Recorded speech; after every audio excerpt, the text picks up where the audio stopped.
Amid a ruined secret realm, corpses of monsters piled like a mountain, a lone figure stood silently.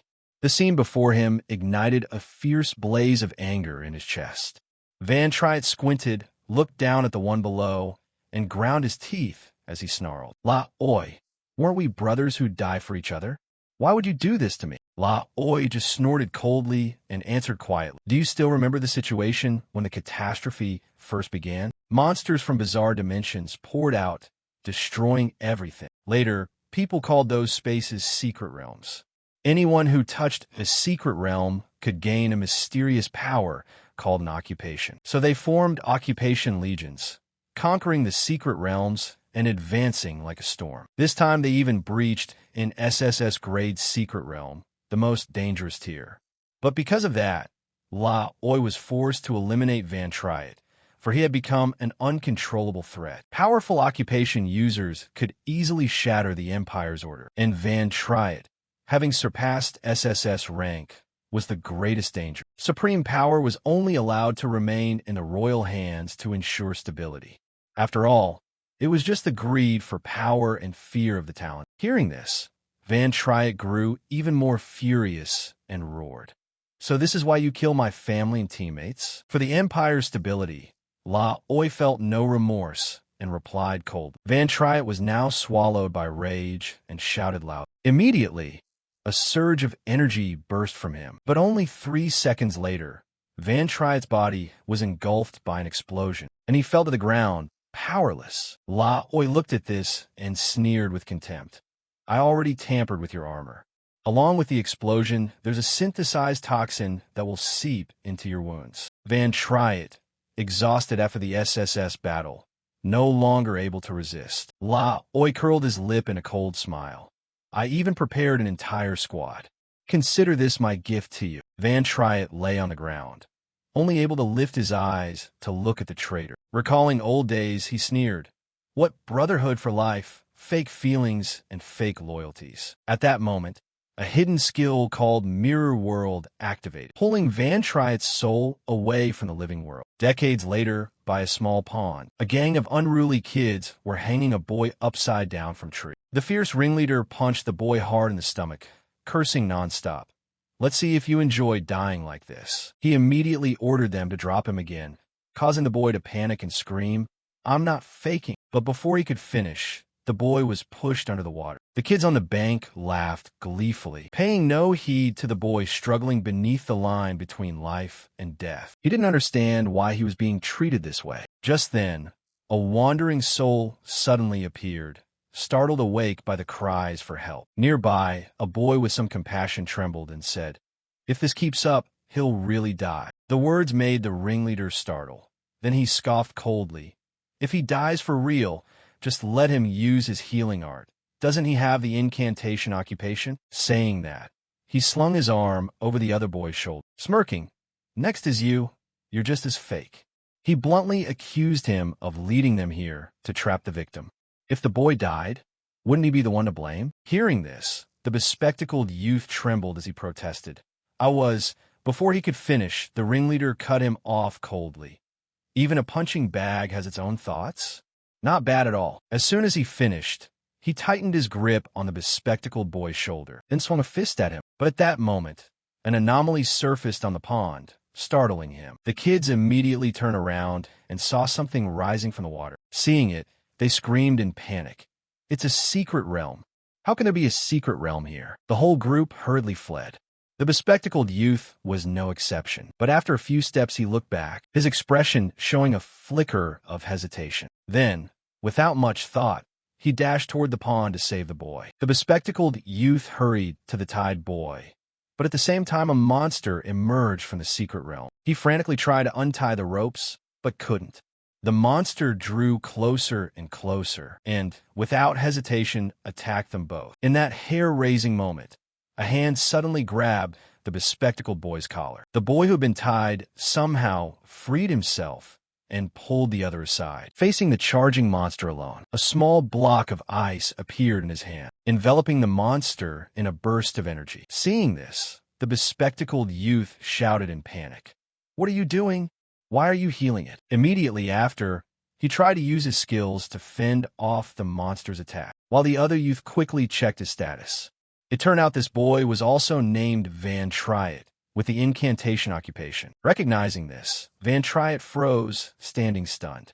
Wasn't this his original body? It turned out he was Van Triet from decades ago, the one betrayed to death. In principle, anyone who touched a secret realm is bound by the system, receiving an unchangeable starting occupation. Then, through repeated battles in secret realms, they could continuously grow stronger and acquire additional occupations suited to their abilities. Van Triet had once reached the pinnacle as a warrior occupation. Recalling this, perhaps he had used the skill Mirror World and become trapped there until the cries for help from the namesake boy awakened. Thanks to that body, Van Triet was reborn. Thinking this, excitement surged in him as he silently thanked fate for granting him a chance at revenge. Lost in thought, a shout cut through. Van Triet, all the monsters are being drawn here. Come help. I can only handle up to 3 at most. Hearing the call, Van Triet glanced over, contemplative. This body was too weak. It couldn't stand against even these small monsters. At their speed, he wouldn't even have a chance to run away, and his skills were of no use. The incantation occupation was truly useless. Only supportive abilities, nothing comparable to combat occupations. Because of that, he was always despised and ostracized by those people. Relying on some skill, Van Triet managed to hold out for a while, but he had to find a way to escape this danger. After thinking for a long time, he suddenly noticed the skill Mirror World. Perhaps he had to rely on it. But how to use it remained a mystery. There was no more time to hesitate, so he decided to try on the monster in front of him. The system announced failure, conditions not met. Van Triet frowned slightly. Was it because his rank wasn't high enough? Or did it require a mirror like the surface of a lake earlier? Lost in thought, the monster lunged. He hurriedly dodged and tried the Mirror World skill again, but it still failed due to insufficient rank. It seemed this skill really needed a mirror to activate. Stumped on rank for the moment, he decided to change targets. Thinking quickly, Van Triet applied the skill to the small monster's knife, but the result was still a failure. The bespectacled boy next to him screamed in panic. Don't use those useless support skills anymore. I can't take it much longer. Van Triet didn't bother with them. He glared at the monsters charging forward. Among them was an elite high-rank monster. Seeing this, the bespectacled youth trembled. We're dead. That elite monster must be at least level 10 to deal with. But as soon as he finished speaking, the air suddenly filled with powerful energy. He stared wide-eyed at the stream of energy dancing in the air. When it dissipated, the scene that appeared made him reel. A horde of monsters as numerous as an army was closing in on both of them. Van Triet grew urgent. He tried using Mirror World on a roadside rock, but the system still reported failure. He frowned. Even a rock wouldn't work. Could it really be because his rank was too low? Thinking that, he unconsciously glanced at the trembling, bespectacled youth on the ground. He tried applying the skill to Kyo Chi's simple ability, but the system reported failure again. You cannot reverse another person's skill. Seeing that message, an idea suddenly lit up in Van Triet's mind. If it couldn't be used on others, maybe it could be used on himself. To test it, he tried activating Mirror World on himself. Sure enough, it succeeded. His vine control skill was reversed. Immediately, vines shot up from the ground and pierced through the monsters. Not stopping there, Van Triet used the skill repeatedly, causing the monster attacking Kyo Chi to suddenly falter. A powerful punch landed and sent it sprawling. Kyo Chi stared, bewildered and not understanding what had happened. Van Triet paid no attention to the boy's reaction, lost in thought about Mirror World. Now he understood. The skill completely reverses effects. From constraining a target, it became inducing chaos in the target. That was the true power. Thinking of this, he couldn't help but smile. A skill once deemed useless became miraculous when reversed. What would happen if other skills were reversed? No wonder Mirror World is a hidden SSS rank skill. It not only reverses effects, but also amplifies every aspect. If you use the normal binding skill, the success rate is low and the duration lasts only a mere 2 seconds. Certainly nowhere near as effective as now. So what if you reverse other skills? Thinking it through, Van Triet applied Mirror World to the regular blade attack skill, then proceeded to reverse the destructive blade skill as well. In the blink of an eye, a sword appeared in his hand. He curled his lip in a sneer. This skill increases base attack power by 10%, and once activated, all skills are enhanced, offering huge development potential. More surprisingly, Van Triet discovered his rank had jumped from level 3 to level 6. He smiled in satisfaction. Surely the monsters had slaughtered each other, granting him a fair amount of experience. After leveling up, his magic points automatically refilled, enough for him to use the destructive blade. Van Triet quietly activated the chaotic thorn skill. Lost in thought, his magic points dwindled, but his attack power surged, reaching 2.2 times normal. This skill broke all conventional rules. Without hesitation, he gripped the blade and charged straight at the monster. His strikes came like lightning. Van Triet swung the sword, slicing a razor-sharp cut across the monster's forearm. Blood gushed like a stream, but he didn't stop, attacking frantically with tsunami-like momentum. Kyochi stood aside, stunned as if turned to stone. Is this really the Van Triet he knew?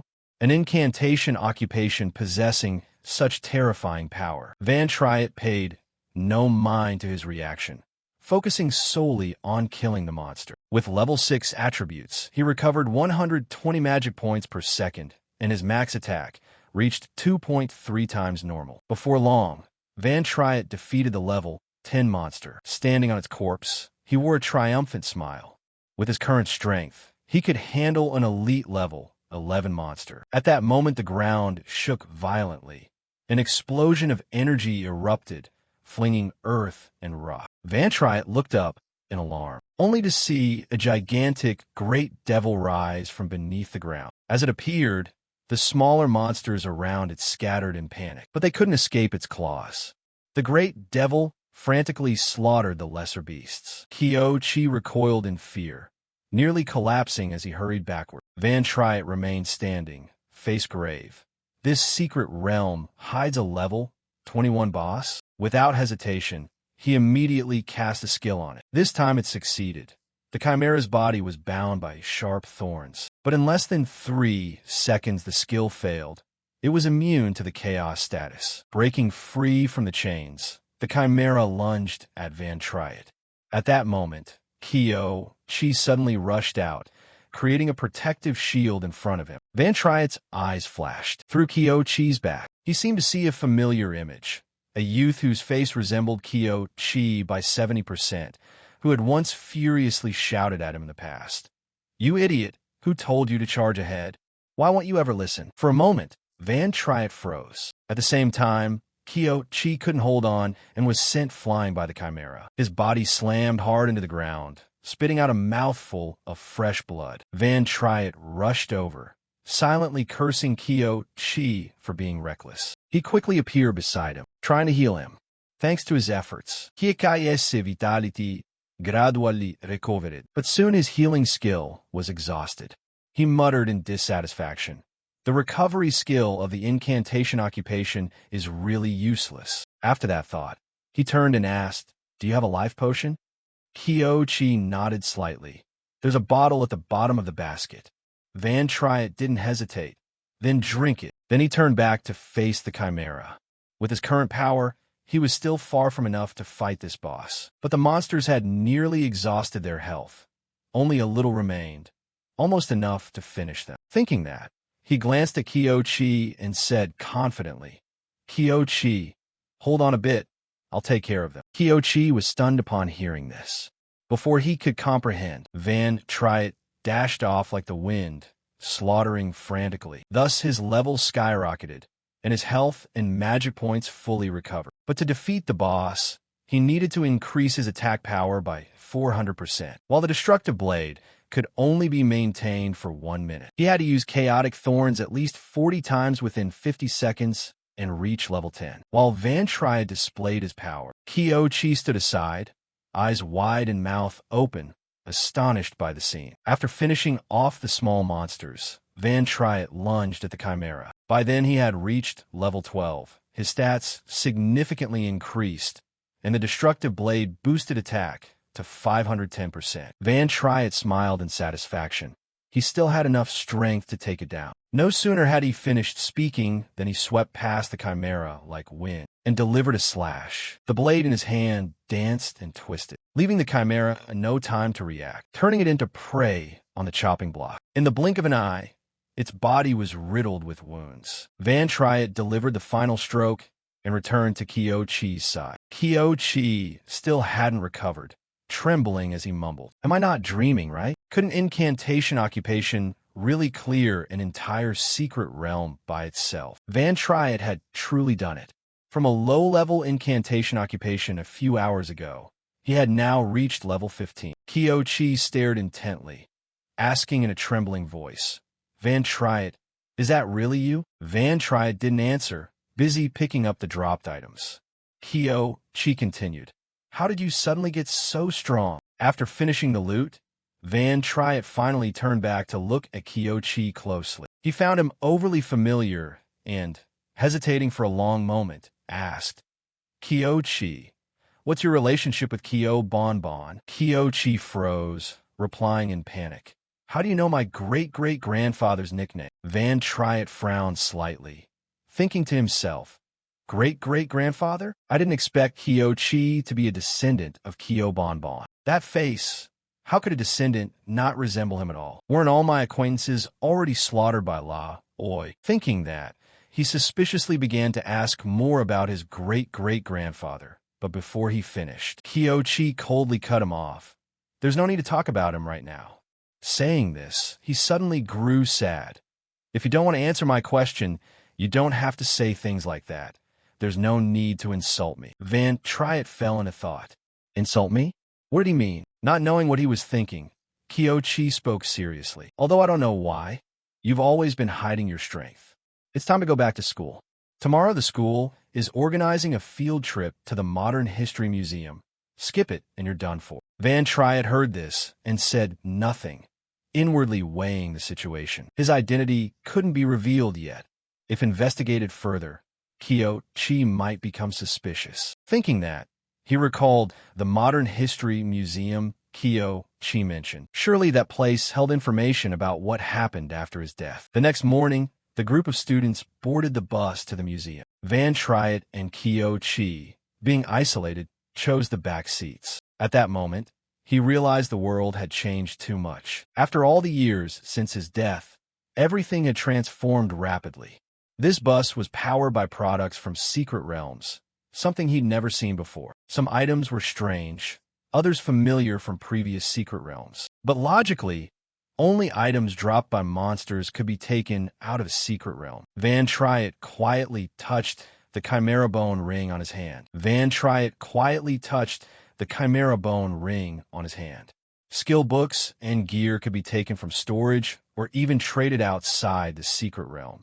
But those things couldn't be placed into inventory slots, and when the Spirit Lord was killed, they would vanish with the realm. Skill books and gear could be taken from storage or even traded outside the secret realm, but those things couldn't be placed into inventory slots, and when the Spirit Lord was defeated, they would disappear with the realm. And when the Spirit Lord was defeated, they would disappear with the realm. But those things couldn't be placed into inventory slots, and when the Spirit Lord was defeated, they would disappear with the realm. Before long, the students arrived at the museum. Van Triet paid no attention to the crowd and walked around silently. In front of the giant monument at the center, he stopped. The guide introduced it as La Oi, the supreme ruler of the empire. But to Van Triet, he was just a despicable traitor, unaware of his thoughts. The guide continued praising enthusiastically. "I believe many students know that 50 years ago this very place was the battlefield of that famous rebellion. That year, the empire was invaded by a secret realm. Especially after the appearance of the most terrifying SSS grade realm, everyone lived in fear. According to records, La Oi personally led the occupational forces to conquer that horrific secret realm. Despite suffering heavy losses, at that moment he faced a long-planned rebellion, and the historical accounts name Van Triet as the mastermind." Hearing this, Van Triet's expression darkened and his gaze grew icy. The guide continued enthusiastically. "He was once trusted by the king, but in the end became a traitor, ungrateful and treacherous." The more he listened, the more uncomfortable Van Triet grew. So history had been distorted this far. Clearly he had conquered the SSS grade secret realm, Yet he and his teammates were ambushed by Laoi. The guide continued to criticize, his voice full of indignation. We cannot imagine the pain of being betrayed in that situation. But our king overcame that pain and kept fighting. He grew more fervent as he spoke, gesturing wildly. From this, Van Triet learned another detail. The traitor who sided with Laoi back then was Din Khan. He frowned, trying to search his memory, but couldn't recall Din Khan and the team. At that moment, the kids from before appeared. The leader, Din Huck, sneered, "You lot still alive, huh?" Kyo-chi jumped and looked back, muttering in surprise. The one beside him was also surprised. Could that secret realm have been conquered? If it was just conquered, it means a master was nearby. They're lucky to have shown up at the right time. This drew the crowd's attention. Van Triet narrowed his eyes at them, murderous intent flashing at the corners. Those bastards had gone too far. At this, a few students began to notice Van Triet and Kyo-chi. Two female students looked at Van Triet with strange expressions. Then Huck stepped forward, slung an arm over Kyo-chi's shoulder, and sneered. "Your luck isn't bad, huh? Didn't expect you'd survive and get back out." Kyo-chi broke out in a cold sweat, but Din Huck didn't let up. "That day you almost caused us to fall into the secret realm. How are you going to repay that debt?" Kyo-chi recoiled in fear and retorted, "You were clearly the ones at fault." He emphasized that he and Van Triet had nearly died because of them. Hearing this, Din Huck's face darkened. "Hey, what the hell are you thinking? Looks like you have no idea what's going on now." He grabbed Kyo-chi's head and pointed to the distant statue, coldly. "Look at the statue over there. Your ancestor is being trampled under the feet of the hero-turned-traitor Kyo, and you, Kyo-chi, are a descendant of Kyo." Din Huck sneered, asking if anyone would side with Kyo-chi. Kyo-chi remained silent. But Din Huck didn't stop. He shouted, "You can insult me, but you will not insult my ancestor." Kiki froze. The bully was playing the victim. Din Huck's shout drew the crowd's eyes, whispers spreading. Isn't Din Huck's ancestor the hero Din Khan? This made Van Triet's expression fall. His gaze turned gloomy. No one knew the truth. There were only rumors and criticisms aimed at Kyo-chi. The descendant of the traitor was treated as ignorant and unreasonable. The crowd reacted exactly as Din Huck intended. He continued his attack. "I don't care what you say about me behind my back, but how dare you insult my ancestor to my face?" Just then, the guide stepped forward and coldly ordered, "Kyo-chi, I am a fair man and would like to say a few righteous words. Apologize now." He put on a sanctimonious air, but Kyo-chi only looked on silently, not responding. The guide continued to pressure morally. "The hero back then forgave your family. Even if you don't repay the favor, you still can't treat people like that." Kyo-chi felt plunged into a cold abyss, isolated among the crowd, with no one giving him a chance to defend or explain. Then Huck stepped forward, his firm hand clamping Kyo-chi's head, his voice low and threatening. "Look, even if I beat you in front of everyone now, the others will just stand and watch. Because no one helps a vicious dog when it's being beaten. Besides, in everyone's eyes, you're an especially disgusting dog." Having said that, Din Huck angrily grabbed Kyo-chi's hair, snorting with contempt. "Do you still think the descendant of a hero like me could be wrong?" He hid a triumphant smile behind a look of outraged insult. Din Huck raised his fist and roared, "For the honor of my ancestor, I will never forgive this." But before he finished, a sudden kick landed squarely on his face, sending his whole body flying out, collapsing like a stray dog. Kyo-chi stood stunned, witnessing everything, unable to speak. The one who struck was Van Triet. He stood tall with an arrogant air, snorting coldly. A heroic family, and this uncouth? The crowd immediately murmured when they recognized him. Van Triet. Why does he seem different? Everyone was shocked that he dared to lay hands on Din Huck. Most assumed he had lost his mind, daring to insult a heroic family. These students always feared the Din family's power. No one dared oppose Din Huck. Even Din Huck himself didn't expect the day he'd be struck back by Van Triet. He scrambled up, wiped the blood from his mouth, grinding out, "It was just a sandbag. You should thank me for not throwing you out. Yet you dared strike while I wasn't looking." No sooner had he finished than his lackeys rushed forward, intending to gang up on Van Triet. But to him, they were merely dogs relying on their clan. bullies who preyed on the weak. In no time, the whole group was defeated by him, rolling on the ground like stray dogs. Din Huk was also kicked away, kneeling on the ground, blood continuously spouting from his mouth. The crowd was thrown into panic. While Din Huk stared in horror, his brows knit. He had been beaten to the point of unable to fight back. As people gradually calmed, whispers rose again. See? One shove and he falls. Is Din Huk really that weak? Those words were like knives to Din Huk's pride. He exploded, gritting his teeth and shouting, "A worthless level 5 support. How could he suddenly be stronger than me? It must be luck." In a fit of rage, Din Huk cowered, pulled out a weapon, and attacked Van Triet. But Van Triet only sneered disdainfully, too careless. No sooner had he spoken than Van Triet darted forward like the wind, delivering a punch that made Din Huk spit blood all over his mouth. Not stopping there, he followed with a kick, forcing him flat on the ground. At that moment, the museum security finally appeared, pushing the students aside and shouting, "What's going on here? What are you kids doing?" When they entered, they saw Van Triet stomping on Din Huk. The surrounding students panicked, seeking help, but no one dared step forward. Everyone remained stunned, gossiping wildly, unable to react in time to help. At the same time, two female students stared blankly at the scene, their eyes fixed on Van Triet. When the guards regained their composure, they began to scold the guide. "No fighting in the museum. What if something gets damaged? Why aren't you supervising your students?" Hearing this, the guide approached Van Triet and spoke in a phony, righteous tone. "Insulting a hero wasn't enough. You even dared to knock out a hero's descendant? Shameless." While speaking, the old man drew his weapon, intending to attack the student. So who is really shameless? Van Triet did not yield to that immoral old man. The ring on his finger flashed with energy, and in an instant it exploded, shattering the guide's weapon and leaving him stunned. The crowd outside was equally bewildered. Van Triet snorted coldly, his voice like a blade. "First of all, let's not talk about shame. You call yourself fair, yet you take Din Huk's one-sided word. Are you going to act like a dog licking his clan's boots?" These words twisted the guide's face. He screamed madly, "Don't lie, how could I?" But before he finished, he noticed the ring on Van Triet's hand. What kind of equipment is that? Even without using full power, Van Triet had blocked his strike. Van Triet didn't relent, his cold eyes demanding, "So you just say whatever you like? A teacher like you shouldn't be this kind of person, right?" The guide bit his lip, his voice dropping reluctantly.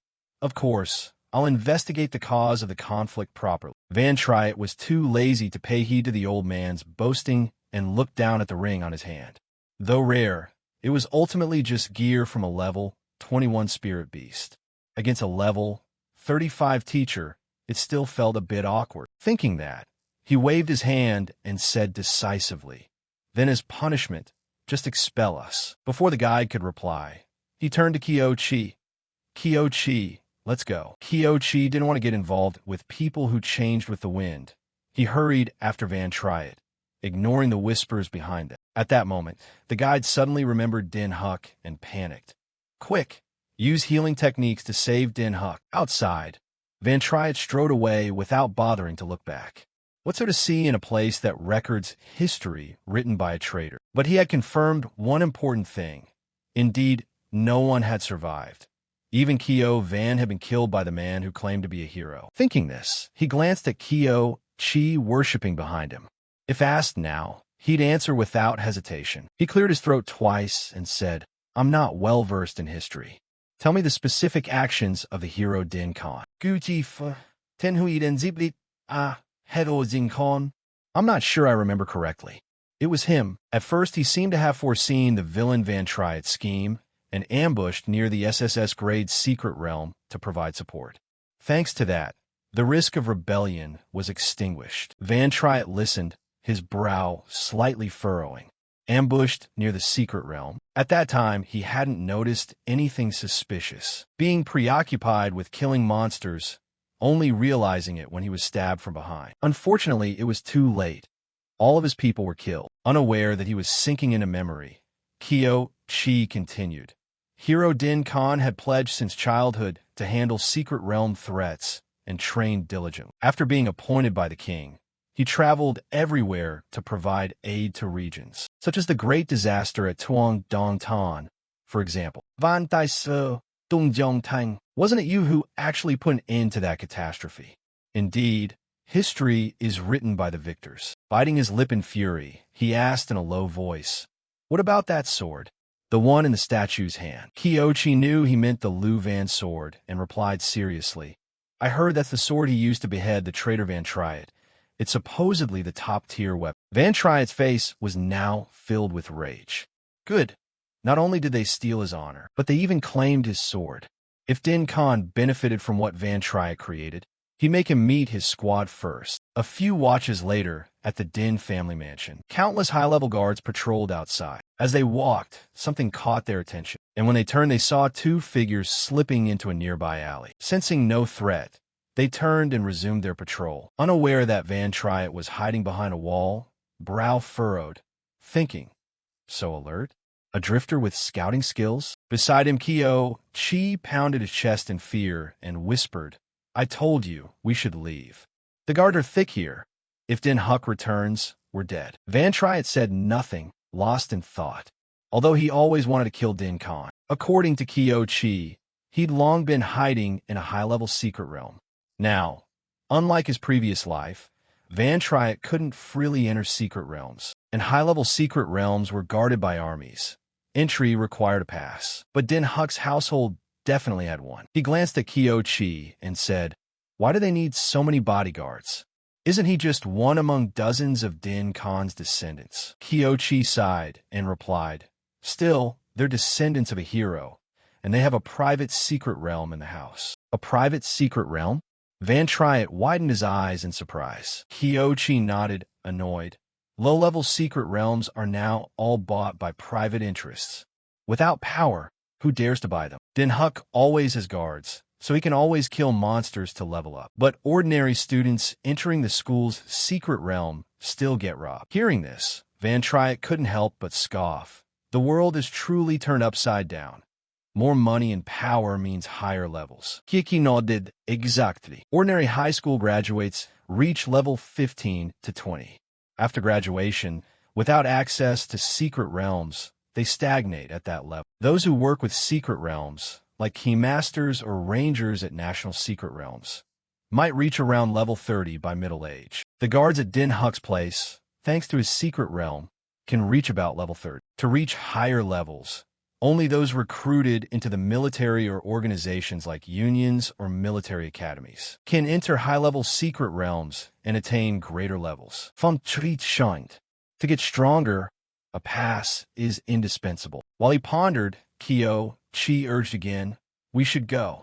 The level gap is too big. No matter how good you are, you can't fight the guards." Van Triet silently moved forward, his eyes resolute. Despite his current strength, he still wanted to take down the so-called hero Din Khan. Yes, with his present power he was far from ready, let alone facing La Oi's layered henchmen. But it wasn't impossible. He said calmly, "Scouting skills are usually learned at level 30, but most are small-range abilities like Hawkeye, enhanced hearing, or summoning spirit rats. They're not enough to cover the entire area around a house at all times. This isn't a life-or-death secret realm, so the guards will mostly be lax. Sneaking in isn't impossible." Kyo-chi, alarmed, asked, "Lax? Where exactly is lax?" Van Triet only smiled faintly, said nothing, then sprang up the wall. Compared to scouting blind spots in high-level secret realms in his past life, this was as easy as turning his hand. Kyo-chi below kept advising, "Even if we sneak in, this is a private secret realm. If we're killed, no one will care. Why risk it?" But before he finished, Van Triet had already grabbed him up like a chick. He raised an eyebrow and asked, "Kyo-chi, don't you want to change your life?" Kyo-chi froze at the question, then sighed. "Of course I do, but only if I can get into a guild." Before he could finish, Van Triet cut in coldly. "Will joining a guild really change things? You're the grandson of the traitor Kyo, and after all," Kyo-chi was left speechless, wanting to rebut, but not knowing what to say. Van Triet looked at his face, sighed, and spoke sternly. "Your fate can only be changed by actions in the present. Isn't leaving the past behind the way forward?" With that, He threw Kyo-chi down, coldly. Decide for yourself whether you come with me. Van Triet waited silently, wanting to see what the descendant of his past comrade would choose. Kyo-chi pondered, then stood and followed. He didn't want Van Triet to face danger alone. The two crept along the wall, silently moving deeper inside. After a short while, Van Triet whispered in a low voice, "There are no traces of summoning-type scouting skills here. As long as we stay silent, we can remain out of sight." With that in mind, he carried Kyo-chi and lightly hopped away, deftly avoiding the patrols. In an instant, they had slipped into the Din mansion. Suddenly, Kyo-chi exclaimed in surprise, "That's an underground secret realm." Sure enough, before them was the door leading into the secret realm. The two rushed in. This secret realm was a bit higher level than before, but monsters were sparse because Din Huck's household regularly cleaned it out. Only two small monsters remained. Van Triet signaled to Kyo-chi, "You go try over there." Kyo-chi panicked. "Me fight? Definitely not." But under Van Triet's urging, he still leapt out, attacking with his shield while shouting, "I'd be crazy to trust you." No sooner had he spoken than a monster lunged at his face, making him shout, "If I'd known, I wouldn't have come. I want to go home." He raised his shield to block, only defending and not attacking. Van Triet stood outside calmly and prompted, "Why not try fighting back?" Kyo-chi hurriedly replied, "How would I have a chance to counter?" Van Triet said calmly, "Yes, you do. I'm here, it'll be fine." Kyo-chi fell silent for a moment after hearing that, then tried to strike back. He indeed took down one, but the remaining one seized the chance to attack from behind. Kyo-chi quickly dodged, avoiding taking damage. Van Triet watched, inwardly admiring. The boy's talent wasn't bad, only overly timid, only daring to defend. But Kyo-chi's spatial positional judgment was extremely accurate, always evading danger without a scratch. Many people stop simply for lack of courage to try. Kyo Van's descendant had taken his first steps. Thinking that, Van Triet lunged forward, helping Kyo-chi eliminate the remaining monsters. Only then did Kyo-chi have time to check the info board. He exclaimed in shock, "I leveled up?" Van Triet narrowed his eyes and said in a low voice, "Experience points are divided by contribution. If you don't disrupt their moves, even if I kill them, you won't get much." But he thought to himself that Kyo-chi's movements were overly agile. He asked, "How did you allocate your attribute points?" Kyo-chi answered immediately, "Aside from spirit power, I spread points evenly." Van Triet frowned. "You carry a shield. Shouldn't you not bother raising agility?" Kyo-chi sighed. "If I don't, it's hard to find a party at school. No one wants to wait for a slow shield bearer. Monsters get stolen by others." Van Triet, understanding everything, advised in a low tone, "You should look further ahead. After level 60, when advancing job tiers, attribute requirements are very strict. For example, the Fortress Artillery job requires 60 stamina and 90 defense points.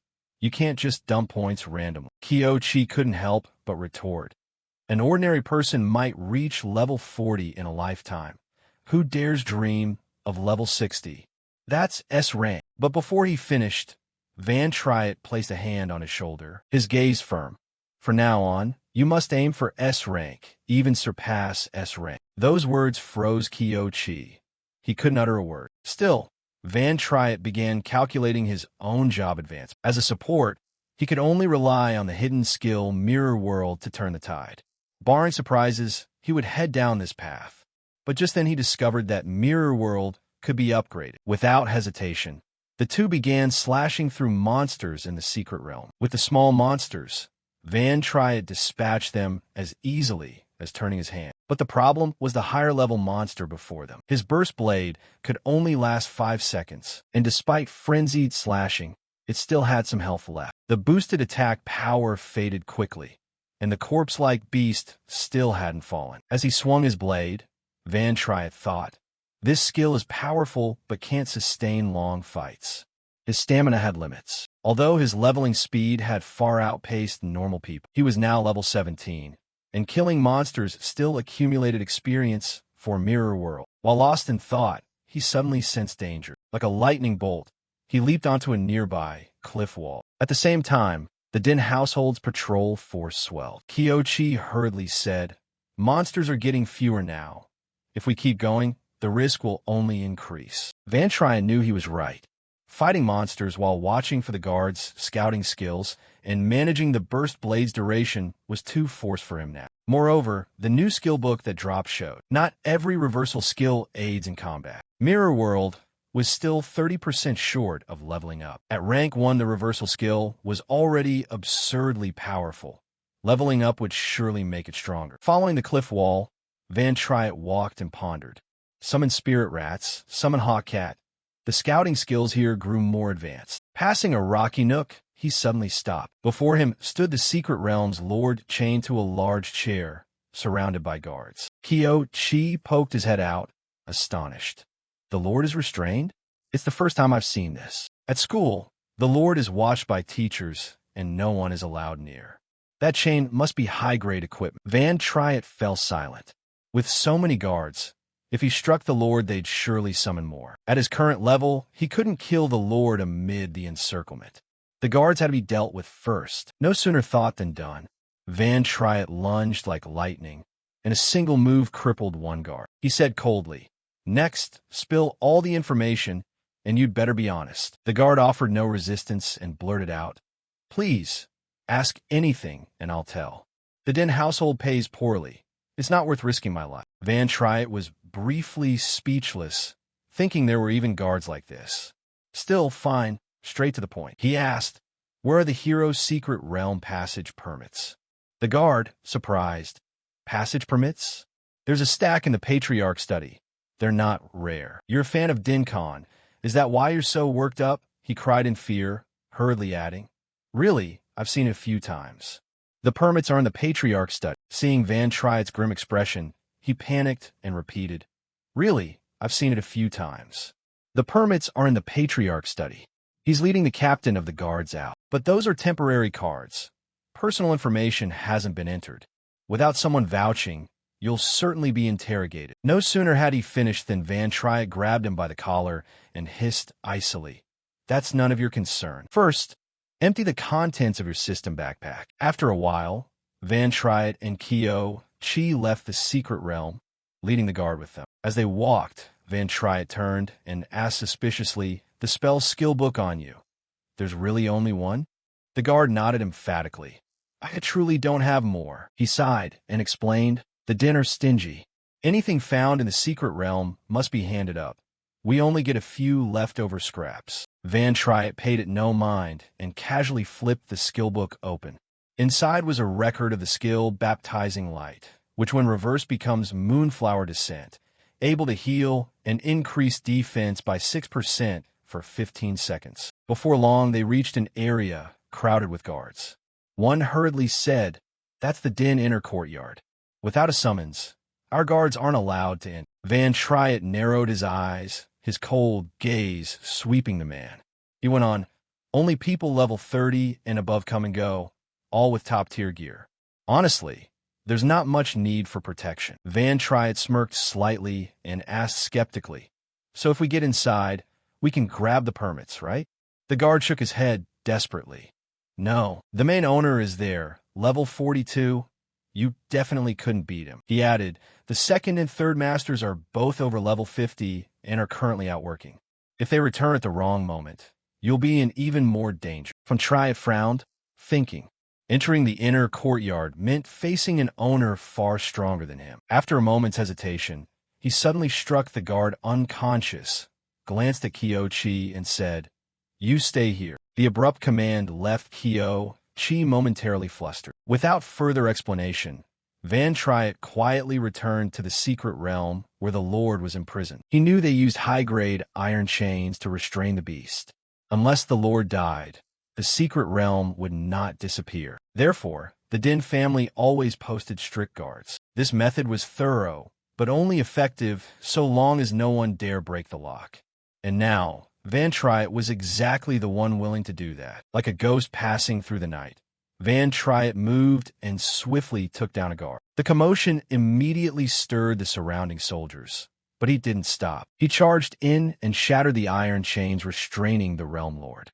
This bold move was meant to lure the Patriarch out of the inner courtyard. Audacious but highly effective. When the chains snapped, The Lord roared and thrashed violently, throwing the area into chaos. Outside the secret realm, upon receiving the report, the Din Patriarch rushed over with his retinue, shouting, "Stop dawdling. Enter the secret realm and reinforce." In the distance, Kyo-chi watched the entire scene. Meanwhile, inside, Van Triet had seized a level 60 chain. Their coordinated act played out like a dramatic scene, paving the way for him to infiltrate the inner courtyard easily. At the same time, in the Din family's main yard, 2 cars were parked at the main gate. Servants hurried out, cheerfully opening the doors to welcome the second master and the young master back. The one who stepped down was Din Hao, the second master, followed by Din Huck. Din Huck asked as they walked, "Is something serious going on that father came to pick me up?" Din Hao replied coldly, "Picking you up was just on the way." Meanwhile, another car door opened. A servant bowed and smiled politely.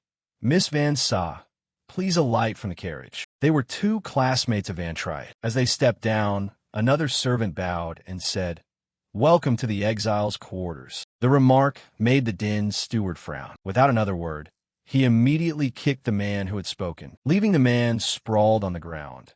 Din Hao led Van Sa and the others into the main house. From afar, Kyo-chi had observed everything. While still hesitating, Van Triet suddenly appeared. He nonchalantly asked, "You saw the Din family return and didn't dare go in, right?" His voice startled Kyo-chi. Seeing the reaction, Van Triet frowned. "What's with that expression?" Kyo-chi said nothing, only glanced at him and shot back. "How did you get over there so fast?" Van Triet shrugged and replied calmly, "After all, that's the secret realm lord. Even at level 30, it's not easy to imprison. They can't subdue it again within half an hour." Having said that, he returned to the original question. "So what did you see?" Kyo-chi looked off into the distance, hesitated for a long moment, then answered, "That person is my young master, Kyulu." Hearing that name, Van Triet fell into silence. Kyo-chi continued, "At first, when Van Triet rebelled, his entire clan was wiped out. But even so, they didn't deserve the insults hurled at them." Hearing those words, Van Triet's expression grew darker, his gaze sinking like an abyss. Kyo-chi went on, voice full of bitterness, "You don't know how terrible the repercussions were. The Kyo family continuously suffered malice from the empire. Under Din Khan's calculated leadership, the situation only worsened. In the end, the Kyo family became servants to the Din family, sometimes paraded out so they could flaunt their power and so-called benevolence." He sighed. For the Kyo family to survive, they had no choice but to bow their heads, always scheming and living hand-to-mouth like a candle in the wind. "My parents once wanted to change things, but the result was my father went mad and became insane.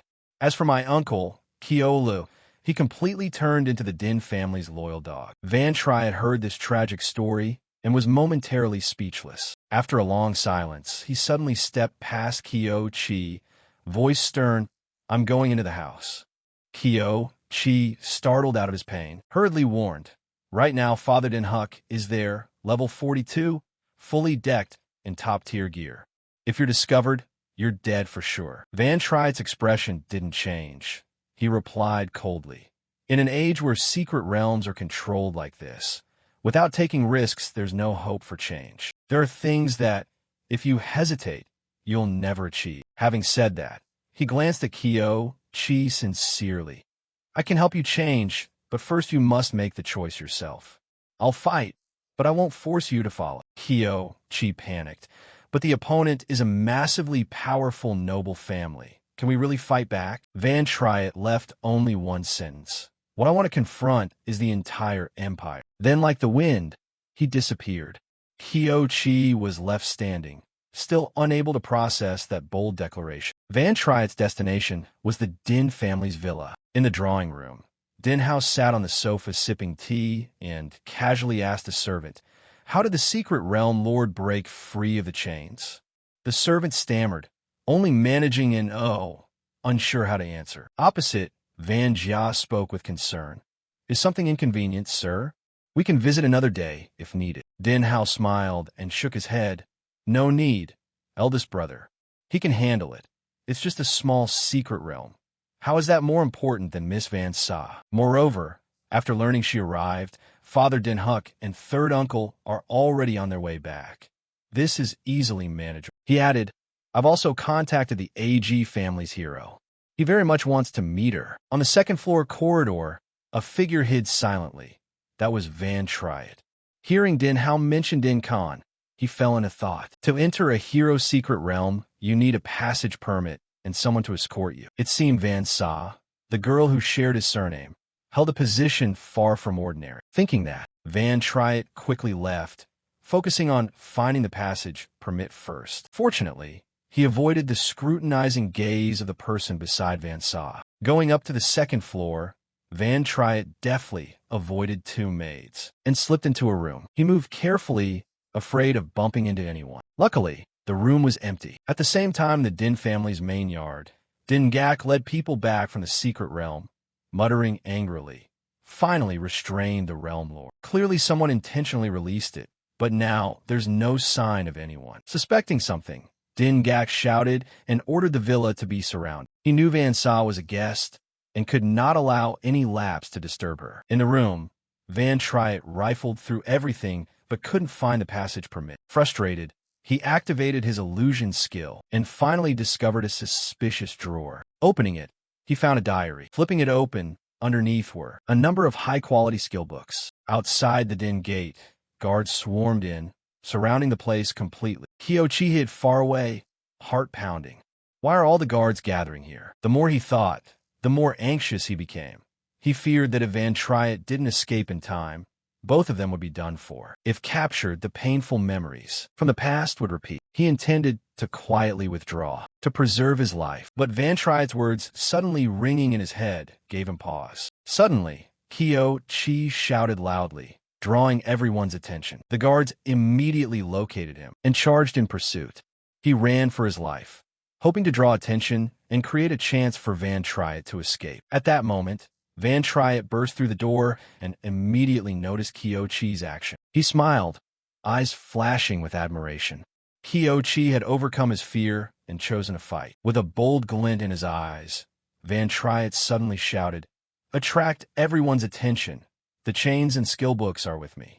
If you have the guts, come and take them." Immediately, the guards shifted their target from Kyo-chi to him, but Van Triet showed no sign of flinching. He activated a slowing light skill, causing everyone within a 20 m radius to move 20% slower. Like a whirlwind, he lunged forward, while reversing the light acceleration skill, boosting his own speed by another 30%. Seeing Van Triet running toward the secret realm, Din Gak immediately roared, "Team 2, Team 3, return at once to protect the realm lord." He hesitated and did not give chase right away. Kyo-chi, still hiding, also noticed Van Triet's odd behavior. He wondered why Van Triet had led the guards back that way. Van Triet's thinking was razor sharp.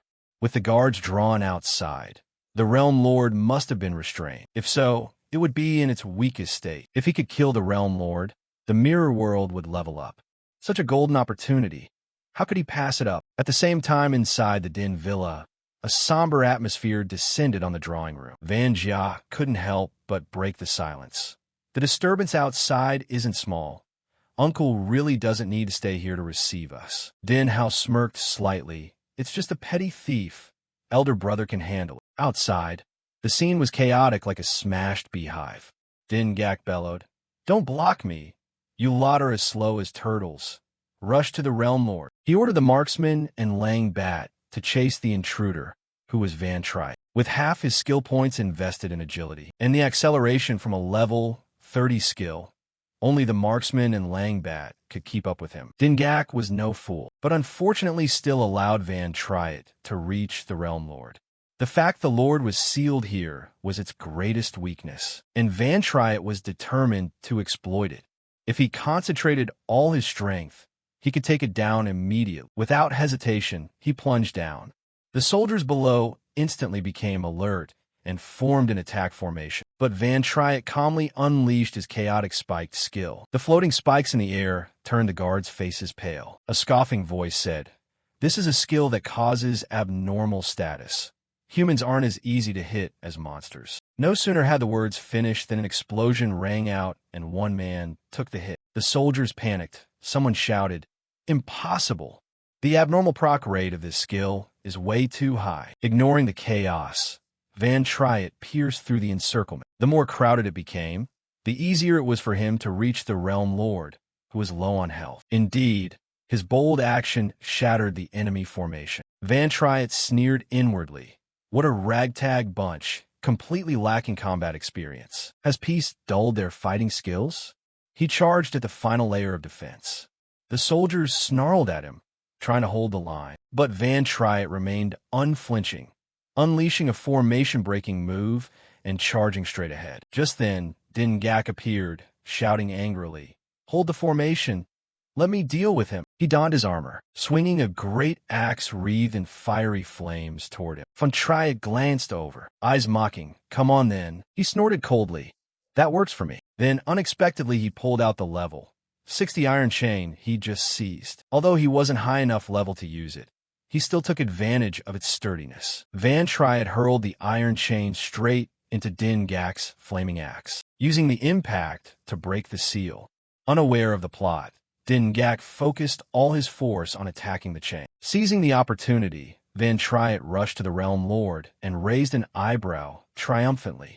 "Thanks for the assist." Din Gak realized the scheme and roared in fury.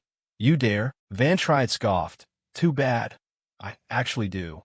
He drove a fatal strike into the Realm Lord. With its scant remaining blood, the beast collapsed instantly. As a result, Van Triet leaped 3 levels, reaching level 20, and his stats soared. And the mirror world leveled up as well. Din Gak's face turned various shades between pale and flushed, furious to the extreme. But Van Triet paid him no mind and ignored the soldiers charging at him. He opened the system panel and activated the new level 2 mirror world skill. Just as the soldiers attacked, when they looked back, there was no one standing before them. An invisible shell surrounded them, making everyone seem frozen. Van Triet stared in astonishment at the system text. Wandering in the mirror, time remaining 29 minutes, 51 seconds. He tried to sweep his hand through a figure, but it dissolved like wind.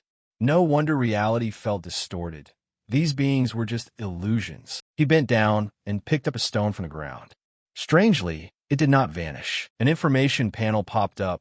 The stone in the mirror can be collected and taken out. Van Triet was astonished.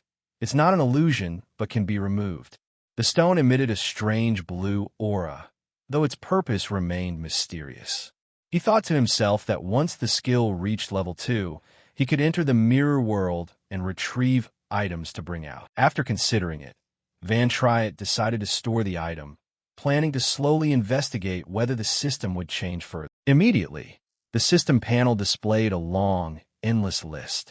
Skills like illusion art, inactive; invisibility art, inactive; lost dance art, inactive; poison nail, inactive; chaotic spines, gravity prison cage, inactive; radiant armor shell, inactive; soul absorption, inactive; law-breaking blade that clears controls, inactive; and gloom art, inactive, appeared in sequence. Scrolling through the barrage of information, Van Triet frowned, thinking to himself that all these skills were still inactive. When he touched one on the panel, the system immediately notified him that the inherent skill had not been learned. Van Triet pondered. Inherent skill. It seems what's displayed here are reversed versions of the skills. Perhaps you must learn the inherent skill in reality first before it can be activated. He realized the level 1 reverse skill was only a trimmed portion of the level 2 function. Running his hand over the skill list, Van Triet muttered, "So I can choose a powerful skill combo to learn first. I need to plan my progression path right away." Just then, a piercing cold current suddenly swept in from behind, like a drifting wind but enough to make him shiver. Van Triet turned around and astonishingly found a host of blurred figures, like thin smoke, appearing behind him. He exclaimed, "Souls? Other souls can exist here too." Not only that, they were unlike ordinary spirits. Vengeful energy billowed from them, transforming into fierce, desiccated skeletons that lunged straight at him. Without hesitation, Van Triet drew his blade, stepped back, and took a ready stance. In the blink of an eye, he became a warrior like a soul monster. Swinging the blade, he released dazzling purple arcs of light, slashing directly at the soul fiend. With a single move, it dissolved instantly. "Seems not very strong," he muttered. Immediately afterward, a familiar mechanical sound rang in his ear, startling him. The system announced, "Death Soul Contract." You can sign a contract with a soul.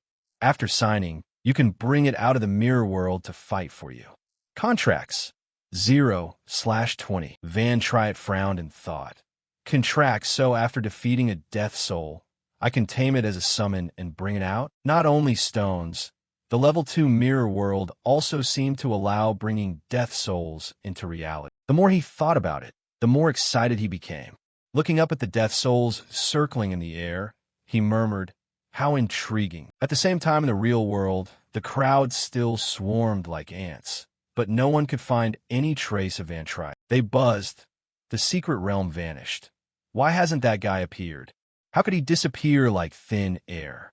Could this be Lang Bat's hidden skill? A purple-haired man waved his knife and replied, "No way.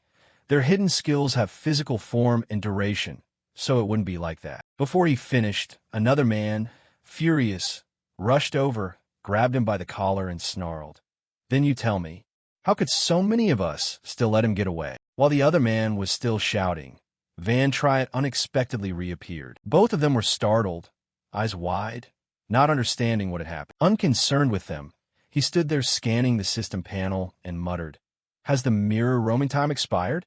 When exiting, do you return to the same spot? Or are there other conditions?" The man screamed at him like a madman, but Van Triet had anticipated the situation. He calmly raised his hand to his chest. One iris flashed green as he cut him off. "Hold on. After being besieged so long, I should have a little gift in return." With that, Van Triet summoned a host of contracted death souls from the mirror world. They, like bloodthirsty monsters, lunged at the crowd with ferocious momentum. He smiled, "Taste my legion of death souls." At the sight, the crowd recoiled in panic, crying out in terror, "What is that? Is it a demon?" Din Gak's anger flared, his eyes cold and fierce as he growled, "Don't panic. They're just death soul monsters. I've seen plenty of them." Hearing that, a man in the group mustered his courage, shut his eyes, and charged at a death soul. But when he opened his eyes, he was surprised to find himself unharmed. The monster wasn't as fearsome as he'd imagined. He laughed loudly, feigning confidence. "Told you not to panic." The system displayed the status. Drybone Death Soul, level 20. HP 1370/1370. MP 140/140. Now the crowd had shaken off their fear and felt reinvigorated.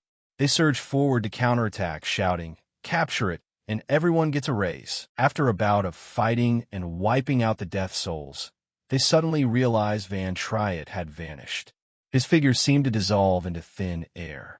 Where did that guy go?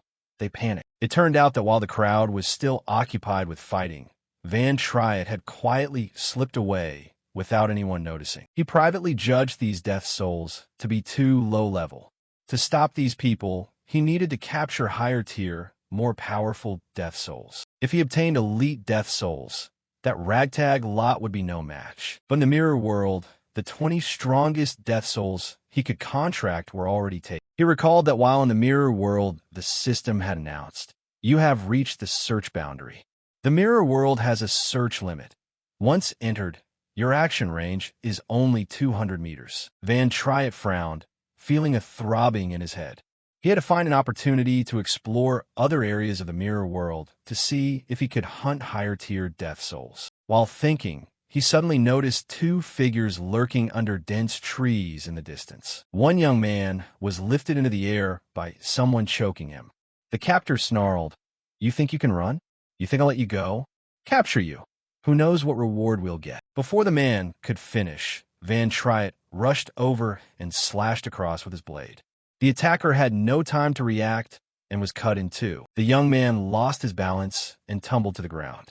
While he was still dazed and hadn't understood what happened, Van Triet grabbed his collar and dragged him along, saying calmly, "Let's go. They're all in chaos. Let's head back and check our loot." Over with Din Gak's group, the situation was a complete mess. Somehow the death souls had revived, throwing everyone into confusion. Blows were struck decisively, slaying death souls without any real difficulty. One man thrust his thin sword into a death soul's head and called out, "The dry-boned death soul is dead." But then, to their horror, the death soul reassembled its body and stood up as if nothing had happened. The system displayed, Dry-boned death soul level 20, HP 1370/1370, MP 140/140. The crowd stood stunned, whispering, "How can it die and come back to life?" Before they could recover, a burst of eerie red energy tore through the space, obliterating 4 death souls in an instant. A man walked forward slowly, sighed, and with a sneer said, "These are all summoned creatures. Even if they revive, it will drain magic points. Just kill them a few more times, and they're done." He was Din Kwa, level 52, third housemaster of the Din family, wielding immense authority. The scene cut to the Din residence. A man bowed deeply, his voice trembling. "I'm sorry, father. I couldn't keep her." In reality, the intruder had been too brazen. He not only escaped, but smashed a window in the house. Hearing this, the white-haired man snorted coldly. "The intruder even got inside the house? Not only did you fail to catch him, you don't even know what he looks like. Is this how you do your job?" He was Din Dan, level 57, son of the hero Din Khan and the lord of the Din family. He didn't dare argue and took all the blame. "It's my fault for not doing my job well." But he looked up and added, "Miss Vinsa agreed to go to the hero's secret realm, so House A will have no problems." Still, Din Dan was dissatisfied. His cold gaze swept elsewhere as he snorted, "Find that person and kill him." He turned to the window and waved his hand in command. "Quick, check if anything else was stolen." Back with Van Triet, he held an anonymous pass card, his eyes thoughtful, thinking, pass card. Though he had obtained it, he still needed someone to lead him into the hero's secret realm. This matter could wait. The system displayed, Van Triet level 20, HP 720/720, MP 140/140. At Din Huck's place this time, he had reached level 20. Even though the Chimera ring was 94% damaged, he still managed to take more than a dozen skill books hidden in his house. From a storage space, Van Triet pulled out a shimmering green book. He learned Battle Chant Incantation. Costs 40 MP, lasts 60 seconds, increases critical rate by 8%, critical damage by 15%, and reduces defense by 20%. Reverse Shield Chant Incantation. Costs 40 MP, lasts 60 seconds, decreases critical rate by 12%, reduces incoming critical damage by 23%, and increases defense by 30%. He calculated silently that this reverse support skill could boost his attributes. Then, relying on stats alone would be enough to crush same-level opponents. The system announced the passive skill Battle Force Boost, permanent. Additional power from the rare level 30 Rotten Knight Armor, -3 Spirit, plus 900 physical defense, plus 1,500 magic defense. Previously, the domain leader had also dropped an equipment piece that could be used later. More importantly, the Mirror World had leveled up. The Mirror World's ultimate skill can reverse anything. At level 2, the combat power of summoned death souls had increased significantly, but it was still insufficient. Judging by the equipment style on the hero statue, Van Triet guessed the hero belonged to the S-rank branch of the Berserker profession. To kill him, he would need death souls of the same rank at level 50 or above. Lost in thought, Van Triet suddenly heard Kyo Chi beside him ask worriedly, "Van Triet, they won't be able to follow us, right?" He smiled faintly and glanced over to reassure him. "Don't worry, I've shaken them off, and our identities weren't revealed." Even reassured, Kyo Chi remained uneasy, fidgeting as he replied softly, Seeing him, Van Triet understood the feeling. Still worried? Hard to blame him at this age.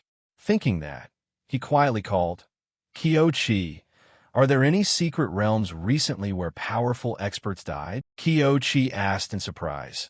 "A secret realm where a powerful expert died?" Van Triet nodded. "Yes. I want to find a higher-tier secret realm to level up. As for the powerful expert, you'll know when the time comes." Kyo Chi pondered, trying to recall, then said, If we're talking about a secret realm where a powerful expert died, there is indeed one. But that's the school's secret realm. We have no chance of sneaking in. Van Triet looked into the distance, a thoughtful glint in his eyes. The school's secret realm was tightly controlled? Then he'd have to use special means. He mentally calculated and immediately thought of bribing with the valuable skill books he'd take. At the principal's private residence, when the man saw the rare purple quality skill books for the Langbat profession, he couldn't hide his surprise. "These are for me?" He cleared his throat a few times to compose himself, secretly thinking the kid Van Triet really had backing. But he kept a stern expression. "The school's secret realm can't be opened at will. I can't open a back door." After a pause, he added, "However, this secret realm has recently only been opened to graduating students. Underclassmen don't meet the requirements. But if you're an outstanding special student, you can join the tour with a teacher's recommendation." With the principal's help, Van Triet finally set foot in the school's secret realm. He patted his shoulder and promised, "I'll do my best to help you get this spot." Around them, other students cheered excitedly. "This might be the last secret realm I'll ever enter. I'm going to grind as many monsters as I can." That's right. If it weren't for the hero's gift, we wouldn't have this chance. "Thank you, hero." Unlike the crowd's excitement, Van Triet felt uneasy. He stared ahead with a premonition. Something about this secret realm felt odd. The principal stood there enthusiastically introducing. "This is the hero's secret realm donated to our school by the hero. Legend says the hero once fought here. There may still be traces." Behind him, Kyo-chi stood silent, as if wanting to say something but holding back. He thought to himself, isn't the hero's secret realm where the hero executed the traitor Kyo? Glancing at Van Triet, he hesitated, unsure whether to speak up. Suddenly, the principal pulled another male student close and warned, "But this secret realm's difficulty is low, so be careful." Then he turned to the student. "Chuta, you lead everyone." Chuta frowned and muttered irritably, "How am I supposed to level up then?" The principal patted his shoulder to comfort him. All right, no more complaints. The realm is open. Go in. Even juniors get to come here." As they walked, Chuta glanced at Van Triet and Kyo-chi, scowling. "What a pain. Now I gotta carry 2 extra weights. You lot go in and stay behind me. Don't cause trouble. If you die, that's on you." The secret realm opened, and everyone entered without suspicion. Only Van Triet remained uneasy. How could a level 20 to 40 realm give him this feeling? He squinted, his gaze sharp as he questioned the rising sense of danger. Inside the hero's secret realm, the group passed through the main gate. Giant, jagged crystals surrounded them, glittering with majestic light. Someone walking ahead suddenly stopped, eyes fixed forward, exclaiming, "That is..." Before him, the 2 girls Van Am and Van Sa had appeared as if from nowhere. He was surprised. Why are Van Am and Van Sa here? Aren't they juniors? Another guy sneered at Van Triet and Kyo-chi. "Look, those 2 underclassmen got in too." The other guy boasted arrogantly. "If Van Sa and the others transfer here, that'd be great. Take the girls out and get motivated." After saying that, his mouth curled as if daydreaming, drool nearly forming.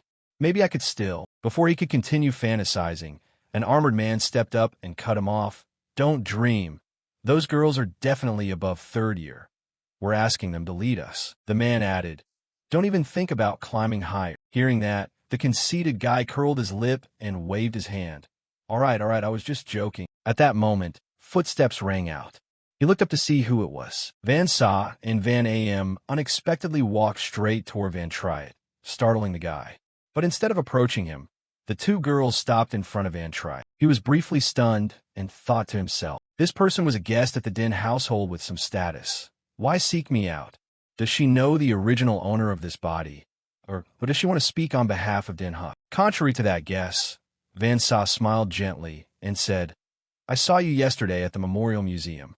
Your agility isn't bad, and your voice is quite distinctive." Van Triet was taken aback, wondering, is she just starting a conversation? As she finished speaking, Van Am's cold golden eyes drew near, as if to pierce his soul. Her voice, mixed with a sound like shattering glass, rang out clearly. Van Triet widened his eyes in shock.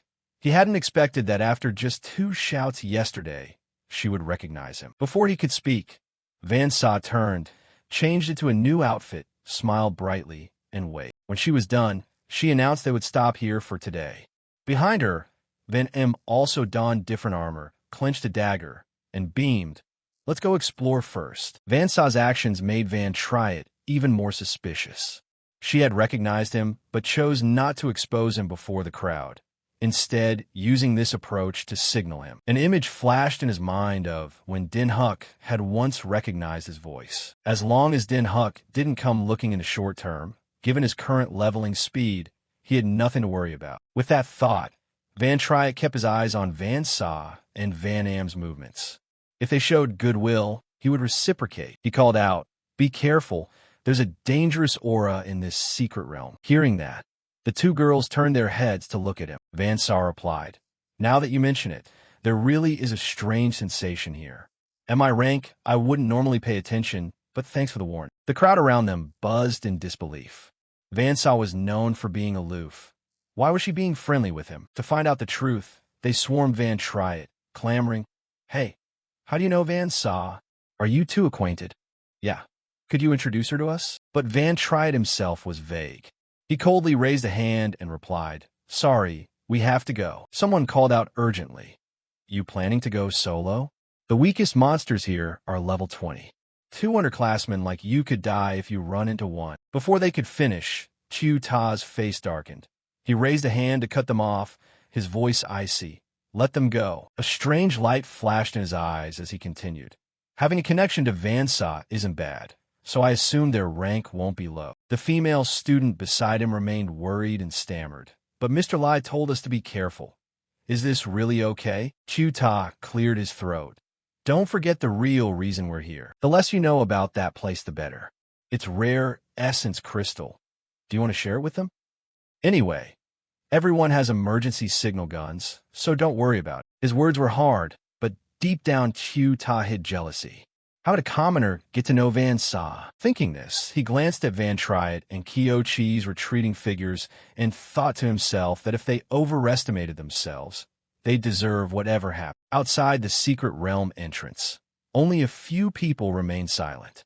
Suddenly Din Huck rushed over from nowhere, looking urgent, as if something serious had happened. The teacher asked in surprise, "You are Din Huck? Why are you here?" Din Huck replied sternly, "A team just went in, right?" The teacher nodded, "Yes." Seeing the murderous look in Din Huck's eyes, the teacher asked in puzzlement, "What do you intend to do?" Din Huck recalled his conversation with his father.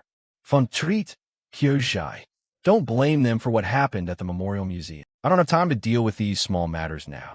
Seeing his father didn't believe him, Din Huck angrily shouted, "They were the ones who broke in. I recognized their voices." His father interrupted sternly, "A Huck, an intruder who could slip away from me, and so many guards couldn't be a student.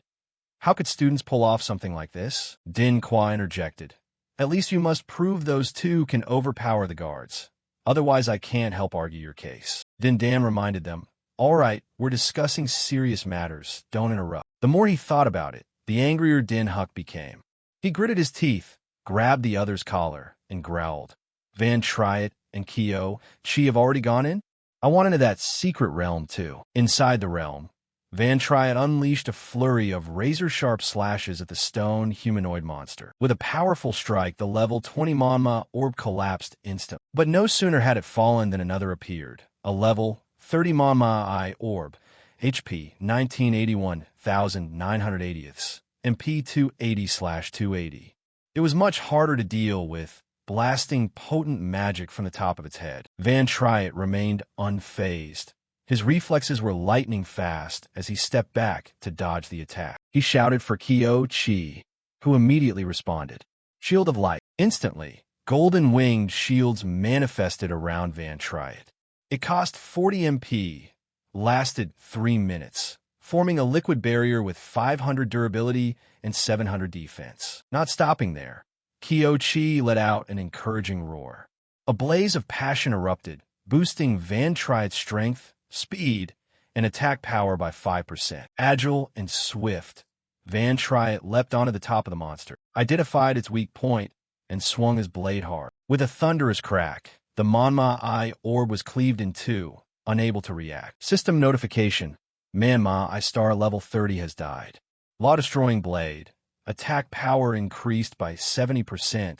Duration remaining 7 seconds. The system continued to display. You have leveled up. Character information. Nama, Fun Treat. Race, human. Level, 21.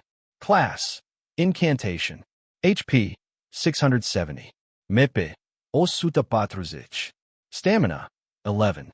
Spirit power, 27. Strength, 6. Defense, 69. Agility, 27. Critical rate, 1.37%. MP recovery speed, 1.38 seconds.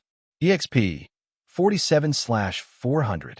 Unassigned points, available. Not only Van Triet, Kyo-Chi also leveled up. I leveled up too, another level gain. Character information, Kyo-Chi, race human. Level 11, class shield bearer. Hashbichin Suta Nozic, Mepe Osuta Dozic. Stamina 9, spirit power 4, strength 7, defense 19, agility 8. Critical rate 0.65%. MP recovery speed 1.92 seconds. EXP 24/2400. Unassigned attribute points available. Van Triet looked at the system panel and thought to himself that the 2 skill books surrounding Shield and Rallying Shout taken from the Den residents were truly useful. With Kyo-Chi's current level, learning them would fit perfectly. Even though the monsters here are strong, with Kyo-Chi's support, everything becomes much easier. The two continued deeper, and ahead appeared huge luminous crystal masses, growing densely like a strange forest. According to the teacher, this secret realm hides the rare Wonderstone beasts. Killing one gives a chance to obtain the auxiliary skill Gravity Pull Thunder. Van Triet muttered the skill list. Illusion Art, Invisibility Art, Dance Art, Poison Milk, all not activated, and Gravity Pull Thunder not learned either. But having read the skill list from the Mirror World, he had identified which skill to prioritize. Not only Wonderstone beasts, the secret realm also contained undead. Van Triet glanced around and murmured, wondering where those powerful fighters had died within the realm. Their souls likely drift near the battle sites. Hopefully they could find some high-grade items. Just then, he was startled to see a gigantic creature appear at his feet. Its body was pieced from cracked stone, emitting a gloomy purple light that seemed to swallow space. Red veins like burning blood spread across its body, and 2 sharp horns jutted high. Not just one. Countless others stood nearby as if guarding something. This was the Crystal Pillar Valley. To be sure, Van Triet and Kyo-Chi quietly moved closer to observe. He wondered why so many elite Wonderstones had gathered here. They even moved over 1,000 meters, far beyond the usual activity range. Are they wanderers? This species is rare, not fixed to a location, roaming the secret realms. Their power far exceeding ordinary monsters. Thinking this, Van Triet immediately drew his weapon. His eyes flashed like fire, and he lunged downward without hesitation. In the past, when humans were weak, encountering wanderers meant being torn apart like paper. They even wandered outside the secret realms, causing countless horrific disasters. However, with danger came rich rewards. The experience and loot from them far surpassed ordinary monsters. For that reason, Van Triet resolved to confront them head-on. With a single slash, he tore through part of the creature's body. Facing such a powerful monster, he told himself he could only try once. Sure enough, landing a hit wasn't easy as its blood kept regenerating. Manhwa Wonderstone level 30, HP 1831,980ths, MP 280/280. Van Triet was astonished. Could it have a continuous healing skill? The Wonderstones went berserk at the sight of him and simultaneously fired magical energy. He didn't stand there taking it. He kept jumping to dodge and activated Surrounding Shield to protect himself. But even with the shield, the terrifying speed of the elite monsters still let them land hits on him. Their attacks were rapid and dense. Before he could react, another strike sliced across his arm. At this pace, dodging everything was impossible. He hastily checked his status. Van Triet level 23, HP 242/720ths, MP 52/140. His HP and defense were too low. Without Kyo-Chi's shield, he'd be gravely wounded. To hold out, Van Triet summoned an undead to fight, but the situation didn't improve. Drybone Undead level 23, HP 1064/1820, MP 140/140. He cried out worriedly, "Not good. The undead can't hold either." Without hesitation, Van Triet turned and ran backward. Fortunately, the monster's movement speed was fairly slow. However, his HP and defense couldn't be raised immediately. To defeat these monsters, they would have to rely on Kyo-Chi after he leveled up. He stepped in front of him and said, "Come on, first follow me to farm the normal monsters and level up." In the low-level monster area, Kyo-Chi prepared to face a Manhwa Elite level 20, HP 1480/1480, MP 250/250. Van Triet stood behind, thinking that earlier from above he'd spotted many suitable monster locations for Kyo-Chi to train. In a party, the shield of the shield bearer is the key defensive line and can absorb up to 94% of damage. The protective helmet taken from the Den Guard gave Kyo-Chi enough defense to block strikes from level 20 monsters. While Kyo-Chi was still struggling, Van Triet shouted from behind, "Lower your center of gravity, stand firm." Following the instruction, Kyo-Chi immediately raised his shield toward the monster. As predicted, the shield's durability dropped to only 90%, saving an additional 4% compared to before. Kyo-Chi cried out with joy, but because he was distracted, the monster immediately countered, throwing a punch he couldn't block. Shield bearer Kyo-Chi level 11, HP 410/590, MP 107/120. Van Triet yelled, "Watch out! Attack from the rear!" Without stopping, he rushed forward and slashed off the monster's arm. He coldly reminded, "Always be alert for the next strike and its range. No need to tense up too much, only brace when defending. Relax your body to conserve strength." Having said that, he pushed Kyo-Chi forward to continue the fight. "I'll support from the rear. As the shield bearer, you must always watch your teammates' movements." Hearing this, Kyo-Chi cast aside his fear, his gaze steadying. He smiled and replied, like that." The two coordinated smoothly, one raising the shield, the other attacking. When strength differences aren't too large, skill is the deciding factor. Time passed, and the monster corpses gradually piled up on the ground. System notification: you have leveled up. Character information: Van Triet, race human. Level 22, class incantation. Hashpe shase sute shaptizich, mepe osuta patruzich. Stamina 11, spirit power 30, strength 6, defense 69, agility 27. Critical rate 1.37%, MP recovery speed 1.38 seconds. EXP 54/4600, unassigned attribute points available. Van Triet glanced at Kyo-Chi and saw him intently looking at his status panel. Now Kyo-Chi was confident enough to face foes directly. Thanks to shared experience, his leveling speed was very fast. Kyo-Chi cheered, "I've reached level 15. System display: Kyo-Chi, race human, level 15, class shield bearer.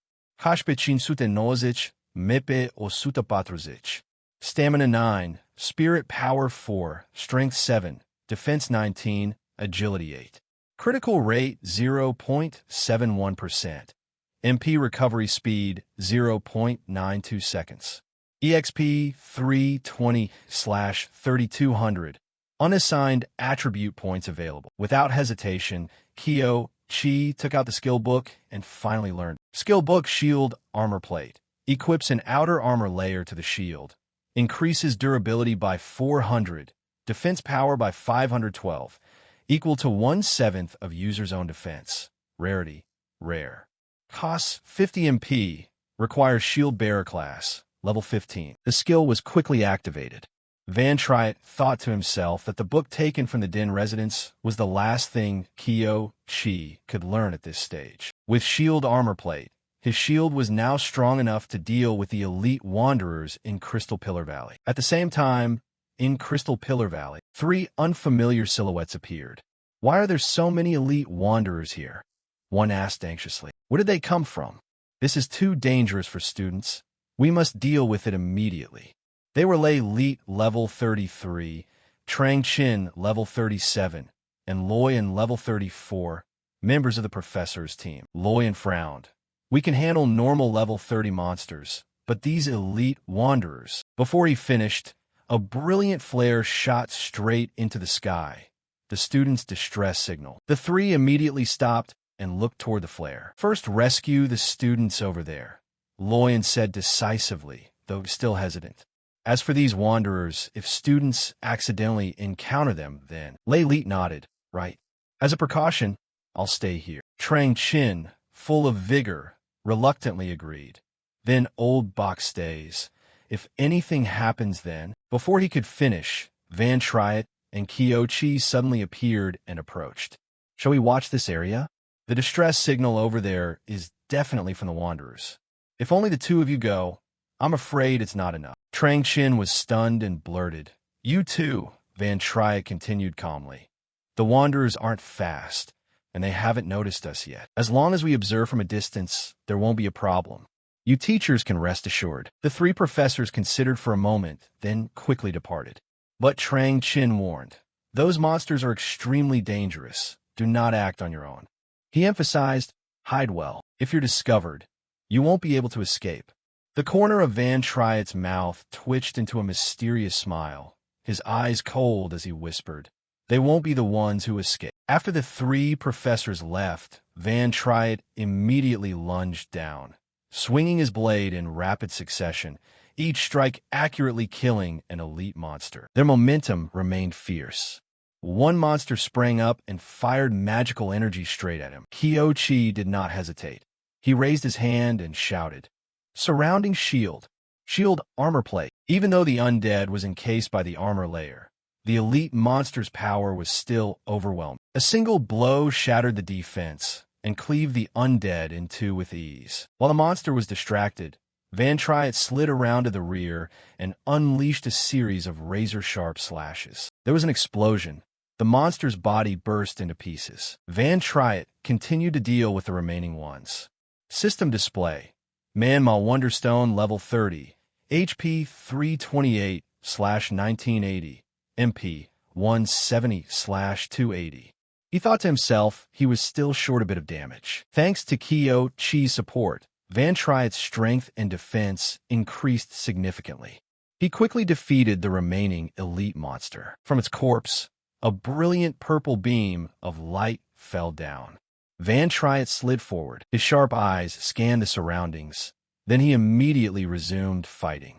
He muttered to himself that he'd defeated an elite wanderer and was now almost accustomed to this class. But compared to his previous life, he was still far behind. He swung his blade, using a reversal skill to boost his attack, but his basic strikes were still too weak. He thought to himself that it would be great if he could improve his attack power. No sooner had the thought finished than the system announced, enemy defeated, level up. Van Triet rejoiced inwardly.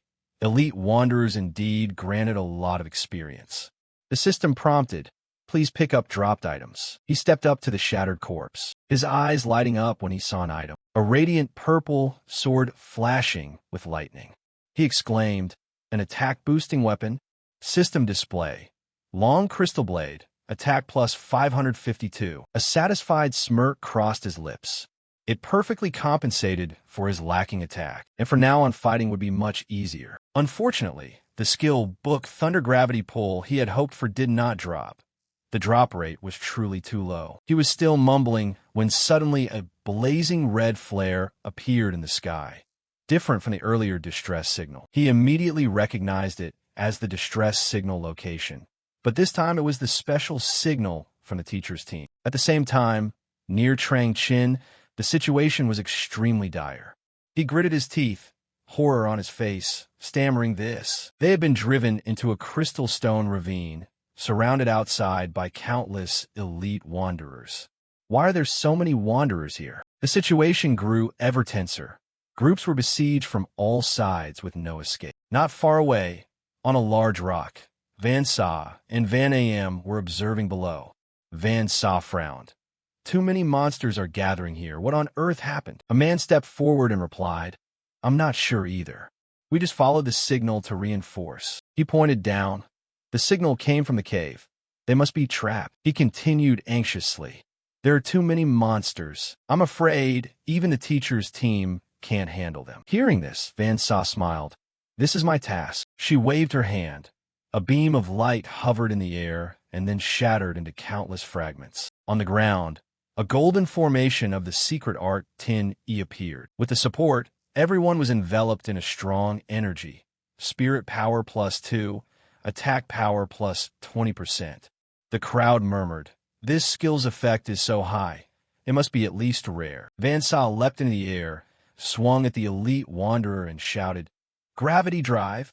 Immediately, massive boulders fell from above, pinning the monster and trapping it in a solid stone cage. Seizing the opportunity, Van AM wasted no time, activated a hidden technique, and unleashed a razor-sharp slash at the monster. Its status bar vanished instantly, signaling its death. Witnessing the scene, those nearby were stunned and buzzing, their eyes bright as if enlightened. So strong. Now we can rescue those inside.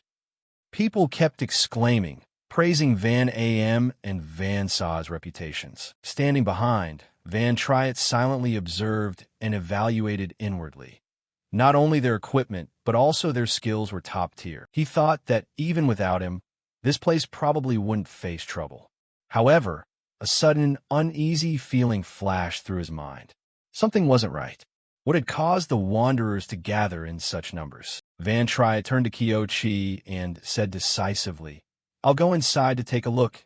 You follow those people first. To clarify the situation, he activated the skill, Wandering in the Mirror, and stepped into the reversed world.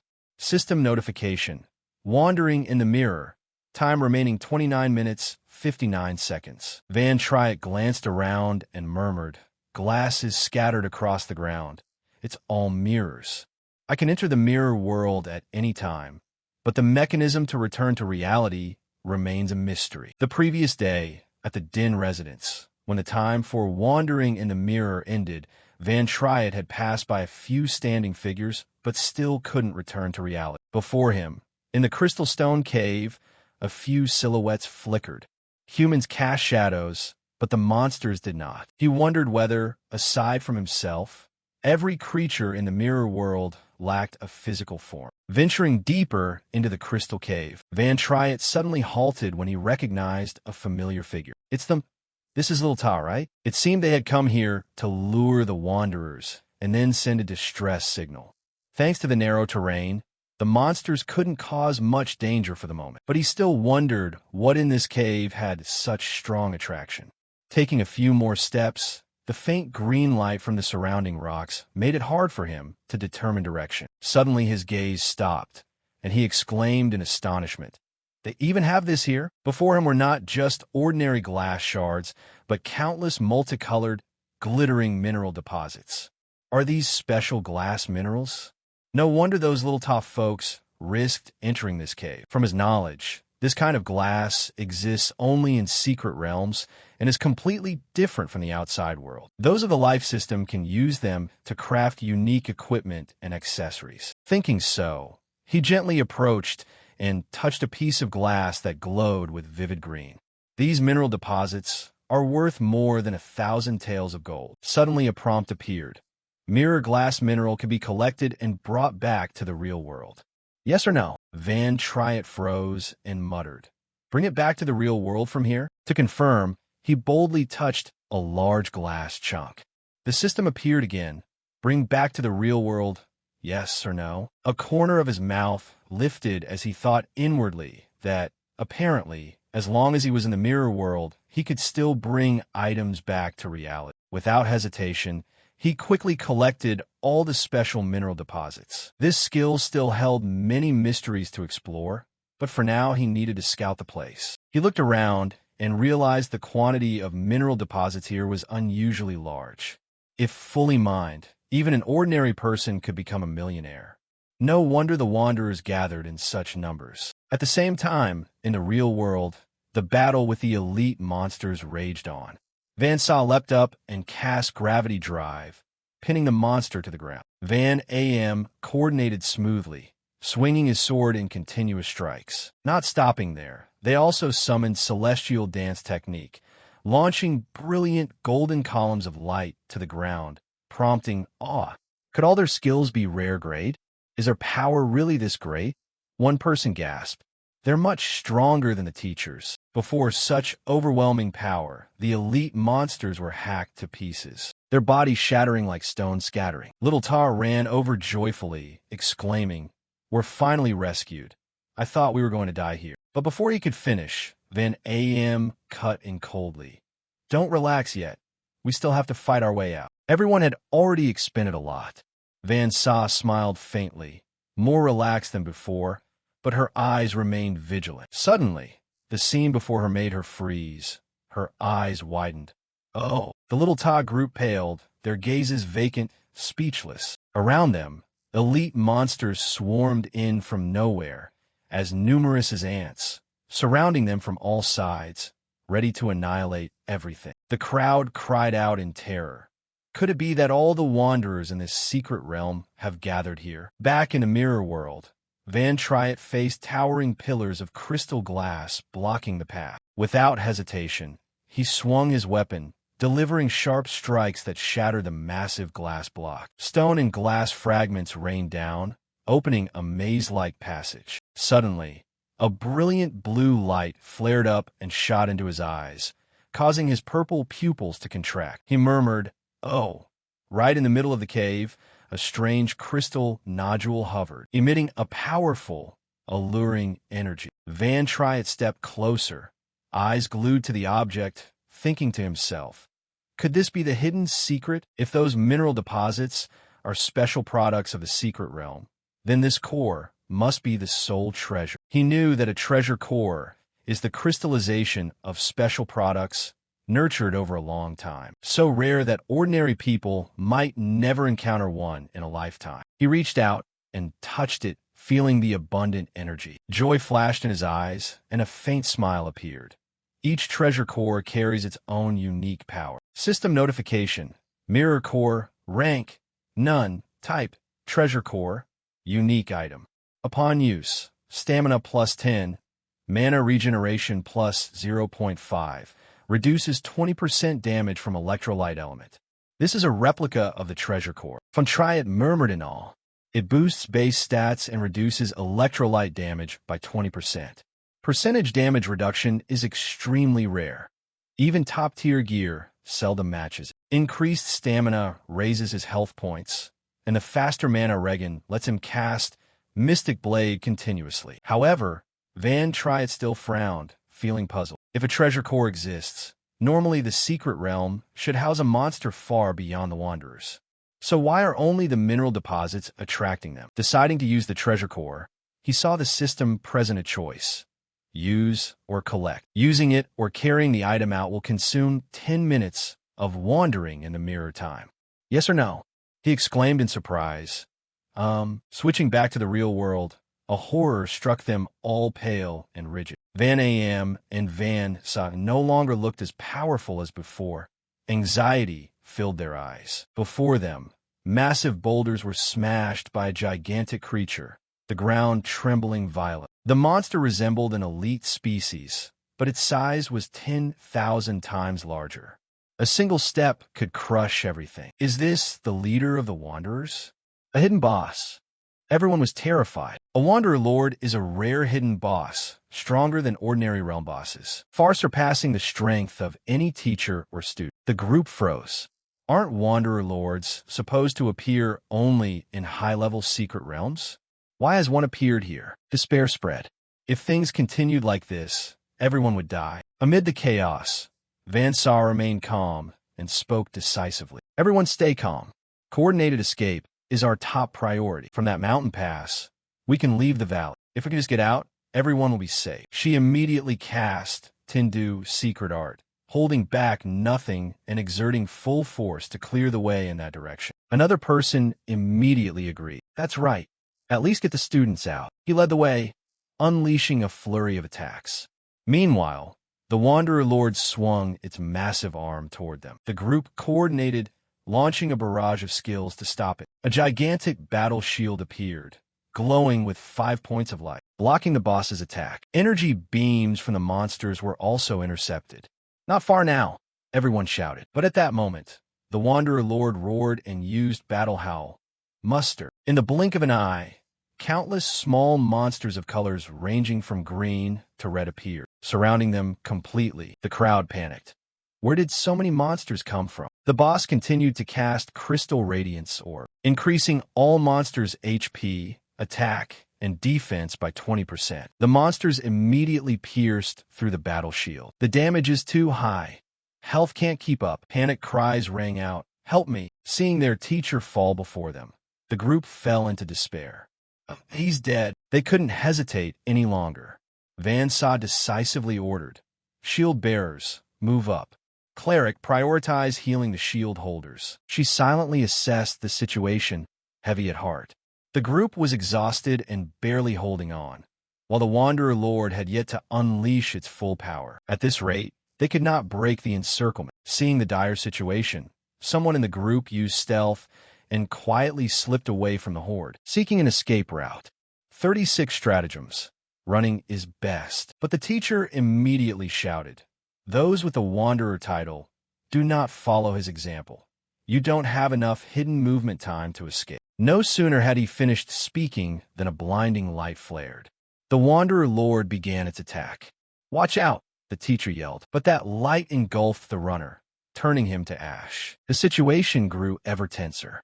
The small monsters simultaneously increased their strength, and they even caused the mountain pass to collapse. "This attack power is terrifying. We can't get out," someone cried in desperation. The boss calmly continued to charge up its move, preparing to sweep the entire group away. "We're done for. It's about to rush us. We can't stop it." At that moment, two ultimate skills appeared: Giant Shield and Rockmount Shield. System notification: Giant Shield, Rockmount Shield level 70. Type: Shield, Epic Quality. Defense plus 3000. Core resistance plus 80. Shields forged from stone turtle shell, self-adjusting to the wearer's body. The two shields stood firm against the Wanderer Lord's strike. "Everyone get behind the shields quickly," the girl signaled urgently. "Those with high strength, come hold them. If the shields fall, we're done." Although level 70 equipment with reliable durability, no one was of sufficient rank to equip them, making moving the shields difficult. They could only delay the attack temporarily. Suddenly, a student cried in shock. "Why does the school's secret realm have monsters like this?" "It's all because of you. Why else would we be here?" The group began arguing, suspecting one another. Were all previous efforts to save them in vain? The teacher felt sad, but suddenly thought at least those two kids were likely safe. Images of Van Trick and Kyo Chi flashed in his mind. The teacher startled. Didn't I tell you two to wait in the valley? Why are you here?" The teacher shouted urgently, "Be careful." At the same time, a shield surrounding the shield bearer was summoned. System report: Status 33, 257/2070, 31/160. The surrounding defenses had been broken. No one remained strong enough to stop the Wanderers. Watching the student use the shield to withstand the boss's blow, the teacher was astonished. Was this boy really that strong? But the guard's shields had all shattered, their defenses ruined, with no way to retreat. A barrage of power beams shot out in all directions. Jiang Jing's eyes widened in shock just as a figure appeared. "Kyo Chi, you did well." Kieki replied, in surprise. "Van, try it. Leave the back to me." The personal interface kept spitting out notifications. Level UPS, rank increases, character data glowing in a corner of the screen. Name: Van Triet, race: human, breakthrough level milestone 33, profession: support. Accompanied by a terrifying surge in physical stats. Witnessing the miracle, Kyo Chi was stunned, dropped his weapon, and murmured in awe. Van Triet truly is very strong. Standing nearby, Van Sa also exclaimed in disbelief. He alone could defeat such a monstrous creature. Following the celebration, dozens of high-quality items poured out from the boss's corpse. He squinted to inspect, unable to contain his inner cheer. A legendary grade item dropped. and there were two of them. Before the joy could fully blossom, a violent tremor surged from the ground, sending his body staggering wildly through the air. The cause of this earth-shattering collapse was nothing other than the remnants of the giant golem's corpse. Below, teammates' piercing warnings rang out. The monster's about to fall. Van Triet is still up there. Be careful. Relying on agile reflexes, Van Triet, like a leopard slash, immediately leapt away from the spot before the ground collapsed. Landing steadily, he frowned and carefully evaluated the newly cracked cliff face. His gaze pierced the dust haze, and he was shocked to realize the interior structure of the mountain was completely hollow. Tipping his toes, Van Triet sprang down onto a jutting ledge and peered into the darkness. Below lay piled bodies of wandering monsters and countless rotten human remains. He assessed silently. It seemed this place long ago gave rise to a wanderer lord even stronger than this one. Because of the presence of such a horrifying creature, the area bore the scars of a brutal battlefield. Suddenly, Van Triet's pupils contracted, sharply locking onto a shadow concealed in the distance. That figure was Kyo, and Bonbon had truly died. A cold shiver ran down his spine, leaving him stunned. Looking up at the jagged mountain peak, a colossal stone statue loomed, a warrior pressing a greatsword straight down into the ground in a mysterious pose. The shocking sight made everyone around draw a cold breath. They stared in disbelief, recognizing this as the traitor Kyo, and Van Triet clenched his fists, his mind roiling. Although he had heard this place was where the hero Din Khan carried out executions, he had never imagined it would be like this. The horrific traces of devastation before them were definitely not the aftermath of a one-sided purge. This was clearly bloody ruins left after an earth-shaking deathmatch between countless monsters and humans. That proud statue exuded a majestic, awe-inspiring aura, utterly unlike the cowardly traitor displayed in modern history museums. From that arrogant stance alone, it was clear this person was no meek soul to be trampled. In the suffocating silence, Kyochi suddenly clenched his fists and, choking up, said, "You may not believe me, but I think my great-grandfather, Tang Zhu, was not a heinous criminal." Kyochi's eyes brimmed with tears. His voice carried a bitter edge, yet remained resolute. Since childhood, I've read about Tang Zhu's history. Whenever the records reached specific accounts of him, they were always described vaguely. But I still managed to find some details. That he always entered secret realms beyond his appropriate level. He swept his gaze over the crowd, voice full of challenge. "Tell me, why would someone of S rank, a level 60 profession, go into such low-level secret realms?" Before anyone could answer, Kyochi gave his own reply, voice laden with long-suppressed anguish.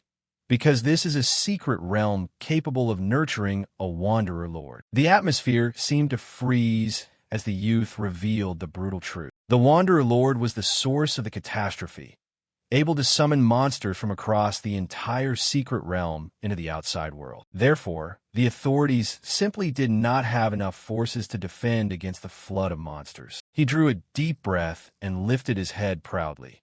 That is why strong, responsible professionals must periodically enter these secret realms to destroy the monsters. And my great-grandfather was such a man. He came here to snuff out the disaster at its source. The earth-shattering revelation left everyone present so stunned they were speechless. Seeing their shocked expressions, Kyochi's mouth twitched. His crooked smile bore crushing bitterness. "Perhaps you think I'm making this up, right? Even my relatives say I'm just seeking psychological comfort and interpreting those texts that way." Standing to the side, Van Triet decisively stepped forward. He slapped Van Chi's trembling shoulder firmly, and in a deep, steady voice affirmed, "I believe you." This bold act of support left the crowd momentarily dumbfounded. Kyochi also froze, eyes wide, his heart tightening. He had not expected Van Triet truly to believe that Kyo and was not that sort of person. With his eyelids half closed, countless fond memories of fighting side by side with Kyo and flooded Van Triet's mind. He recalled that kid's arrogant posture. "I don't need anyone called a master." With a smug smile, "With my talent, I'll surpass you soon." Old man like you might as well retire early. Then there were times of miserable struggle, screaming, "Master, save me." But immediately afterward he'd bluster. "Who needs you to save me? I just didn't expect so many monsters in this secret realm." Van Triad also remembered clearly Kyo and secretly hiding his injuries. "You caught me?" "Yes, I'm the type who quietly works hard behind the scenes and then brags in front of others. Don't worry, the next secret realm won't be life-threatening." He also recalled that question from years ago. Why did you choose the sword guard profession to advance?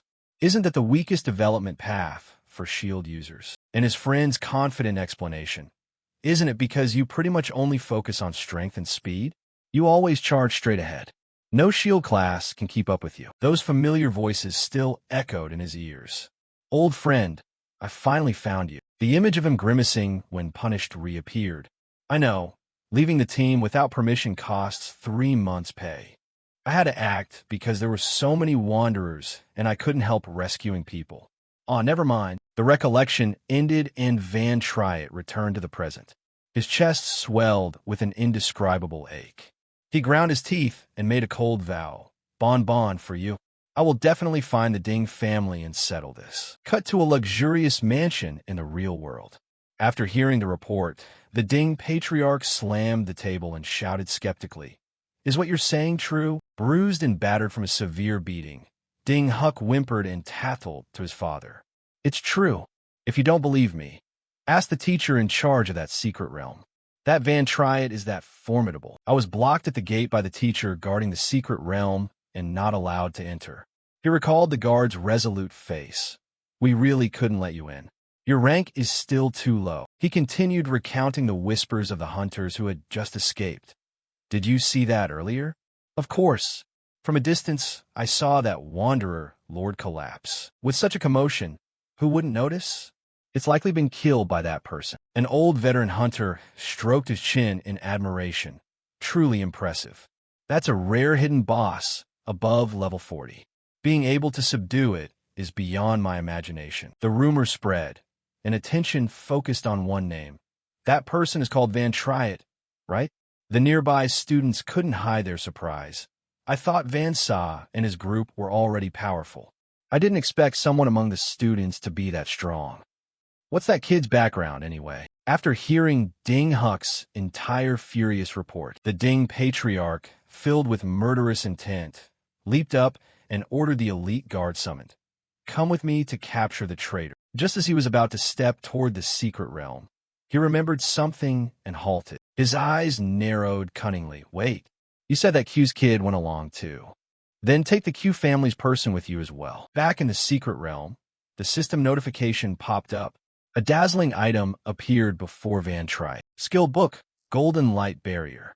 Level requirement, none. Type, special skill book. Rarity, legendary. Without blinking, he casually placed the precious book into Kyo Chi's hands and said nonchalantly, "You learn it. It has no rank requirement." The obedient youth nodded. Yes. Witnessing this throwing money away gesture, Van Son nearly toppled and cried out in alarm. "That's a legendary skill? You're just giving it to someone." Ignoring her incredulous expression, Van Triet shrugged. "This is a skill specialized for shield users. I can't learn it either." He looked meaningfully at Kyo Chi and added, "This is the skill your great-grandfather often used. It's this one." Kyo Chi clutched the book tightly, voice choking. "Yes." Hearing that trembling reply, Van Sa could only smile helplessly. Her gaze toward Van Triet grew a few degrees more admiring. But indeed, he was not lacking in powerful skills. "Technically, my skills are all advanced, but compared to his, they're still far inferior. Whether it's skills that suddenly disappear or those that can summon so many undead." Van Sa's inadvertent exclamation struck Van Triet like a lightning bolt, jolting him to remember his ragtag disciples. His mind scrambled to piece the fragments together. Of course, the undead I summon all come from transformed souls. Apart from me, other souls would also enter the mirror world. At the thought of that, a cold sweat trickled down Van Triet's brow. He held his breath and decisively pressed the interface icon. The mirror world skill has been refreshed. Journeying within the mirror, time remaining, 29 minutes, 59 seconds. His pupils flickered violently as he muttered, "Can I use it?" Van Triet stared up in bewilderment, his eyes fixed on the stone statue atop the peak with complicated emotion, where a face all too familiar, Bon Bon, was carved. Just then, a female guard approached respectfully and whispered to pull Van Saw back to reality. "We should go. You still have an audience ceremony later." The reminder made the young woman sigh, her pretty face showing clear disappointment. "Ah, we really can't stay longer. This is obviously more interesting." She scanned the battlefield, but couldn't spot him and mumbled irritably. "What is Van Triet doing? Why did he disappear for so long without showing up?" At the same time, everyone else was frantically searching. Deep within the deathly space of the mirror world, Van Triet stood motionless, facing the figure of his old friend. He said bitterly, "Bon Bon, I didn't expect we'd meet again. There are so many things I want to tell you, but sadly..." Before he finished, a surge of black resentment rolled out and enveloped Kyo An's body, spreading across him. The once hero was forced into a bloodthirsty rage. A flash of extreme sorrow crossed Van Triet's eyes. "You can't answer? So you become a wraith, but I don't want to strike." Facing the frenzied attacks, the once human Kyo An's instincts drove Van Triet to retreat step by step. When his back hit the wall with no escape, he completely dropped his defenses and allowed the vortex of violent moves to swallow him. Immediately, Van Triet's consciousness was dragged into Kyo An's fragmented, hazy memories. Scenes flashed through his mind, exposing the whole tragedy, what Bon Bon had endured, including the gift chip that Din Khan had given him. Seeing the enemy's arrogant posture in the memory, Van Triet frowned in discomfort. Why? Sparking in his head. Why did that stance feel so familiar? Crack! The memory glass shattered into thousands of pieces, violently yanking Van Triet's consciousness back to the real battlefield. Dizzy and staggering, he was at a loss, confused about what had just happened. He lowered his voice and whispered, holding a faint hope, "Bon Bon." What answered him were only the beast's savage roars from its chest. Even so, Van Triet didn't want to give up. Boom boom. Under the storm of attacks, he gritted his teeth and dodged Kyo and strikes. His mind quickly analyzed that the opponent was driven only by combat instinct. With no other option, he had to withdraw. But at that moment, the system interface flashed red with a warning. "Cannot leave the mirror world." Van Triet's brows knit tightly. "Can't leave?" With no escape, he slowly exhaled. His gaze grew cold. "Looks like I have to charge forward." The scene shifts back to Kyo Chi at the entrance of the secret realm. As soon as he stepped out, the Ding family's aggressive men surrounded him and jeered. "Oh, why are you alone? Where's that Van Triet? Oh, he must have seen us and ran away, right? That cuts our fun in half." Facing the sharp taunts, Kyo Chi's expression darkened. He asked irritably, "Ding Huck, what are you doing here? Are you here to level up too?" Ding, the patriarch, smirked and stepped forward, his hand disgustingly smoothing his sleeve. "Stop pretending, kid from the Kyo family. Didn't you and Van Triet sneaking into my house to steal?" Falsely accused, Kyo Chi flusteredly protested. "I didn't. You're mistaken." Despite his denials, the group remained unmoved. The old Ding snorted coldly. "You think I can't recognize your shout?" The baseless words stunned Kyo Chi. He had nothing to say. He waved his hand smugly, his tone falsely magnanimous. "Actually, those matters don't matter, because I've brought you a gift." As he finished, he beckoned. From behind the guards, a line of people in tattered clothes were dragged out. Kyo Chi's pupils contracted. Horror washed over him as he realized his entire family was there. His grandfather, grandmother, uncles, aunts, and even his poor mother. The painful scene continued. His grandfather suddenly strained his neck and shouted in the most ignoble manner, then collapsed to his knees. "You beast, apologize to the heroic clan and apologize to young Master Ding Huck." Contrary to his usual submission, Kyo Chi refused to yield this time, standing motionless. He defiantly met his grandfather's eyes. "Grandpa, I don't want to." This defiance enraged the old man further. He ground out each word. "When you were young, what did I teach you? How are you supposed to behave toward the Ding family? Unable to hold back, Kyo-chi shouted back, tearing through the air. Must the Kyo family forever be the Ding family's dogs? The words struck like thunder, leaving the whole family stunned and staring at him in silence. Under the cold stares of the Ding men, his uncle panicked and prostrated himself, uttering groveling words. Yes, we are descendants of that wicked traitor. To be allowed to be dogs is already lucky. His aunt wept, voice trembling as she pleaded. Do you want to ruin the whole family? Think of your parents. Your mother worked so hard to support the family, and your father. Each word felt like salt in his wounds. Kyo-chi gritted his teeth, voice shaking but determined. Everyone, look at what's behind me. He stretched out his hand and pointed into the distance, choking up. Our great-grandfather came to this secret realm to deal with the calamity. He clearly sacrificed himself because he was attacked by too many at once. The youth's eyes burned with an unquenchable hope. I tried before to find proof about our great-grandfather, but it wasn't enough. But now, the evidence is right before us. Our great-grandfather was not a traitor. The truth is completely different from their propaganda. Once the truth is revealed, his honor will be cleared. We don't need to live like this anymore. The Ding family has no right to treat us this way. Our family doesn't deserve this. The youth's rising momentum made the Ding patriarch laugh with pleasure. Ha ha ha, childish as it is, you're not wrong. The smile on his face grew increasingly cruel. Yes, everything you said is true. Your great-grandfather Kyo was indeed ambushed and killed. He wasn't exactly a monster either. He paused, his eyes showing blatant shamelessness. To be clearer, my great-grandfather prospered because he ambushed Kyo, and the man's face revealed utter baseness. But he curled his lip in a cold smile. Who cares? Kyo is still a traitor to the empire. He is still an evil man. What if I kill your crazy father? What if I kill all of them? The descendants of traitors like you are contemptible by nature. Suddenly, he waved his hand and pointed directly at Kyo-chi's trembling relatives. Actually, all these family members of yours know everything. Otherwise, how do you think those people you reported died? After unloading his cruel insults, he leisurely intoned an order like a monarch. Kneel. The weak resistance quickly collapsed. Kyo-chi's entire family obediently dropped to their knees at his feet. His gaunt mother wept, crying out in grief. Aki, I'm begging you. Admit you were wrong. Don't resist. It's useless.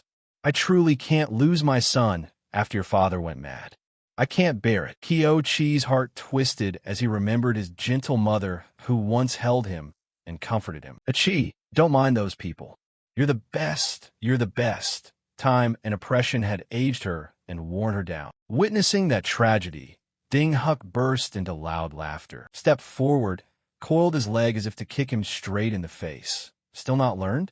Whether you kneel or not, you will kneel. But Kyo-chi suddenly reached out and caught the blow, gathered his strength, and yanked the man's leg, then hurled Ding Huck toward a pile of stones without hesitation. His voice rang out decisively. I won't kneel anymore. Lying sprawling on the ground, Ding Huck fumed in rage and growled. Some progress at least. He immediately summoned a weapon and lunged madly forward. You dare lay a hand on me? I'll show you what it's like to be a punching bag. But the moment the blade was about to strike, he was knocked backward by Kyo-chi. The man staggered, stunned by the ferocious force. How did this happen? Stepping over the scattered rubble, Kyo-chi's cold voice echoed. Mother, we are the descendants of heroes. Giving his opponent no time to react, he unleashed a flurry of blows, striking Ding Huck's face like thunder. The Ding patriarch, standing aside, furrowed his brow, eyes wide as he stared at his favored son clutching his bloodied face, muttering in shock. How could this be? How could this even you suddenly become strong? Ding Huck struggled more and more desperately. He lunged in a furious attack, but each strike was lightly evaded by Kyo-chi. Helplessness erupted into a wailing cry full of resentment. You're clearly just a punching bag. From childhood, you've only been a punching bag. On what basis? Ending the farce, Kyo-chi gathered all his strength and threw a decisive uppercut. Ding Huck collapsed to the ground before everyone's eyes. Right in front of his family, Kyo-chi stood there, trampling his enemy. His gaze shot like a bullet at the cruel old man, and with proud finality he declared, "I'm not who I used to be." Across the space between the two worlds, on the black and void battlefield in the mirror world, Van Triet was still pouring out his strength to withstand the brutal strikes of the vengeful spirit Kyoan. He retreated while silently assessing his enemy's strength. This was Bonbon's full power form, and he was far weaker than him at the moment. If he weren't a defensive class vocation and lacked consciousness, he would probably have been overwhelmed in an instant. Exploiting a small opening, he slipped into counterattack, quickly mapping out his approach in his head. All the opponent's combat techniques had been taught by him, so he knew every weakness. However, the moment his sword touched the rigid armor, Van Triet had to grit his teeth in frustration. After all, that was a defensive force at post-class level over 60. Even stacking magical blades likely wouldn't deal much damage. A moment later, as Kyo unreleased his concealment ultimate, Van Triet immediately recognized the legendary skill, Golden Light Barrier. He clicked his tongue in irritation. What a nuisance. He then plunged into a life-and-death fight with the opponent, not forgetting to hurl an insult at whoever was controlling Kyo and, "You mongrel." With that, he gathered his power to unleash the Dung Shan chaotic finger, determined to fight the spirits to the end. On the other side, Q-Chi kept raining iron-hard punches down on Ding Hu. Even though the opponent had collapsed to the ground, he did not stop in his rage. Seeing that, Ding Huck's uncle could no longer contain himself. He coldly acted, Huck, now you can't even beat that Kyo brat. Want me to help you scratch its itch?" Saying that, he lunged toward Q-Chi at terrifying speed. However, just as he was about to reach him, an invisible force pushed him back in surprise. That was the power of the Golden Light Barrier. Q-Chi roared proudly, "Stand out there and watch. All that talk of clan heroes is just cowardly braggarts. They don't dare single fight." Meanwhile, at Van Triet's side, he was still expending all his strength to withstand the relentless onslaught from the spirits. Remember that the Golden Light Barrier is a legendary tier skill, so its defensive capability is completely independent of the user's stats. As long as it doesn't take a single strike exceeding twice its tolerance, it can withstand at least 10 consecutive attacks. However, it is also a skill that consumes energy per turn. Even the slightest damage erodes this protection. When its energy is depleted, accumulating 10 hits of any kind can completely break the barrier. Back with Kyo-Chi, after a frenzied burst of attacks, the old man finally shattered his defensive layer. He sneered triumphantly, "You little mongrel. So what if you have the Golden Light Barrier? That trash Kyoan used. I don't even bother to respect." Immediately after, he swiftly grabbed Ding Huck as a human shield.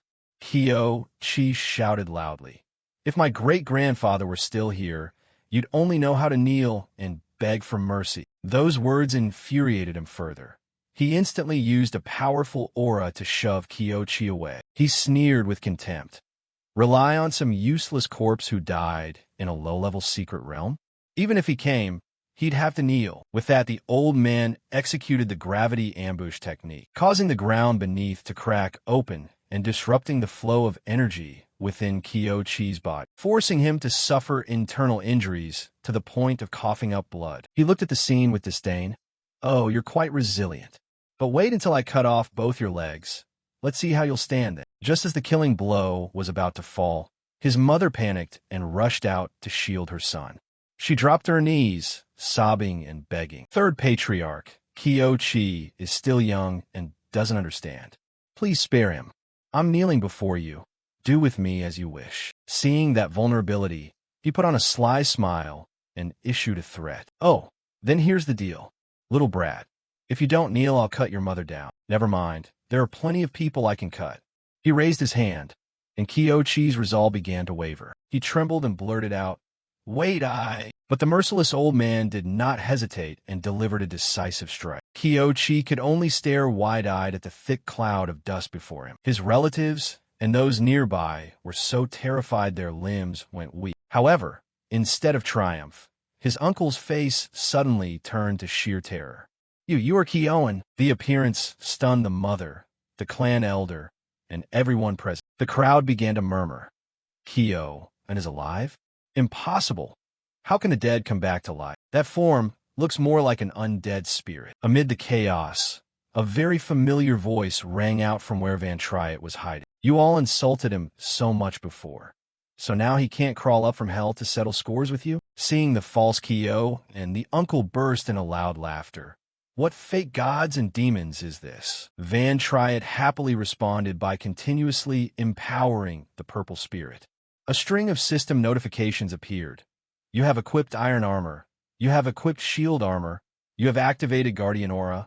You have used population shield. This blessing forced the Ding family to struggle to defend themselves. No matter how they surrounded and attacked, they couldn't inflict a single scratch on the purple spirit Kyo, and Kyo-chi's grandfather watched with his mouth agape in astonishment. So strong. Is that really Kyo? And even Kyo-chi uttered in shock. With that ability, the interception technique could block multiple guards at once. Truly astonishing. By contrast, the uncle remained unconcerned, pointing at Van Triet and hiding and challenging. This is the spirit you summoned, right? My family used to summon tons of this trash. Level 3-3 wannabe, and you compare? Kyo and spirit is nothing but salted fish. With that, he immediately charged in to attack. But he was ensnared by the purple spirit's sticky attack, rendering the weapon in his hand useless. With no choice, he discarded his weapon and fought barehanded. When a moment ripened, he used a close combat maneuver to collide forcefully with the purple spirit, confidently declaring, "Under absolute power, everything is junk." However, just as victory seemed at hand, he was knocked back by the golden light barrier. Van Triet thought to himself, even if Bon Bon becomes an undead, it's only an S-rank undead. No matter how strong the golden light barrier is, it will only keep him busy for a while. With coordinated attacks, they can drain all its energy. But when he looked back, the uncle found the newly hired lackey surrounded by Van Triet's other undead, with no escape route at all. He had to pull out the old armor from the storeroom and muttered, "A bit troublesome. Kyo or the purple spirit. It's all the same, just a bunch of summons." He activated his inner blaze to boost his attack and charged straight toward Van Triet's hiding place. With a 1,000-pound punch, if I kill the summoner, the summon will naturally vanish. With all the high-end gear you inherited, let's see how long you last. But in the very first clash, Van Triet easily dodged the blow and even followed with a deep claw across the old man's shoulder. He shouted in shock, "What's going on?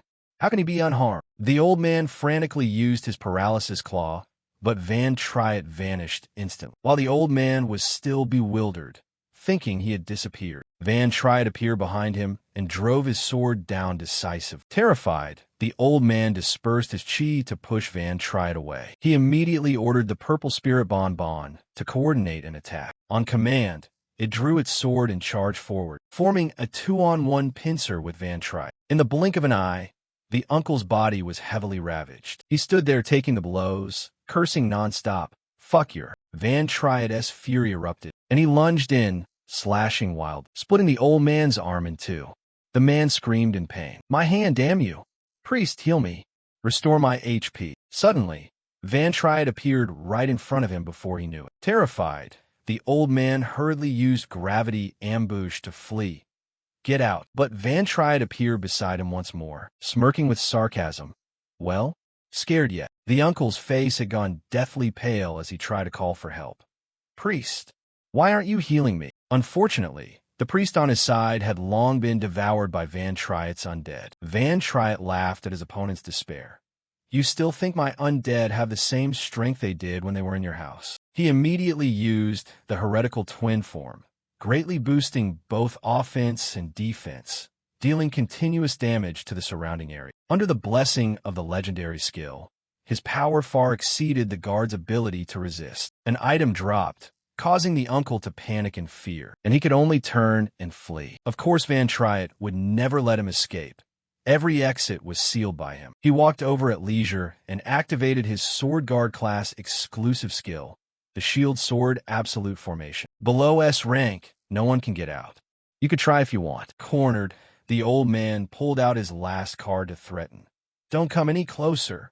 In my hand is a Void Bomb. This is an S rank item my father gave me. If it explodes with your HP, You're as good as dead. Van Triet remained unruffled and taunted. Let it explode. The uncle stared blankly. You want to die? He sneered. With my blood.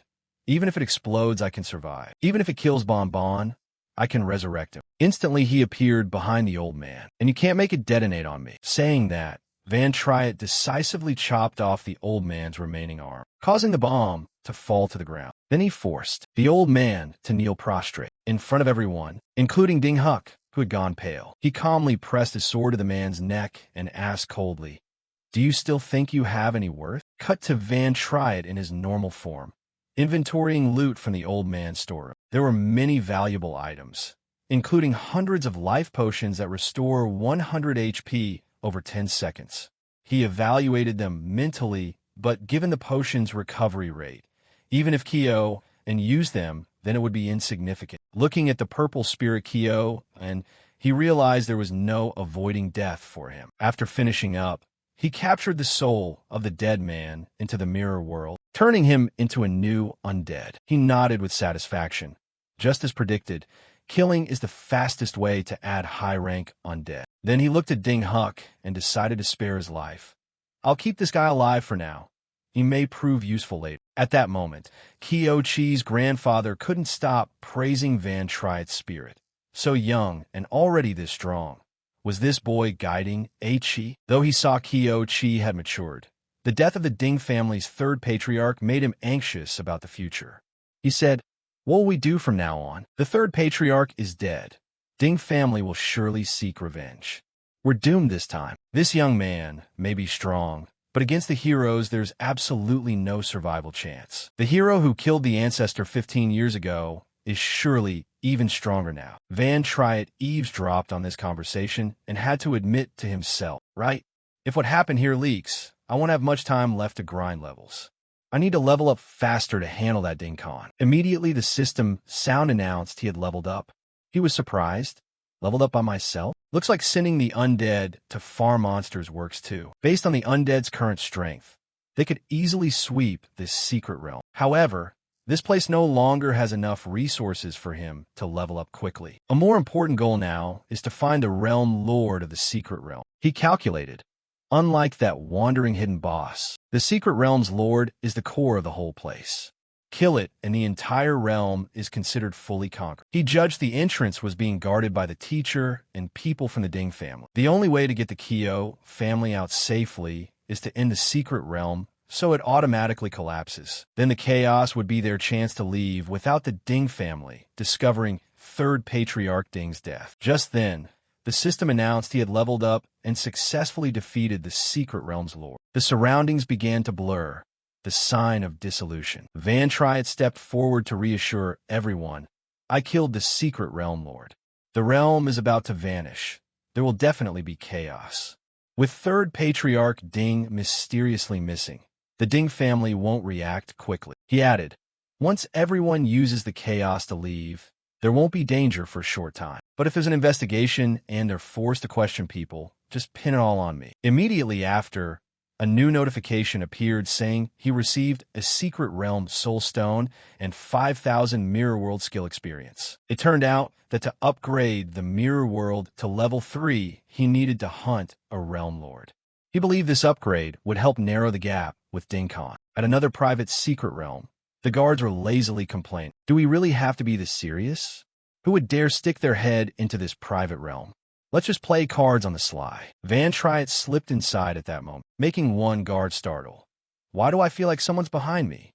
Must be my imagination." To Van Triet, these private realms with low-level guards had absolutely no defensive capability. He slid past each gate with determination. Almost. I'm about to send that Ding Con to the afterlife." He frantically swept through monsters, his level rising continuously after each realm lord he killed. He reminded himself, only calmness prevents mistakes. Stay calm. News that a string of private secret realms had been covertly seized began spreading in the press, forcing the Public Security Bureau to open an investigation. Kyo Chi's grandfather read the news and couldn't help but suspect. Was this done by Van Triet? So many realms suddenly conquered. It's definitely related to that realm we went to before. If so, the Ding family will be drawn to him. He did this for us. Otherwise, we surely wouldn't have escaped. Everyone in the house was deeply moved and relieved by his actions. This place was days away from the Ding residence and very secluded, hard to cover up without leaving traces. He actually found us here. We don't need to worry anymore. That's right. Finally safe, we've probably escaped the Ding family. Suddenly, a huge explosion rocked the area, sending rocks flying. A menacing voice thundered. You think you can escape us? You think we'll just tail that criminal and let him slip away? Where's that van? Try it. Even if you have no ties to the criminal, just daring to run from the Ding family warrants a visit. Besides, you're underestimating the Hero clan, not to mention those traitors with delusions. His whereabouts have already been tracked down. Meanwhile, at a Hero's secret realm, Van Triet, whose power had advanced dramatically, was glaring into the distance. Ding Khan, I'm coming for you. He analyzed the situation. Private secret realms were no longer yielding much benefit, while the high-level secret realms were being guarded strictly by the military. With the current 200 detection radius, he couldn't sneak in unnoticed, so he had to seek Van Saw's help. Van Saw, seeing him stare, teased. So, you called me out here because you want me to lead you in? I can't do that. I don't know how much you understand my status, but even I couldn't get in without a pass. But he produced a travel pass that left her stunned. You prepared this early? However, temporary passes require someone to escort you to avoid inspection. So you plan to circle around the Ding family and still not be detected entering this realm. Why is that? Van Triet, with an innocent look, recounted. Last time you were in that traitor realm, you also saw Kyo En's corpse. If Kyo En isn't as villainous as the propaganda says, then the previous betrayal incident likely has hidden complexities. I want to help my friend, help the Kyo family clear their shame, and get a hero to confront this openly. Van family didn't believe him. She exposed. Do you think I'm an idiot? You'd risk offending the Hero clan just for some kid like Kyo Chi? Put that aside. You already snuck into the Ding residence earlier. Did you somehow predict Kyo and situation and steal the travel pass in advance? Also, not long ago, Third Patriarch Ding and that traitor realm were caused by you and Kyo Chi. But then you vanished and haven't been found since. Could you be connected to that traitor Van Triet? He showed no fear and even smiled faintly in reply. Isn't your surname Van as well? Could you also be involved with the traitor Van Triet? She responded a bit irritably. I'm not involved in those other things. And actually my surname isn't Van. I just changed it to avoid being disturbed. Van Triet teased relentlessly. You know my real surname is Van. Aren't you afraid I'll expose you as an old woman? You're not acting like someone begging. Do you think I'd report directly to the military? Then you're as good as dead. Van Saw said this while bringing the pass close to her neck. Van Triet fell silent, then smiled smugly.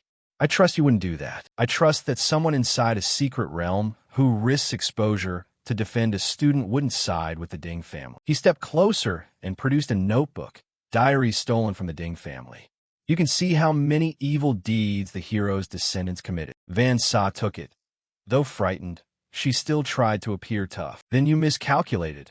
I don't care about those things. Instead, you, who seemed so composed, easily handed your life over to someone else. So naive. You've probably never been betrayed, have you? Van Triet laughed, his eyes briefly hollow. Betrayed? He continued. Whether it happened or not, so what? I won't let that stop me from trusting others. I even believe your nature isn't bad. Van Saw stepped back to retort. You don't look like a good person. Then she turned her back. If you really trust me that much, come with me and see if I betray you halfway and expose you. In truth, she hurried away because she felt awkward being seen as virtuous. When they arrived, the gatekeeper warmly greeted Miss Van Exe. The hero had been waiting for them for days. Upstairs had instructed that Miss Van Exe may enter directly. The guard's gaze swept around. He assessed cautiously and then probed. Why aren't you accompanying the Ding family's young master? The young master just entered the realm. Is that cloaked person your bodyguard? It's not that I distrust you, but the young master said his temporary pass was stolen upon entry, so we must be extremely careful. At this, Van laughed brightly. She tossed her chin, her eyes full of mockery fixed on him. If you're not doubting me, then what is this? An interrogation? Her sharp words immediately made the gatekeeper break into a sweat and stammer out an explanation. Of course not. Mainly, we received information that the criminal at the realm gate has recently been moving toward the hero realm. Van couldn't help but chuckle, her coquettish eyes flicking subtly toward Van Triet, standing motionless beside her. Even so, the guard persisted in nagging with a loyal expression. We're just following regulations for your safety. What if the bodyguard was swapped? Seeing him stubbornly intent on investigating, Van Exe suddenly smiled cunningly. She stepped closer, affectionately took Van Triet's arm, teasing, "Fine, let them inspect." She even playfully pinched his cheek, then spun around abruptly and glared sharply at the gatekeeper. "So you think I don't recognize my own bodyguard? Maybe I plan to replace him? Or do you want to search me too?" The murderous aura from the noble daughter instantly silenced the guard. Cold sweat poured as he hurriedly bowed and pleaded, "I wouldn't dare. If Miss Van is certain, then there's no mistake. Please enter." Smiling triumphantly, Vincent strode past him, the haughty bearing of an heiress on full display. "Enter." As he crossed the boundary into the secret realm, Van Triet silently judged that the backing behind this girl was indeed deep and unfathomable. Lost in thought, Van Exe's calm voice suddenly sounded in his ear. "Based on your trust, I'll lead you in this time. After that, do as you please. But that's it. My backing won't intervene further." He nodded slightly, eyes showing sincere gratitude. "Thanks." Immediately after, a surge of black energy swelled, and a jet-black Thule spirit appeared at his gesture. Van Triet calmly instructed, "You take it with you. Whatever I do behind, they won't suspect you anymore." With that, he faded and vanished into the void. Van Exe crossed her arms, snorted lightly, prideful. "So you actually have some conscience left." Cut to the mirror world. Van Triet stroked the system interface with his finger, the corner of his mouth twitching as he murmured schemingly, "Finally, I can use it." The mirror world's abilities after upgrading to level 3. A series of mechanical system notifications flashed. You have activated Mirror World Level 3, expanding the anchoring area of the realm field. Glancing around, he noticed packs of beastmen dispersing across the wasteland. His keen mind clicked. Mirror World Level 3 can replicate secret realm monsters from the real world. As the monsters charged wildly, Van Triet remained unflustered, coldly swinging his hand to unleash dark techniques, dispatching each one neatly. While cleaning up the aftermath, he smugly outlined a plan. From now on, he could farm monsters freely in the mirror world without worrying about detection. In an instant, his body shattered into shards of light, performing a perfect blink outwards. The system announced again, "You have left the mirror world." Although his true form had departed, the smile on his lips grew brighter as he plotted further. Even if he left the mirror world, the Thule spirits could remain there and grind levels for him. In the meantime, he could scout the surroundings first. From the high vantage point, what struck Van Triet's eyes was a massive, towering structure. He was secretly astonished. They'd even built an entire castle inside the secret realm. Using his analytical mind, he pieced together the facts from the Ding family's journal. This was where Ding Khan resided. "I know too little about him. I only know that 15 years ago he reached S rank. Then afterward he seemingly never displayed his true power in public. Not even third patriarch Ding knows. With more detailed intel, confronting him would be far more certain to succeed. According to my previous life, everyone who reached S rank was known. Yet he suddenly appeared out of nowhere." He glanced at the silent figure beside him and asked softly, "Bon Bon, do you know who he is?" But in response, there was only a blank, soulless form. Van Triet sighed lightly, a flicker of disappointment rising in him. Still nothing. Clearly, since the mirror world upgraded, the intelligence of the Thule spirit troops has improved significantly. The system board even once announced that Bon Bon's strength had been enhanced the most, but that still wasn't enough to awaken his communication abilities. In his heart, he still nursed a thin hope.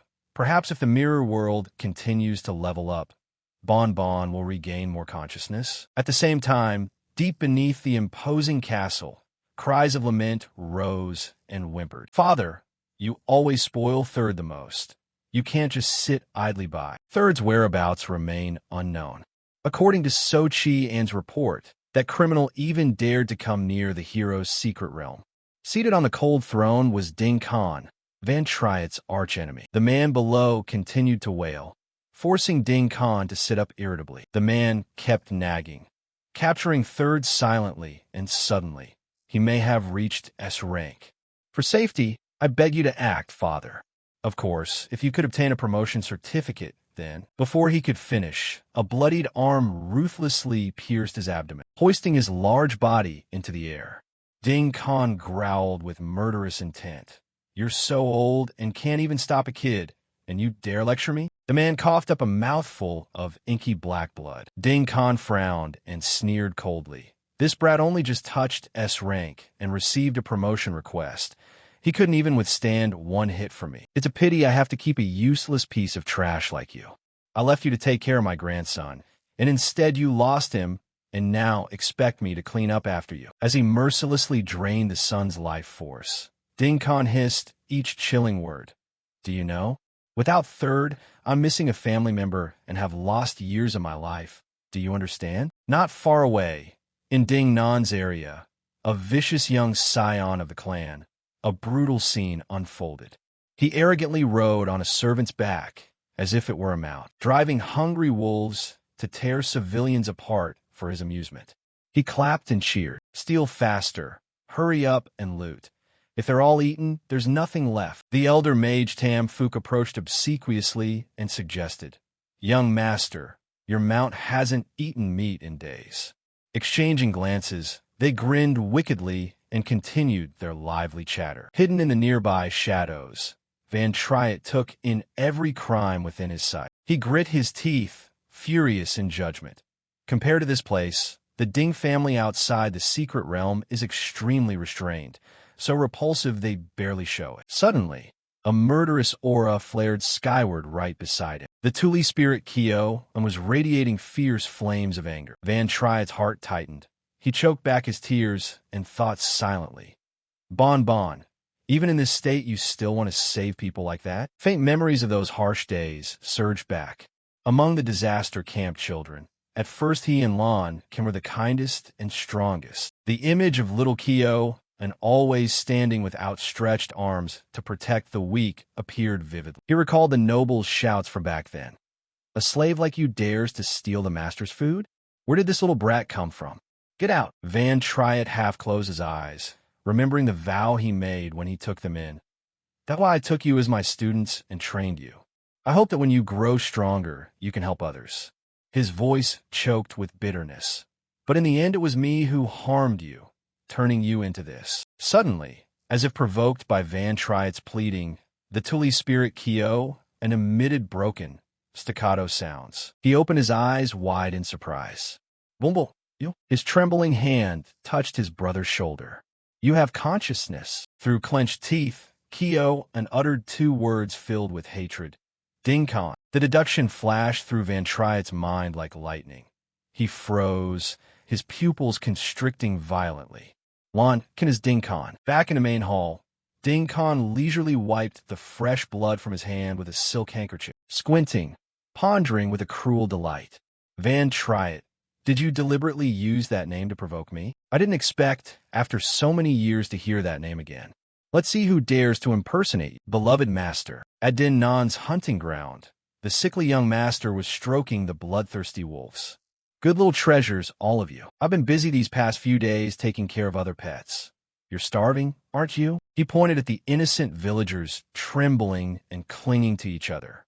I order it, since I'm bored of them anyway. Devour them all. The pack of beasts roared and charged madly toward their prey. But at the moment death was about to strike, a cold blade of sword light tore through the air. The familiar figure of Van Triet appeared, decisively saving the child's life. Though his mind churned with waves, he still screamed inwardly.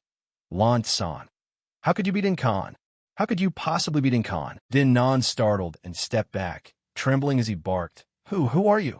Nam too rushed forward to shield his master, angrily shouting, The intruder is utterly rude, daring to come to a hero's domain to find death. Ignoring the sickening barking, Van Triet's eyes glowed faintly red, his reason giving way to fury. How can you be Din Khan, the one who raised such scum? Memories from years ago washed over him. Because power surpasses the rules of the profession, it's no longer the age of knights. But as a descendant of a knight, I still wanted to pass something on. Under my guidance, your strength would surely surpass that of ordinary professionals. If you still wish to learn from me, remember these points. First, be humble. The memories slid to training sessions. Kyo, and once arrogantly boasted, your complete wind slash isn't as fast as my continuous autumn harvest. Those teachings were completely discarded. He recalled his heartfelt admonition. There is no essential difference between you and others. Be polite and respect everyone. This is your reward. Dinkan obediently bowed then. Thank you, sir. Is that all? Old man, don't be stingy. Causing Van Triet to bonk his head hard. Dinkan quickly joined in the mockery. Shut up. Don't rile up the master like that. Though annoyed and scowling, clearly lacking politeness or respect toward me, Van Triet still gently gave an extra reward. This is an additional reward from me.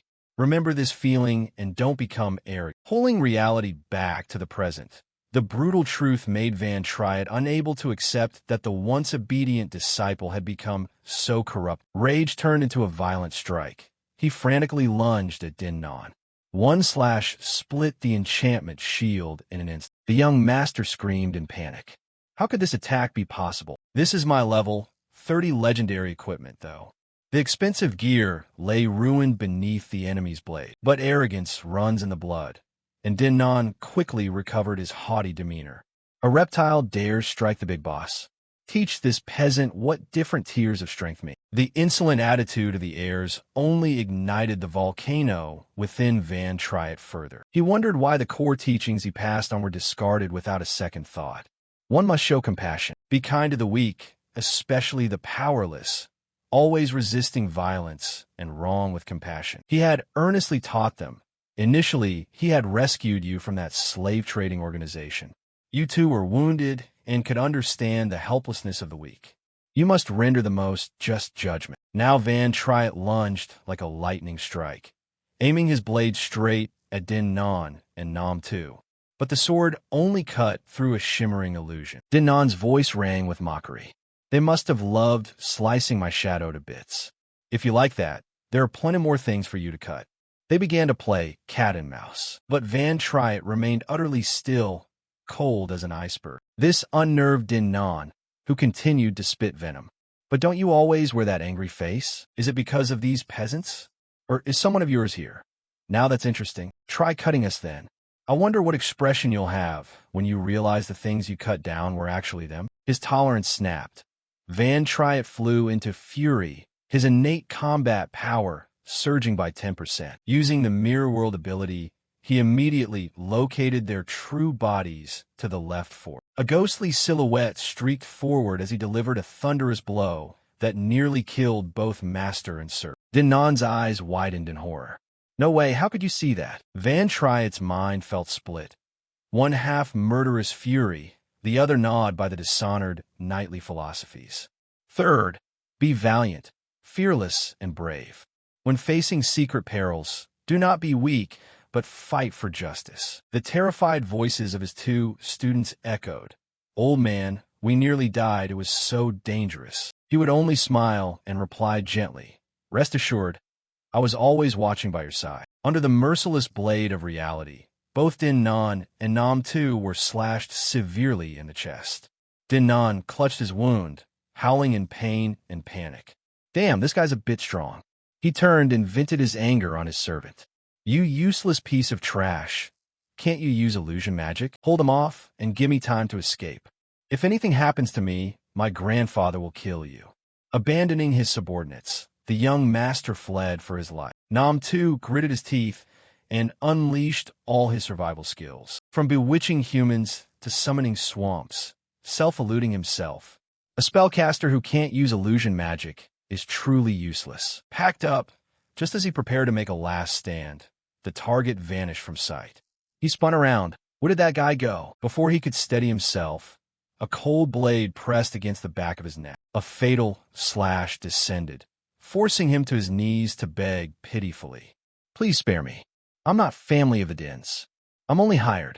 If you want to deal with the Din clan, go after Din Non. Disgusted by such cowardice, Van Triet showed no mercy, coldly swinging his sword to send the man to the afterlife.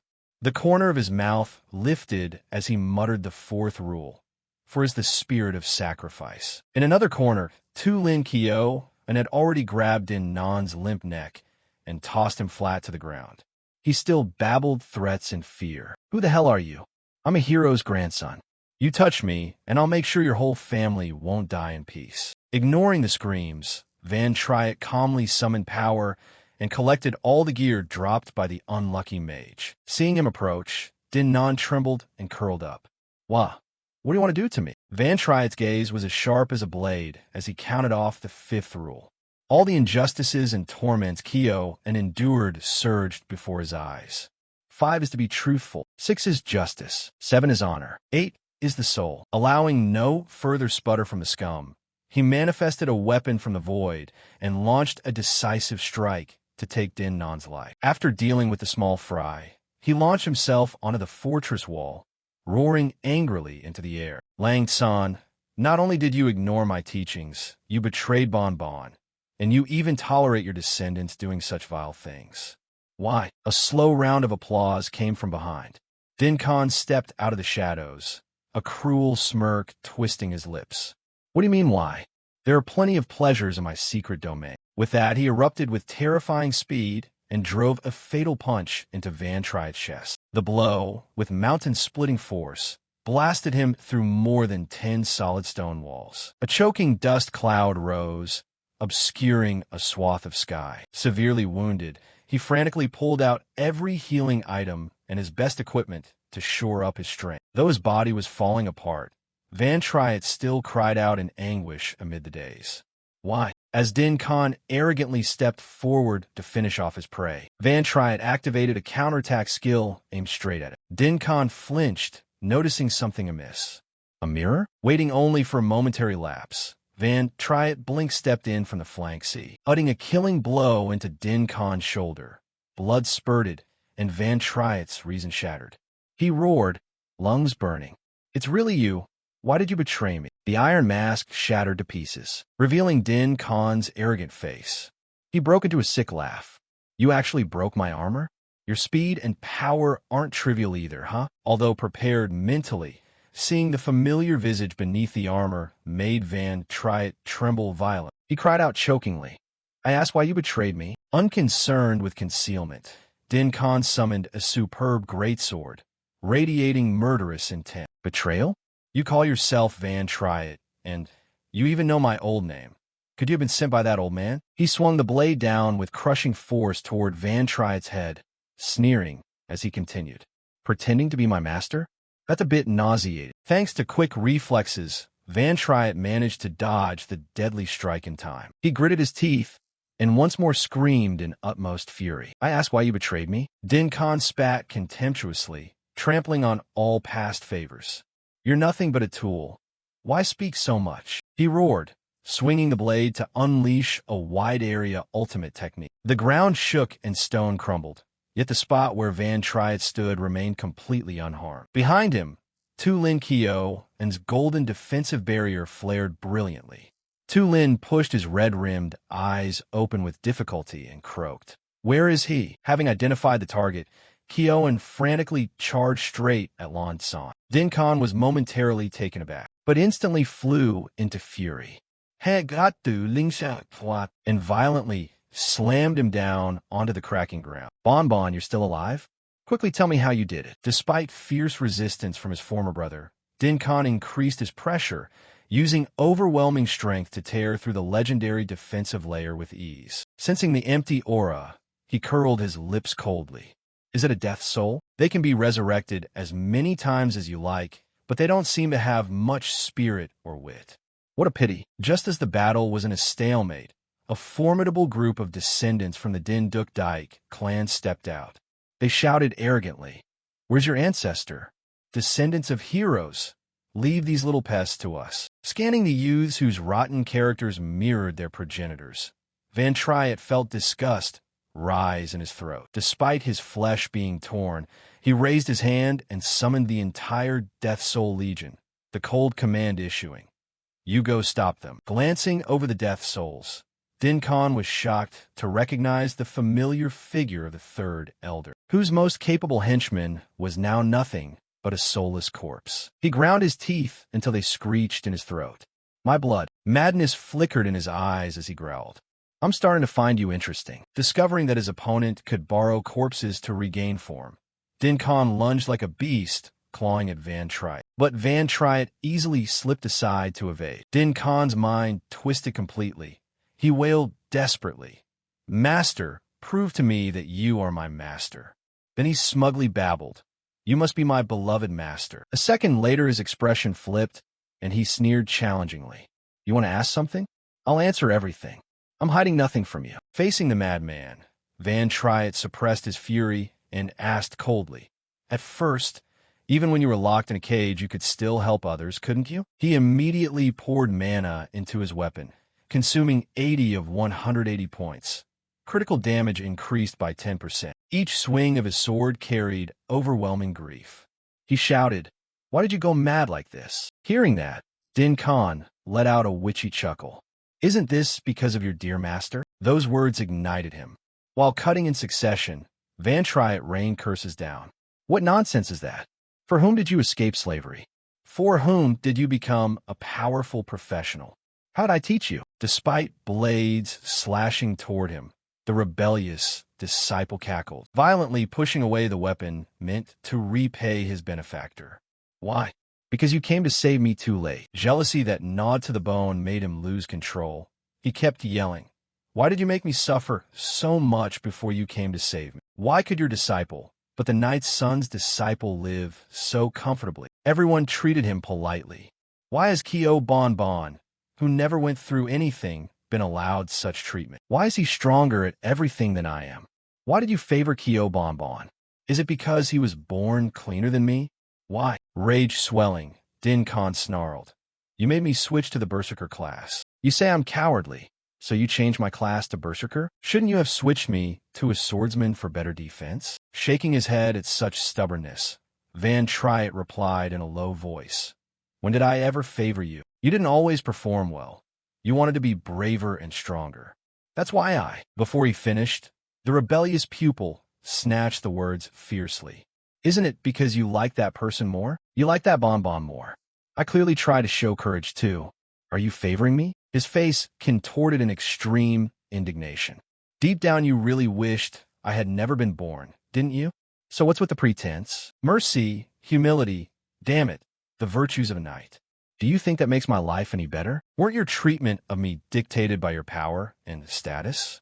I'm not like that idiot Bon Bon, whom you fooled into becoming dull, wasting time and promotion opportunities to run off and rescue people. And you talk to me about betrayal? If you could choose Bon Bon, then of course I could choose someone else.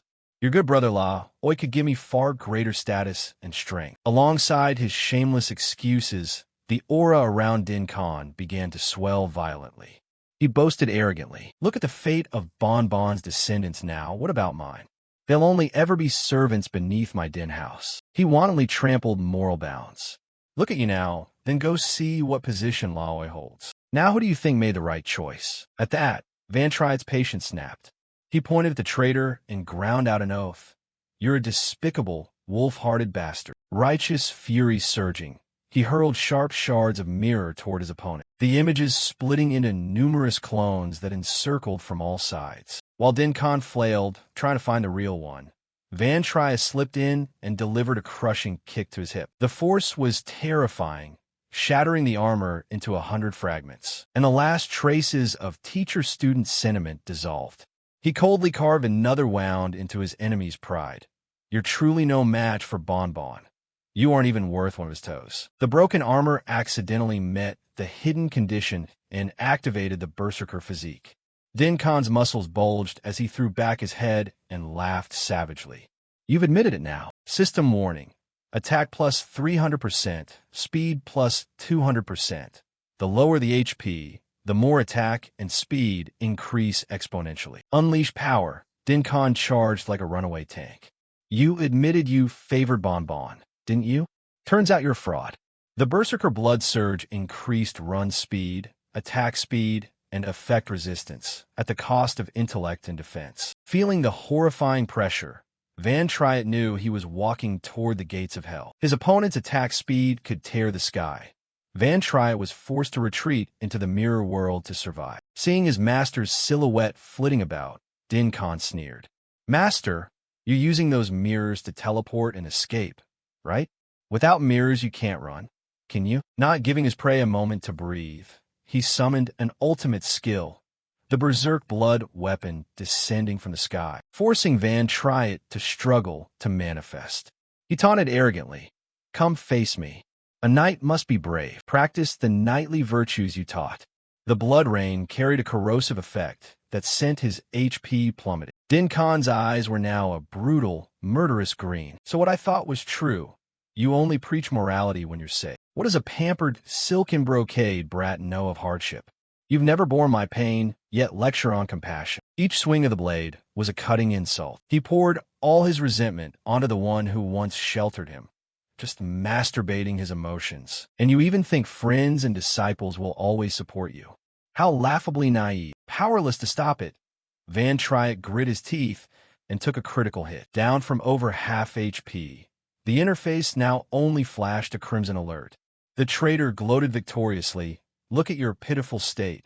Without mirrors, you're this weak." Pain searing to the bone, Van Triet scrambled to pull out a potion flask and drink to salvage some fading blood. As he dragged his weapon forward, Din Khan mocked and sneered. "You're just barely clinging to life under the damage from the blood rain." Timing the distance precisely, Van Triet launched a surprise strike, but the enemy easily swatted it aside. Din Khan sneered. "You weren't this weak before. That's the price of naivety. Be grateful to us." With no way back, he drew the wind cleaner blade and thrust it straight ahead. Unfazed, the berserker clamped his bare hands around the blade and taunted.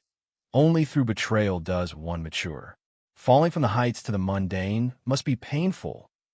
Seeing his weapon neutralized, Van Triet summoned another sword, but was immediately blasted away by his pressure. "Ding Kon Lauet Lao Li. La Oi has become the supreme king revered by the world, while you became a despised traitor." The force slammed Van Triet, sending him tumbling across the ground. He sneered. "Are you jealous?" Seeing his master's gasping form, he laughed like a monarch. "Your blood is almost gone. Here, your only lifeline hangs in my hand." Then he feigned pity. "If you confess your crimes and kneel to beg mercy, I could still keep you as a pet. Of course, the condition is that you reveal the resurrection secret." But what master would kneel and submit? Staggering upright to face him, Van Triet replied coldly, "I was wrong." His back straight, aura blazing. "Wrong that I rescued you from the slave cage back then. Wrong that I trusted wolf-hearted people like." A level-up notification rang brilliantly, and his HP was instantly refilled. Narrowing his eyes at the opponent stunned by the rapid recovery, Van Triet ground out each word. "Wrong that I thought charging forward and sacrificing myself would win respect. Wrong that I believed good people wouldn't change." He immediately activated a radiant aura, increasing movement speed by 30% for 60 seconds. With erupting momentum, he declared firmly, "Wrong again to stubbornly follow knightly virtues." Darkness shrouded him as the demonic possession skill was cast to amplify his power. Pressing his lips in a cold smile, Van Triet pronounced judgment. "Dealing with scum like you requires no morals, only total eradication." A whirlwind rose as Van Triet hefted his blade and slaughtered wildly, forcing the traitor back step by step until his sick pride hung his head low. Yet the berserker physique quickly allowed him to turn the tables. He rampaged and lectured with arrogance. "But master, I thought you were newly trained to use twin swords. It turns out you just hold two knives and swing them wildly. In real combat, using a style you're unfamiliar with is suicide. Everything you taught, you yourself have now forgotten." While he babbled on, a bolt of lightning tore the air, and Van Triet suddenly blinked behind him, struck a thunderous blow into Din Khan's spine, sending him staggering and swinging his sword wildly. The traitor cried out in alarm. How is this possible? Weren't all the mirrors destroyed? His eyes dropped, and he panicked at the sight of a pool of blood spreading under his heel. Is that blood? It turned out mirrors weren't necessary. Any reflective surface could serve as a transfer station. Din Khan ground his teeth as violent magic sucked the blood pool from the ground. So an intact mirror isn't required. Any reflective object will do. Unlucky for you, your trick was exposed. But once I use this move, you won't have anywhere to struggle. He gloated. Now you have no reflective items left to use. At the height of his smugness, a cold black aura surged from the Death Corner. Death Soul Kyo and launched a covert, fatal strike at the back of his neck. Din Khan reeled, eyes wide. Bon Bon, since when? You dare to ambush us? Summoning a legion of death souls to block every escape, Van Triet declared arrogantly. For you, there's no need to discuss knightly ideals. The death matrix was already woven. He leveled the blade straight at his enemy's face. Damn it, I just want you dead. Touching the humiliation of the defeat 60 years ago, Din Khan roared in furious outrage that shook the heavens. You won't keep up with my current power. He snarled like a madman. The worse my wounds, the more my combat power erupts. Before he finished, Van Triet's heel slammed into his chest, throwing him off balance and sending him rolling. A cold, mocking smirk curled his lips. I've seen through your flaw for a long time. Din Khan's whole body blazed, bloodlust boiling. Unhurried, Van Triet casually revealed his hand. Your flaw as a berserker has 2 points. The blade sliced the air, carving a neat slash across the enemy's back. He added, first, your paper-thin blood pool. Din Khan wildly swung the blade in a horizontal counterattack, but Van Triet easily slipped past. He tossed a taunt. When you switch to berserker, attack and speed should explode. So when you allocated attribute points, where did you get the defense to boost? Dripping with rank blood, Din Khan's reddened eyes roved wildly around. Van Triet's steady insults rang in his ears. Not to mention that misallocating attributes increases negative side effects. Even those wandering dry-bone souls can tear your blood. The old man roared, shaking the earth. Those ragged death souls? I'll sweep them all away in one go. Looking at the blood-spattered traitor, Van Triet spoke each cold word. Second weakness. Your area sweeping skills are too poor. The great blade swung in a frenzy, each slash tearing the air and leaving a dark red streak like blood plasma. Ignoring the thrashing, Van Triet continued to expose the weakness. Aside from one all-defense cleave, before you level up, charging into one-on-one fights is your only play. He nodded toward the dark, eerie legion behind him and tapped a beat. My energy regen is enough to disable you with a swarm of death souls. You could never cleanse my disciples your whole life. Twisted in rage, Din Khan thumped his chest and argued stubbornly. Who says I don't have area skills? At that cue, Van Triet waved to the sky and thousands of phantoms launched as if given orders. Moreover, your fatal weakness is you have no more ghosts to rely on. The cold tip of the sword trembled slightly, dropping each bead of blood crystal. He slowly drove the knife into the emotional wound. You and Bon Bon once fought side by side in perfect harmony, complementing each other's flaws. But now the shield that once protected you has become a blade turned against you. A stubborn man like you has no one to stand shoulder to shoulder with, right? Ignoring the hateful, vindictive stare, he delivered the finishing blow. Is this the ending you wanted? Suddenly, the death blade sliced the air across Van Triet's legs, but he lightly bobbed and leapt up to evade. At a time like this, you're still bringing up brotherhood? The old man screamed in despair. When did you ever climb out of the hole? And I have been sitting pretty, enjoying 60 years of glory and wealth. He emphasized the 60 years, stomping and leaping into the air. I am the one who holds the truth. I don't need so-called comrades. Exhausted and frantic, he called for reinforcements. My descendants, haul your bodies out here to face the enemy. Scanning around, he shouted, Din Qian, Din Quang, where have you hidden yourselves? From a cowardly corner, Din Qian and Din Quang flung themselves out in panic, stammering a report. Father, Din Khan beamed arrogantly and boasted, I don't need comrades. My descendants will throw their lives away for me. But in that moment of delusion, Van Triet flashed up behind him and whispered casually, Is that so? The remark made Din Khan start and spin around in panic. Before he could steady himself, Van Triet swung his blade straight at him. Unable to avoid it, The old man had an arm severed and screamed in agony. Din Qian and Din Quang stood frozen with fear, stammering, "Father, that brat, has father really been defeated?" Clutching his blood-soaked shoulder, Din Khan roared commands. "What are you standing there for? Rush in and stop him. Tend to my wound now." Contrary to his hope for sacrifice, the three men shifted responsibility. Din Qian and Din Quang stepped back and yielded the field, trembling. "If we charge and it's the same as giving up our lives." Staring wide-eyed with red-rimmed eyes at his loyal descendants, Din Khan was stunned. He never dreamed they could be this cowardly. Rage flared and he hissed, blood boiling, "Let me do it myself." A demonic hand shot out and clamped Din Qian's throat, squeezing until the man feared he would die.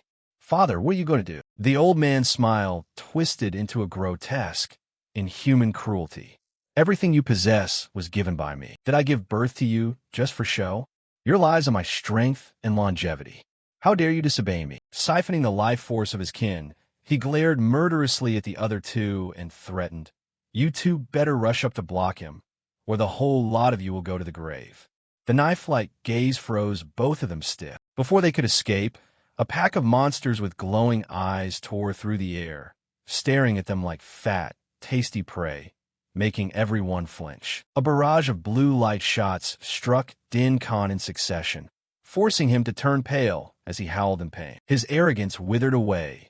An extreme panic clouded his dazed eyes. A blazing red explosion descended, flattening the plain and shaking the earth with a thunderous roar. As the smoke cleared, Din Khan stood panting amid the ruined wasteland. Arms folded high above, Van Triet sneered, "Where are your people? Has your massive force all evaporated?" His gaze brimmed with utter contempt. "Your body may have swollen, but your soul is still that of a decrepit old man. Go ahead and enjoy your precious father-son bond." Around him, a host of newborn death souls bearing the forms of his children stood looming. Din Khan froze and screamed in despair. "You turned my sons into death souls." The enemy's pitiful state made Van Triet laugh out loud, his satisfaction plain to see. "Ah!" Seeing the old man flee, he shrieked after him like lightning. "At this point, you still think you can escape?" A kick carrying the weight of 10,000 tons slammed into him. He mercilessly struck again. Din Khan writhed and wailed. "Master!" Ignoring the pleas, he delivered a third blow. Din Khan spat blood, exhausted and spent. The death souls that were once his flesh all reached up to grip their father's skull. Van Triet thrust his sword, severing all ties. "You once held all the best things in your hands." The moment he let go, Din Khan's body collapsed onto the cold ground, his cloudy eyes losing focus. Standing above and looking down, he pronounced judgment. "Now the only thing they throw in your face is utter hatred." Din Khan lay flat like a snake, drained of life, bearing total defeat. Van Triet turned on his heel and walked away. Face the dead, and you chose yourself. Time flowed backward in a torrent to 60 years ago. Under a warm roof, the master and his two disciples sat gathered together. Looking at his two students, Van Triet excitedly said, "You two have both successfully leveled up to the special rank milestone. As a master, I should show some sincerity, right?" Gathering mana into his palm, a mystical light, I emptied my reserves of premium materials saved over years and handed them to the master blacksmith. By chance, he forged a weapon of mythic grade. "Come on, Lan-san, come receive your new blade." Stroking the cold sword, the master gently instructed, "This is the finest hot item you can wield at your current level. Lan-san, this giant sword was cast from the same mold as your old one. It will suit you." The Lan-san of that day hugged the great sword tightly, dancing around and chattering nonstop in thanks. Then Van Triet produced an axe hidden in a shield-shaped sheath and handed it to the other disciple. "Bon Bon, this axe and shield combo was made for your new vocation. Your rolling, reckless fighting style will improve quickly." Bon Bon received the treasure, scrutinized it with sharp eyes, and nodded approvingly. "This is a real bargain." While fondling the item, seeing his senior brother stunned, Bon Bon nudged him curiously. "Hey, Lan-san, why are you frozen?" Lan Can's gaze was fixed on the antique scabbard at Van Triet's side, and he asked innocently, "Master, you never change weapons, do you? Aren't you afraid of falling behind using the old gear?" A proud smile drew across the master's lips as his hand slowly drew part of the blade from the scabbard to admire it. "My treasure never needs replacing." The instant the divine sword appeared, oppressive aura filled the sky and engulfed the space. That was the Lu Van sword. The scene shifted to a distant past, where Van Triet stood alone before a volcano boiling with red magma.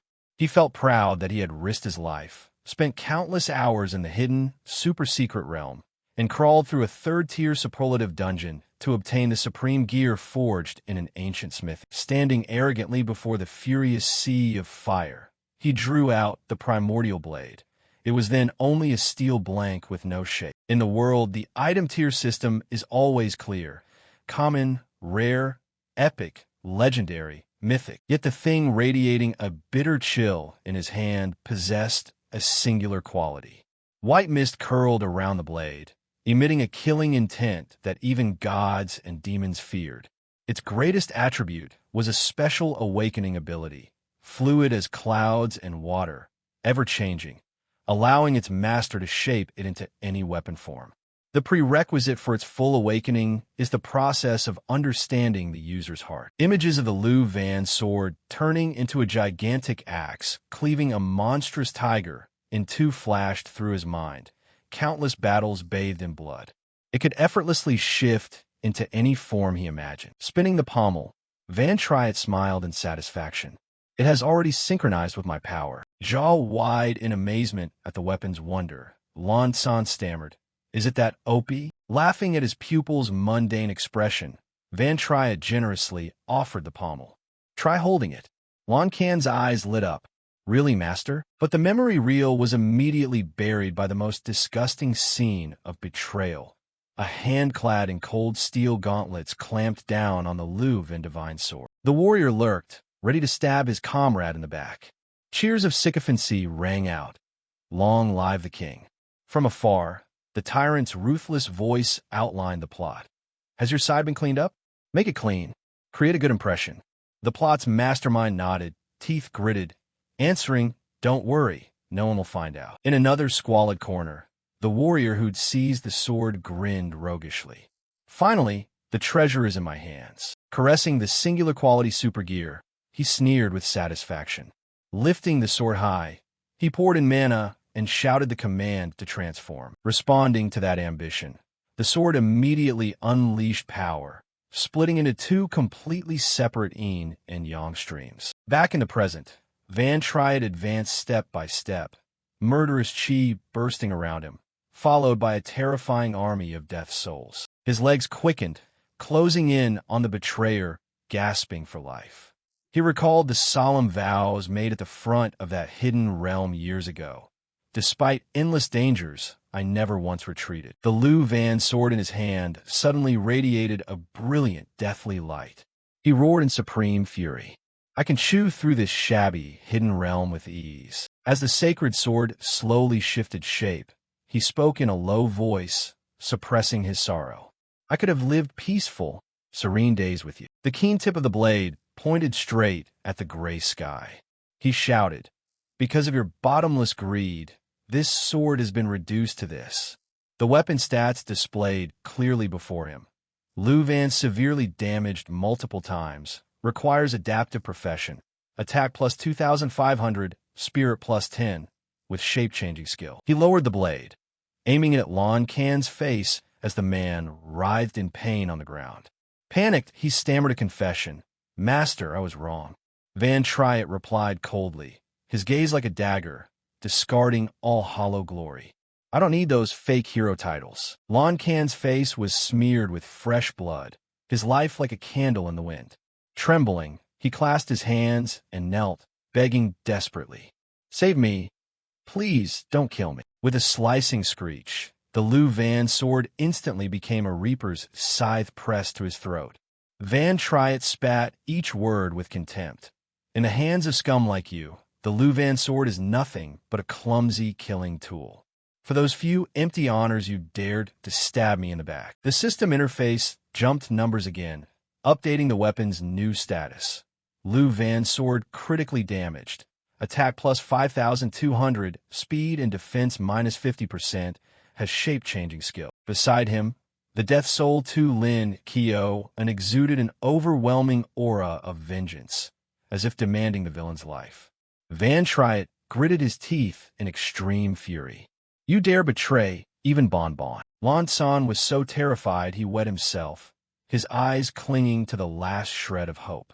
Master, don't you want to know? Before he could finish, a merciless sword flash appeared and Lan Can's head was severed, flying far away. Van Triet turned his back, pronouncing coldly, "Face the dead, and you chose yourself." Horrifyingly, even with his head floating in midair, Lan Can's mouth stubbornly continued to chew. Don't you want to know the truth behind all of this? Fresh blood gushed, staining the ground red. Ignoring those last words, Van Triet slung the blade over his shoulder, eyes blazing with murderous intent, and tossed back a firm line. I already know every damn thing you know, right in the palm of my hand. The memory shifted to a damp, oppressive prison chamber.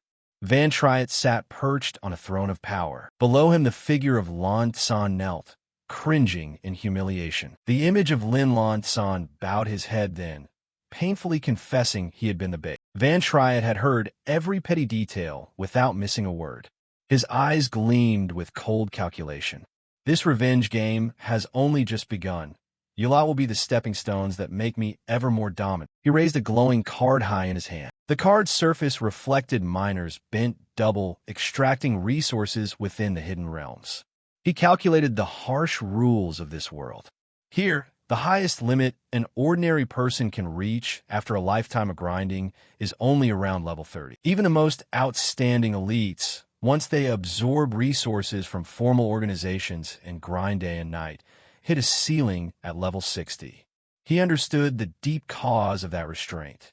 The level 60 boundary is a terrifyingly massive wall. Illusory images flashed through his mind. A female warrior bearing a sword that gleamed brilliantly stepping forth from the induction circle. Another young woman exuded a sinister aura, leaning against a massive loyal beast proudly following behind. He reminded himself that under certain harsh conditions, a profession's awakening could evolve to a higher tier. Moreover, to unlock high-end branded equipment and exclusive overpowered skills, players must complete the class transition quest to break the level 60 limit. Van Triet twirled the card in his hand, his gaze pensive. The card glittered with the light that tens of thousands lusted over. He pondered. To change class, you must have a certificate. That document is ultra-rare and hard to find. Involuntarily, the image of a shadowy figure clutching countless power cards surfaced in his memory. He compared with pain, recalling when hidden realms were open to the masses, the chance to be promoted was only 1 in 10,000. Hordes had to kneel and beg. In this modern world, that forbidden item is even more tightly controlled by the authorities. Clenching the card in his fist, he glared at Lan Can's rolling head, mocking the enemy's pitiful state. Your so-called heroic clan pooled everything and could only scrounge up a single card for you. Among your descendants, who the hell is qualified to be promoted? The gulf between Lan San before and after his upgrade was laid bare in Van Triet's mind.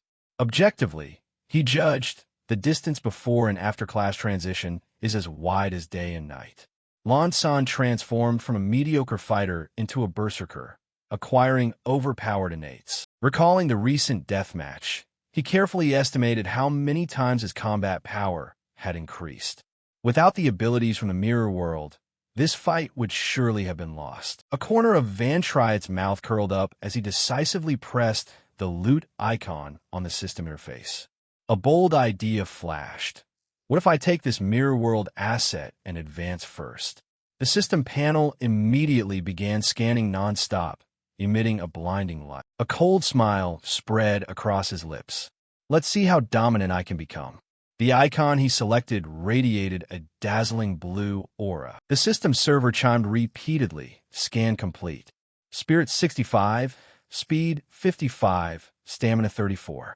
Meeting the requirements for class transition. Choices for branches: battle dance performer, reciter of odes, minstrel, forest stalker. The interface displayed an additional requirement: Please lock your target profession and initiate the promotion quest chain. Van Triet reached to seize the phantom sword as his aura erupted. He spun, his whole form emitting a blaze of light. His path had been carefully plotted long ago. The sigil-based professions were weak for players. Successfully changing class was rarer than finding a needle in the ocean. Yet this branch offered a uniquely pure offensive skill set. Without hesitating another half-second, he tapped directly on the Battle Dance Performer option. The system presented a confirmation panel activating a special ability. Do you want to reverse the promotion process to Battle Dance Performer? Van Triet's movement faltered slightly. He raised an eyebrow in intense curiosity. This class change thing can be reversed too? A massive, ancient tree lit up in the virtual space, branching into countless profession paths. From the trunk sprouted basic systems: marksman, shield-bearer, cleric, warrior, mage, sigil master. On the outer rim sat two mysterious roaming branches, which he guessed might be thief and assassin. The opposing extremes radiated completely different auras, strengths interwoven. The image of a masked figure appeared, representing anomalous professions. He smiled in appreciation of the variety. There are always exceptions. Countless super-hidden profession branches exist. The harsher the quest requirements, the more devastating the power after promotion. For icons shaped like pillars hovered before him. He used his choice as an example. For the Battle Dance path, to reach the top, your speed must be pushed above 55 and spirit must hit at least 65. An image of a blood-red gem blazed into view. He shook his head at its severity. No ordinary sigil mage would dare allocate stats so oddly. Worse, the required item was the ultra-rare Bloodstone of Slaughter. An illusion of a woman cradling a zither arrogantly clutching the Bloodstone flashed by. He mused over the price to obtain such an item. It is crystallized from fresh blood, needing vast amounts of farming and slaughter to charge its power. For a sigil master with not a single damage move, tackling that quest is a riddle. No wonder their success rate is pitiful. Yet ambition lit Van Triet's eyes. But since the Battle Dance profession had been inverted and grafted by the Mirror World's power, the quest requirements would surely be twisted and doubled. The quest panel flashed a line describing the profession: Peaceful Dancer. Peace must be maintained by violent strength. Use dance and spirit icons to sow terror among enemies. An angel of salvation and a demon of destruction. But when he read the promotion item requirement, Life Germ X5, Van Triet's face contorted like a monkey eating ginger. He snapped indignantly. This requirement is ridiculously mystical. Sighing in exasperation, he rubbed his forehead and wondered, how the hell does this mirror's reversal standard work? Do they just toss a few opposite words in front to create a profession with new demands? If it's called a reversal, the required items should at least be on par with that Bloodstone. Recalling the rarity of the requested item, he couldn't help but remark that the Life Germ is a priceless treasure, an automatic blood producer that emits a shimmering holy fluid. Needless to say, top-level powers drool over these. Any team that gets one can dump the healer role entirely and still handle healing. He gritted his teeth in frustration. Why on earth does it demand 5 of them? However, curiosity about the immense power overcame his annoyance. Van Triet sprang to his feet, murmuring with resolve. Given this exorbitant gate fee, the post-promotion power had better be game-breaking. He strode into the mirror world, confident leveling here would be a breeze, thinking skill progression would be a gradual unlock. But before him now stood a giant beast, a perfect replica of the Hidden Realm's overlord. He broke into a sweat, reassessing the game's difficulty. Turns out this game wasn't that easy. Past stage 3, the devs didn't just spawn weak mobs. They threw in a copy of the realm boss. In a blink, Van Triet unleashed tens of thousands of invisible blades, piercing the beast's hide. The system chimed, indicating he'd advanced to level 2. Surveying the fallen spoils, he nodded in satisfaction. The souls collected looked juicier than before. Moreover, items brought from the real world were also being inverted. He licked his lips with delight. This ecosystem promised many more entertainments. After clearing one stage, Van Triet faced another colossal monster. The system notified the player had exited the mirror world. He exhaled softly and planned his next moves. He needed to steadily boost his strength to qualify for class transition. Stretching to relax, he glanced at his loyal Death Soul regiment. They'd slipped away by now. A sword stroke tore the air, cleaving the fleeing monster in two. The system jumped a celebratory notification. Target eliminated. Van Triet. Human rank 50, Sigil Master Branch, Life 1960, Mana 200, Strength plus 13, Agility plus 57, Experience 3542 to 10.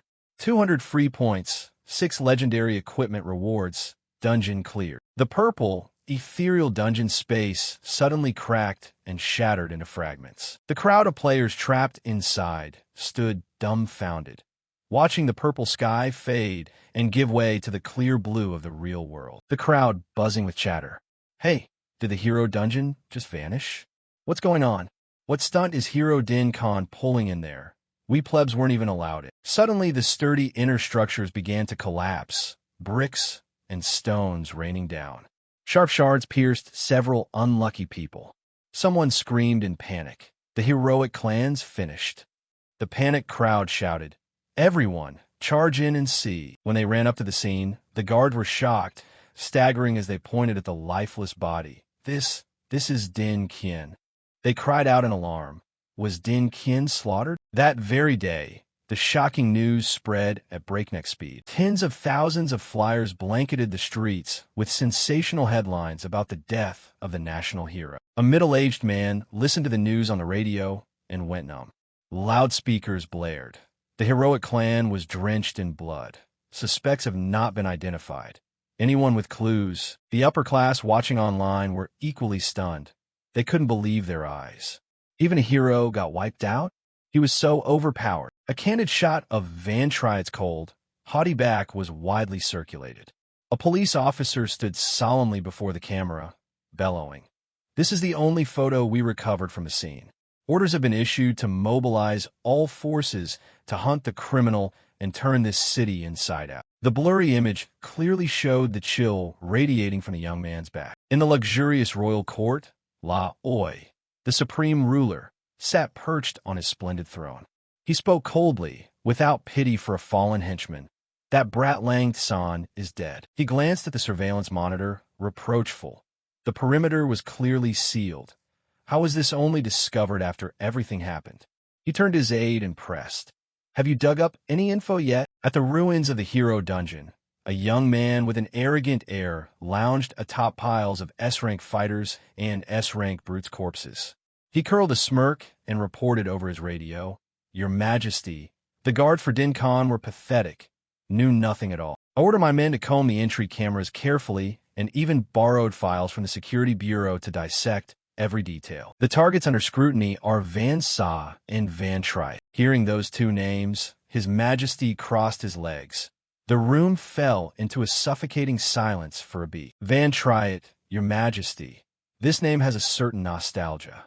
Let me handle this personally." Bright and early on the academy grounds, students clustered in groups, chattering loudly, noise that drowned out the bell for class. "Hey, did you hear the hero dungeon collapsed?" A gossiping kid poked his friend. The group surged together excitedly. "Man, how can we not know about this hot news? The media has been non-stop for 2 days. Whoever had the guts to take out a hero must be crazy." Van Sa and Van Am swept past the noisy crowd with faces as cold as ice. The students kept gossiping, oblivious. They even skewered a hero? He's the national idol. What the hell are the useless military doing? Skimming the rumors, doubt rose in Van Sa's mind. Did that person really personally end Din Khan? A flash of indifference crossed her face, then worry about her own position. "I'm an accessory, helping him sneak into the dungeon. Should I secretly report this to my superiors?" But she frowned slightly, weighing pros and cons.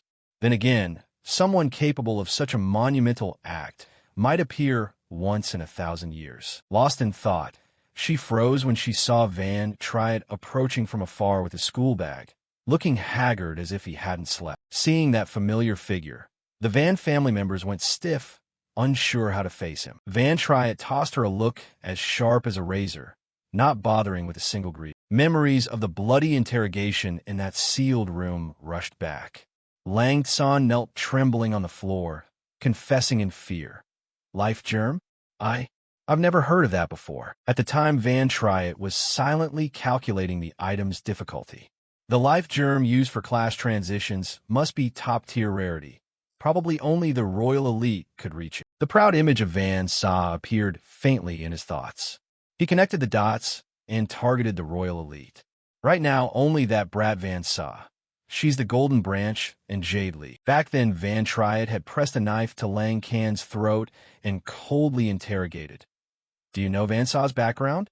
You seemed pretty devoted to her before. Under the pressure of death, the man hesitated, then spat out the truth. She's La Oi's granddaughter. The distant, proud silhouette of Van Sa, the favorite granddaughter of his greatest enemy, became vividly clear. Returning to the present, he curled a mocking smile and stood right before her.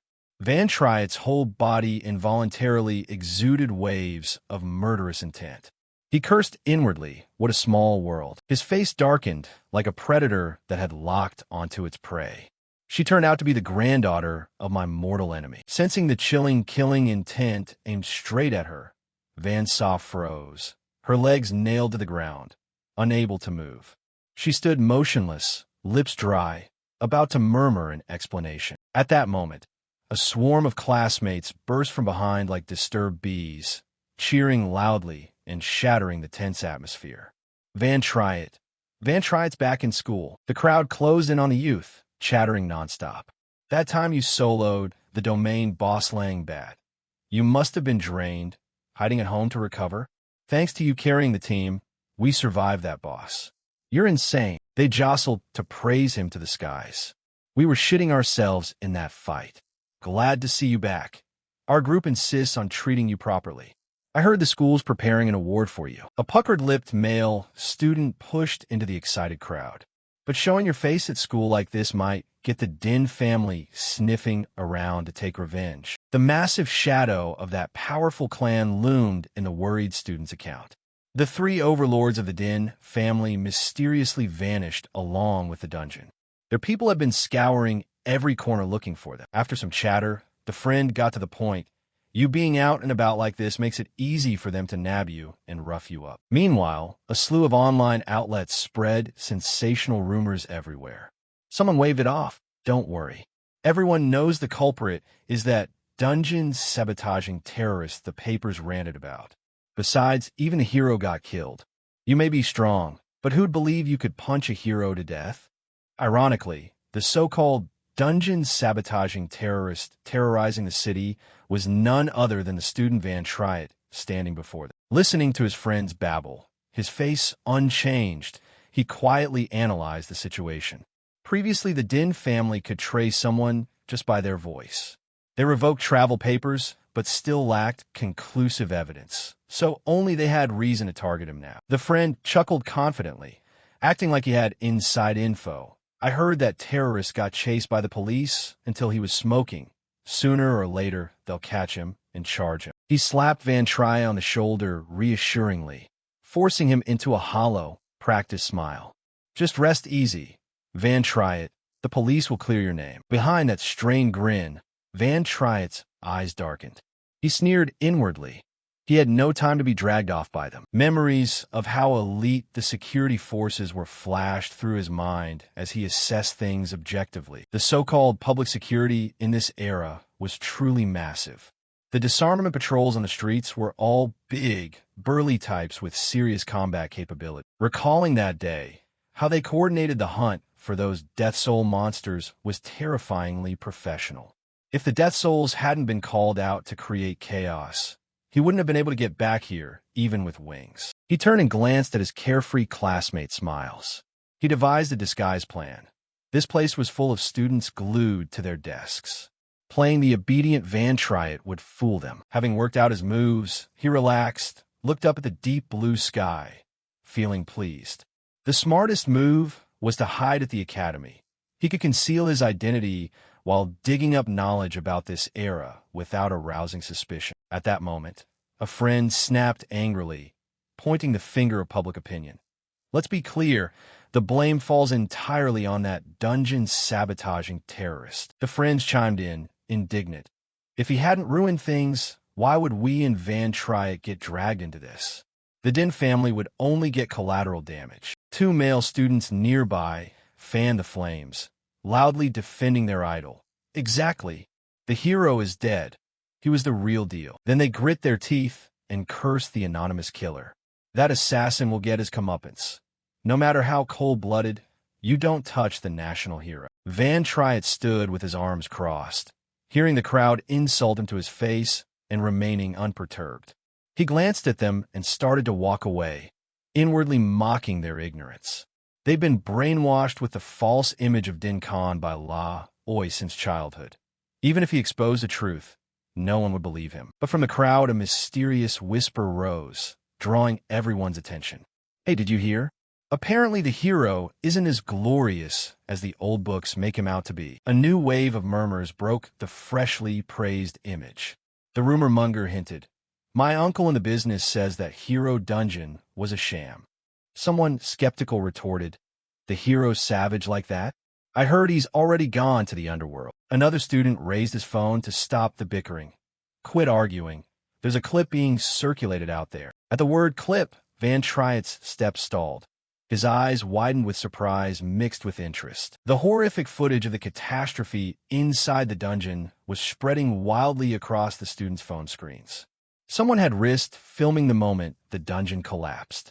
Ordinary people inside were at death's door, their screams unbearably tragic. A few barely conscious survivors were pulled from the rubble by rescuers.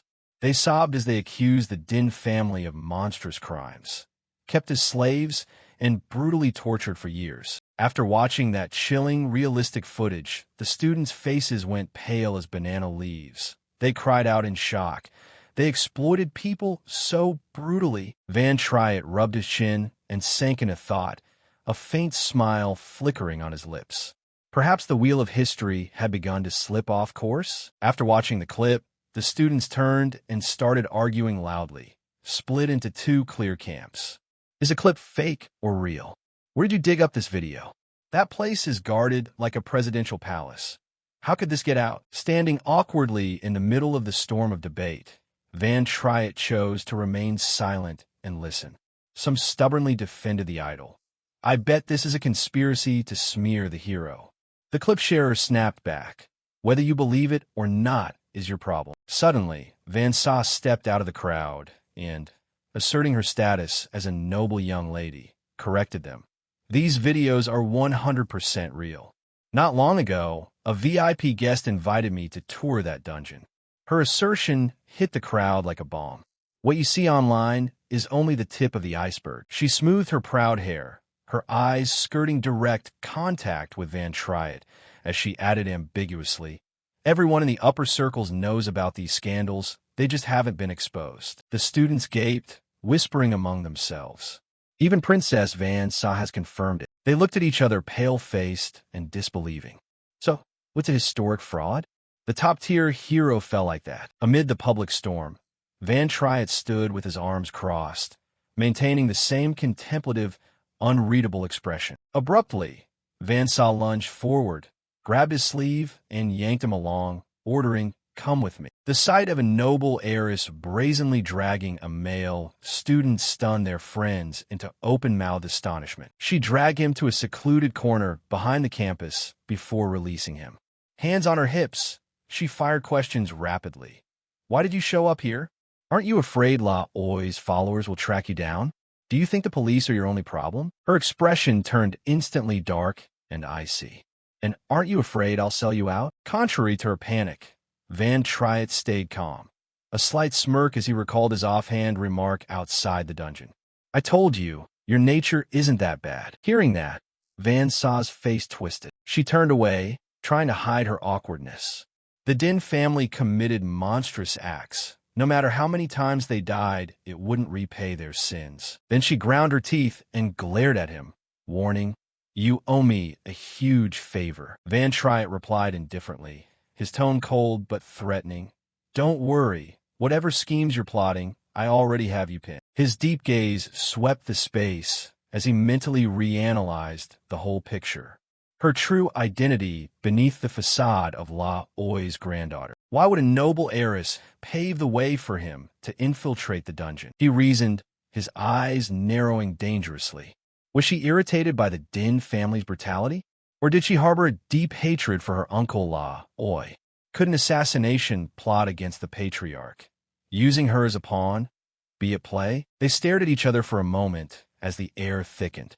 Van Triet reminded himself not to stray and shelve those conspiracies.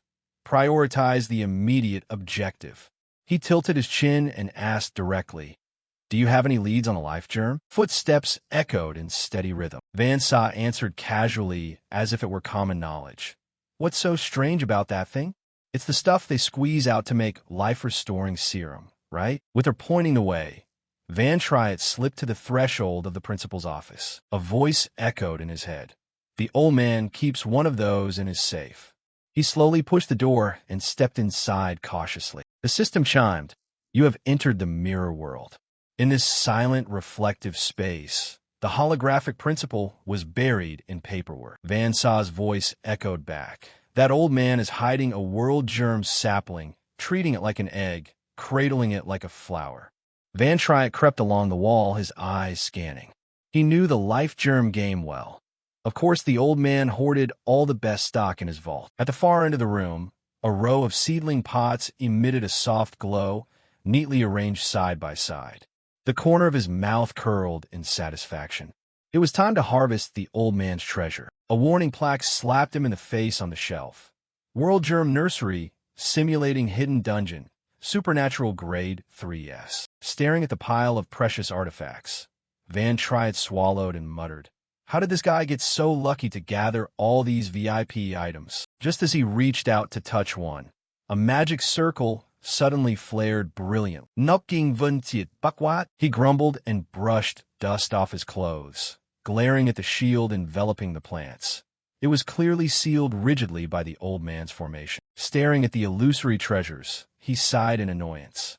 Copied seedlings, copied life germs, planning to slip through the mirror world's hole to steal copied goods. Turns out the security formation here was copied exactly from the original too. Van Triet paced around, bit his nails, trying to find a way to break it.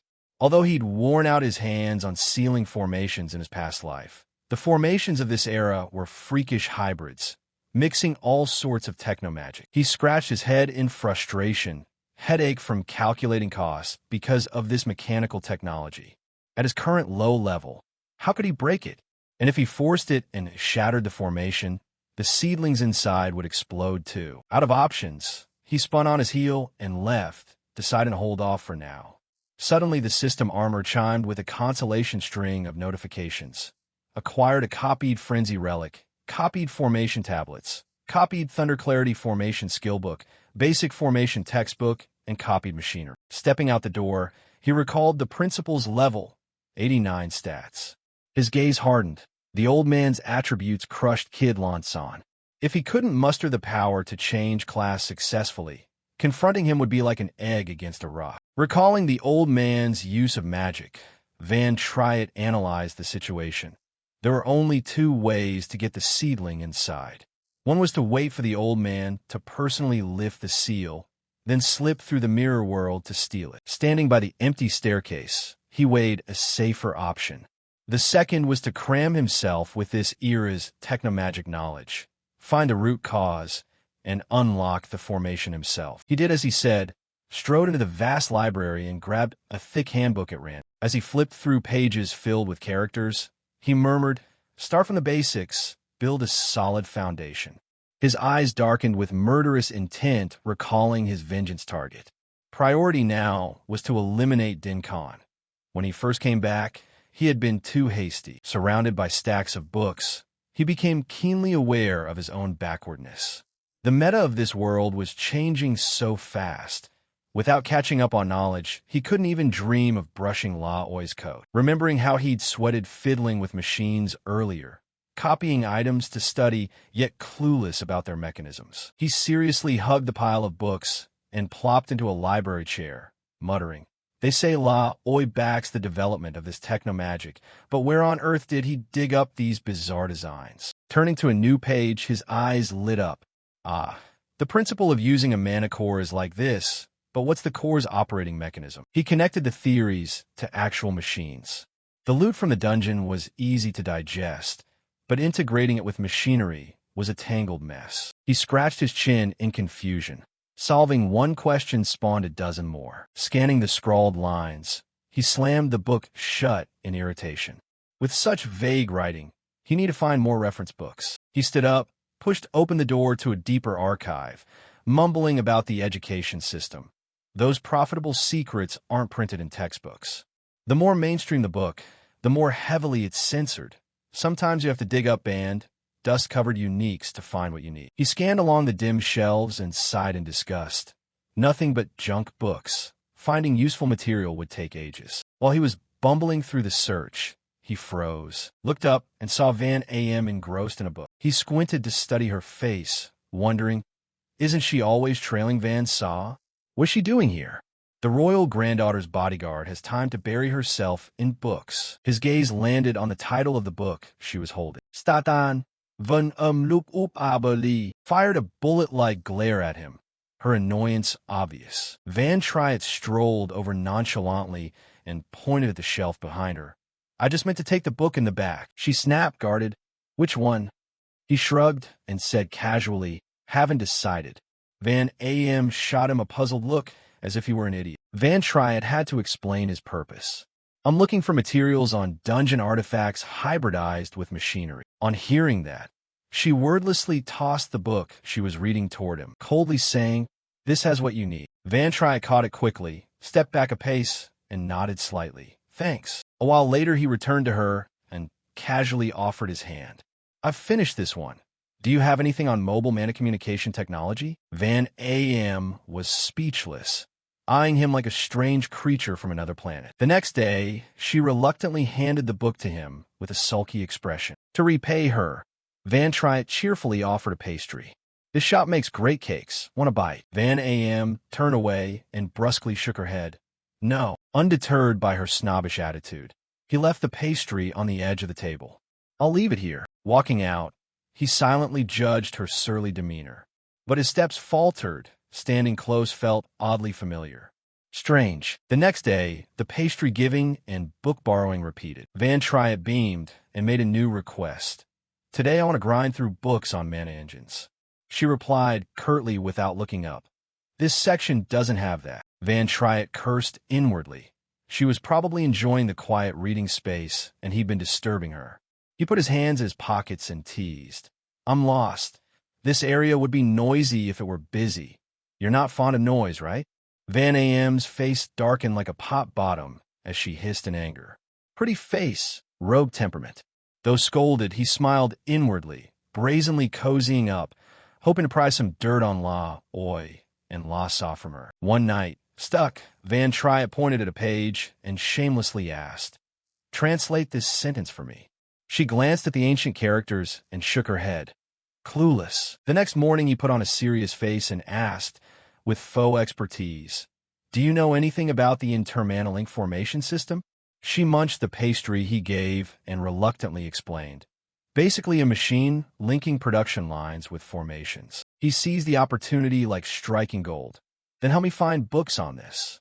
The image of the two of them huddled over pages in the sunset was peaceful. Van A.M. shyly covered the book's face with her hand and glanced at him, then asked a decisive question. Why not ask your little brother? Van Triet was dazed for 3 seconds. Before he could process the question, Van A.M. gestured toward Kyochi. Where did that damned traitor's nephew disappear to? He smiled it off, a mysterious glint in his eyes. He's about to show his face. Cut to the luxurious main hall of the Din family, where 2 elders sat at the table nursing headaches and scheming. One elder slammed the table loudly and barked. That Huck is threatening us. What's he trying to pull? Sending only this one photo. What's that about? He ripped the threatening photo to pieces. He's been missing for days. No sign of him. Uncle Lamb furrowed his brow in thought and hypothesized. Was this sent by Van Triet? Dinhao held his head and tore his hair, lamenting, "That brat who hangs around with that sly Kyo chief from the Kyo family. Are they bitter about us chaining Kyo family members? If it really was Van Triet, then the one who killed my grandfather might be him." He sneered, reassuring himself. How could he possibly have the skill to kill my grandfather? He suddenly flew into a rage, banging the table again. Where are the trying good-for-nothings? Why haven't they dragged him in? How dare he ignore the word of the Din family? We are a heroic clan. The door burst open and a flustered lackey rushed in with urgent news. "Master, that brat Kyo chief from the Kyo family has shown up at the school." Down in the crowded schoolyard, a male student was bravely holding up a protest placard. Under the scrutinizing eyes of hundreds of passing students, whispers erupted like firecrackers. "Hey, that's Kyochi. The Kyo servant is out there? What the hell is he trying to pull? Seeing the hero fall, making trouble to profit from the chaos? The hero may have a scandal, but his ancestor Kyo and is still labeled a traitor." Before the hero dungeon collapsed, surely someone witnessed the battle with their own eyes. Ignoring all the gossip, Kyochi shouted that even if no one saw, he already had video evidence in hand. From the high floor of the classroom wing, Van Triet and Van Am stood with arms folded, looking down at the noisy yard. He muttered, judging the rot of the era that had hidden the truth for years. Fake heroes trample the innocent, yet there are always stubborn people seeking the truth. Kyochi's voice rang clearly across the yard, striking everyone's minds. Now the ironclad evidence lay exposed. My great-grandfather Kyo and was never a traitor. He was the true great hero. Van Triet nodded, admiring his little brother's audacity. That stubbornness alone could upend the world's entire order. Kyochi declared plainly amid the staring crowd, vowing his words were 100% true. He tossed a challenging look and dared anyone to verify. "If you have questions, come ask." Under the whole school's gaping eyes, he shouted his final claim. "My great-grandfather is innocent. He never betrayed anyone." The public below began to tremble, murmuring in tense uncertainty. "If it's lies, you'll vanish," someone scoffed. "Textbooks print it plainly. Who dares argue?" Amid the storm of public opinion, Kyochi lowered his voice reasoningly. "I'm not forcing you to believe me now, but my relatives, my elders and kin, are completely innocent." Suddenly he bent at a 90-degree angle, pleading desperately. "I only beg the Din family to release my family." The crowd's chatter rose again apathetically. The Din family. Didn't the Kyo family serve them for generations? Rumor has it the Dins once spared the Kyo traitors out of mercy. Now the Din family is knee-deep in scandal. If the Kyo family doesn't run fast, they'll be done for. Din Huck turned to his lackey and sneered. Is he declaring independence from the Din family? Well, times have changed. Anyone still playing slave is just pathetic. Standing in the blazing schoolyard, Kyochi was sweating as if showered. He braced himself against the pressure, silently thinking about his life-or-death move. The Din family is drowning in a media scandal. This is a once-in-a-millennium chance for the Kyo family to rise and snap the chains. They must leverage public pressure to flip the situation. He reassured himself. Since they're holding Din Huck as a hostage, his family's lives are temporarily safe, though they could be taken at any time. Thinking of his mysterious big brother, he trusted Van Triet was being watched by the authorities and couldn't show up to clean things up, so he would leave this bomb to him to manage. Standing on the corridor, Van Triet suddenly frowned, alert, then turned around. 3 plainclothes undercover officers have been standing there all along, blocking every route. One of them tossed a chin and arrogantly asked, "Are you Van Triet?" One by one, the 3 introduced themselves with smug pride. Loy O, special grade high-ranking rogue officer. Ma, DAC, deputy head of public security, sword guard S. Jung 2, deputy head of public security, sword guard S. Loyo pulled out his badge and waved it lightly in front of him. "We're from the Public Security Bureau. You're suspected of involvement in the hero dungeon collapse. We need to take your statement." Smart move is to cooperate. Unfazed, Van Triet leisurely shoved both hands into his pockets, staring at them challengingly. Loyo produced a crumpled sheet and read it slowly like an incantation. Van Triet, male, 17 years old, native of Dongvong Town, orphaned. Parents died in the recent dungeon accident. Lives off inheritance, autistic temperament, lowest grades in the whole school. He folded the paper, sneered at him. That's your old dossier. He leaned in close, breathing danger. But recently you seem like a different person. Loyo began to profile him with sharp analysis. In the hero dungeon you swung your sword through monsters like cutting mud, and even finished off the wandering boss lord. After that, you and the Din family's youngest disappeared hand in hand, then suddenly reappeared exactly when the dungeon hit trouble. He pressed his owl-like eyes close and interrogated. How did your skills suddenly spike like that? Where have you been hiding all this time? What the hell have you been up to? Van Triet remained cool, offering a slick, oily explanation. I hadn't come back to school because the boss in there scared the hell out of me, so I went traveling to blow off steam. What else? He raised his hands theatrically. It's true I could crush my peers, but I'm the type who likes to hide my cards. You guys accusing me of beating an hero to death is a bit delusional about my power. He frowned and argued weakly, using his age as a shield. Look at my baby face. I don't even have a profession yet. How could I possibly kill a hero?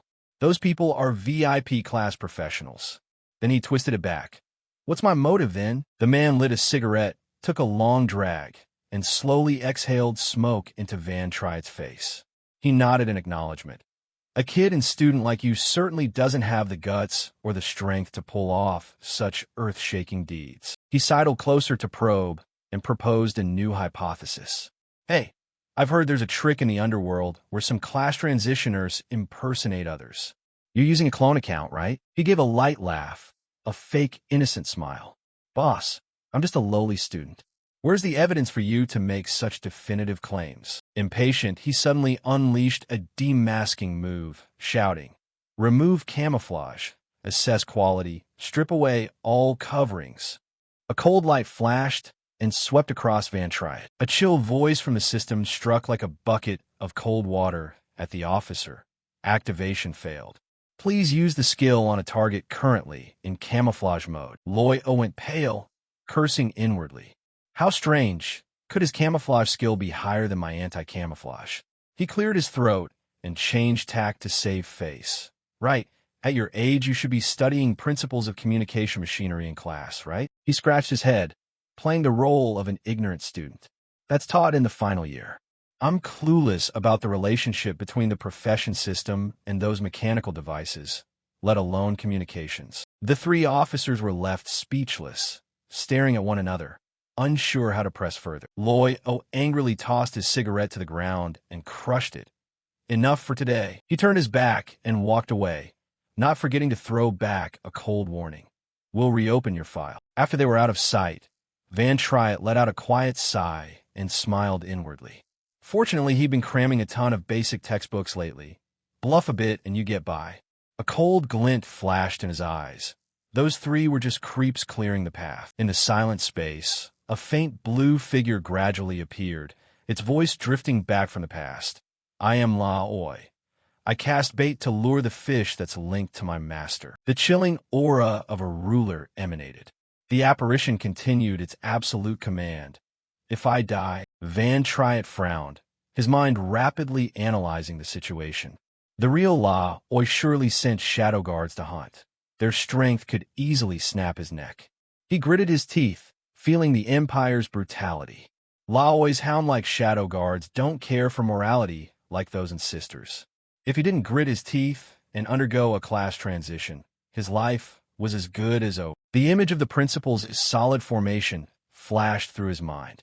He tugged at his ear, considering retreat.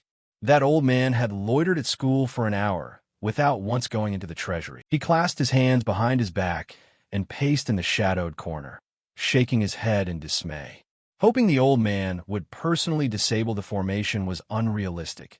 Trying to slip through the mirror world's loophole to access the life germ right now was truly no hope. Meanwhile, in the interrogation room at the Public Security Bureau, Officer Loyo was fuming and lashing out. He crumpled the report and hurled it at his subordinate, roaring, "All day's digging, and this is the trash we get? He bit his nails, paced anxiously, and muttered as he analyzed the links. Right now, the blacklist only has Van Triet and His Highness La Sa as the most suspicious. A hurried soldier pushed in to report. His Highness La Sa is 1,000% innocent. He swallowed and cautiously proposed a new judgment. But that Van A.M. clinging to her is fishy. He's a descendant of the Fan Kwok Van clan. Another added a detonating hypothesis. Also that Van Triet shares the Van surname. Too much of a coincidence to ignore. At that, Loyo's eyes lit up as if he'd struck gold. He slammed the table and gave a steel order. Tail that brat Van Triet 24/7. If he shows odd behavior, you've got my permission to deal with him first and explain later. Meanwhile, Van Triet, walking down the street, suddenly froze and let out a small sound. He kept stepping at the same pace, but the corner of his eye sharpened as he glanced back, smiling coldly inward. He's got a tail. Time to switch to actor mode. He turned into a dilapidated roadside eatery and calmly ordered a cheap meal. While chewing, he mentally built his cover story. No beef noodles today. Eat plain rice like the common folk. This dish goes down all right. Memories of those bleak months returned vividly. In the apocalypse days, sleeping rough and scavenging scraps was a blessing. There were no delicacies or fine foods to speak of. At the next table, a student grimaced and retched, complaining the food was inedible. The cafeteria cooks like they're feeding pigs. Another chimed in, we knew it was bad, but today they've outdone themselves. Seeing that, a friend came over, slapped Van Triet on the shoulder, and widened his eyes. Hey, Triet, how can you eat that when it's so awful? Are your taste buds broken? Van Triet pretended to be a hungry fool, honestly looking up and asking, you guys think this is hard to swallow? The eager friend tossed his chopsticks down with a clack and waved him off. Forget it. Ditch this tray and let's go eat something good. I haven't had the chance to buy you a team-carrying celebration. Tonight, I'll treat you at a bar. Go all out. At the mention of a bar, Van Triet's eyes lit up like a distant star. He sprang up, slapped his palm, and schemed silently. Perfect. The drinking spot is a gossip den, easy to squeeze information out. If he ran into some skilled mechanics, he might even fish out a weakness in the formation guarding the life germ. He nodded briskly and grinned, sealing the plan.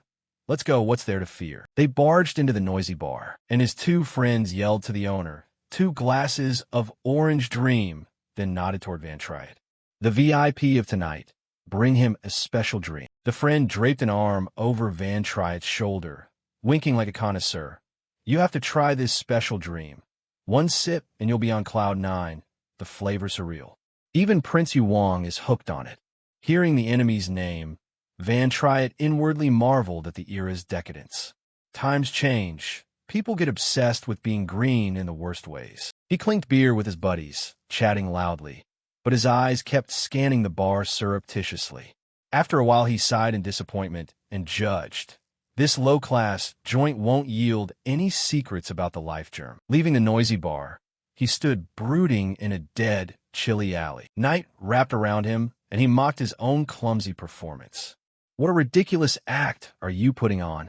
The dungeon is sealed. Commoners grind to level cap 30 their whole lives. Trying to dig intel from this little gathering of ordinary folk is a joke. In the quiet space, a hazy memory from another life washed over him.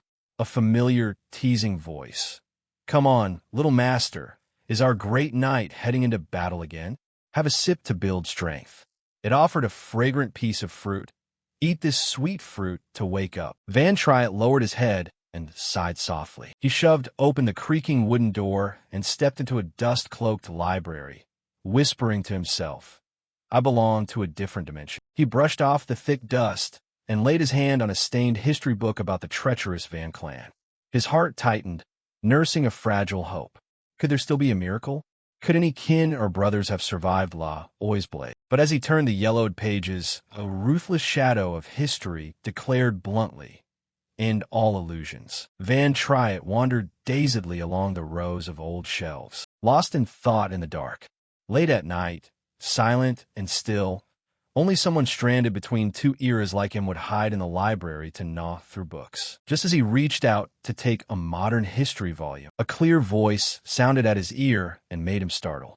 "Which book are you looking for?" He spun around and saw Van A.M. She casually handed him a thick book and explained, "This book is about the mechanical formation systems you ordered the other day. It's the real deal, compiled by our old principal himself." Van Triet took the heavy book, hesitated a beat, then said, "You went out of your way to find this for me, so late at night?"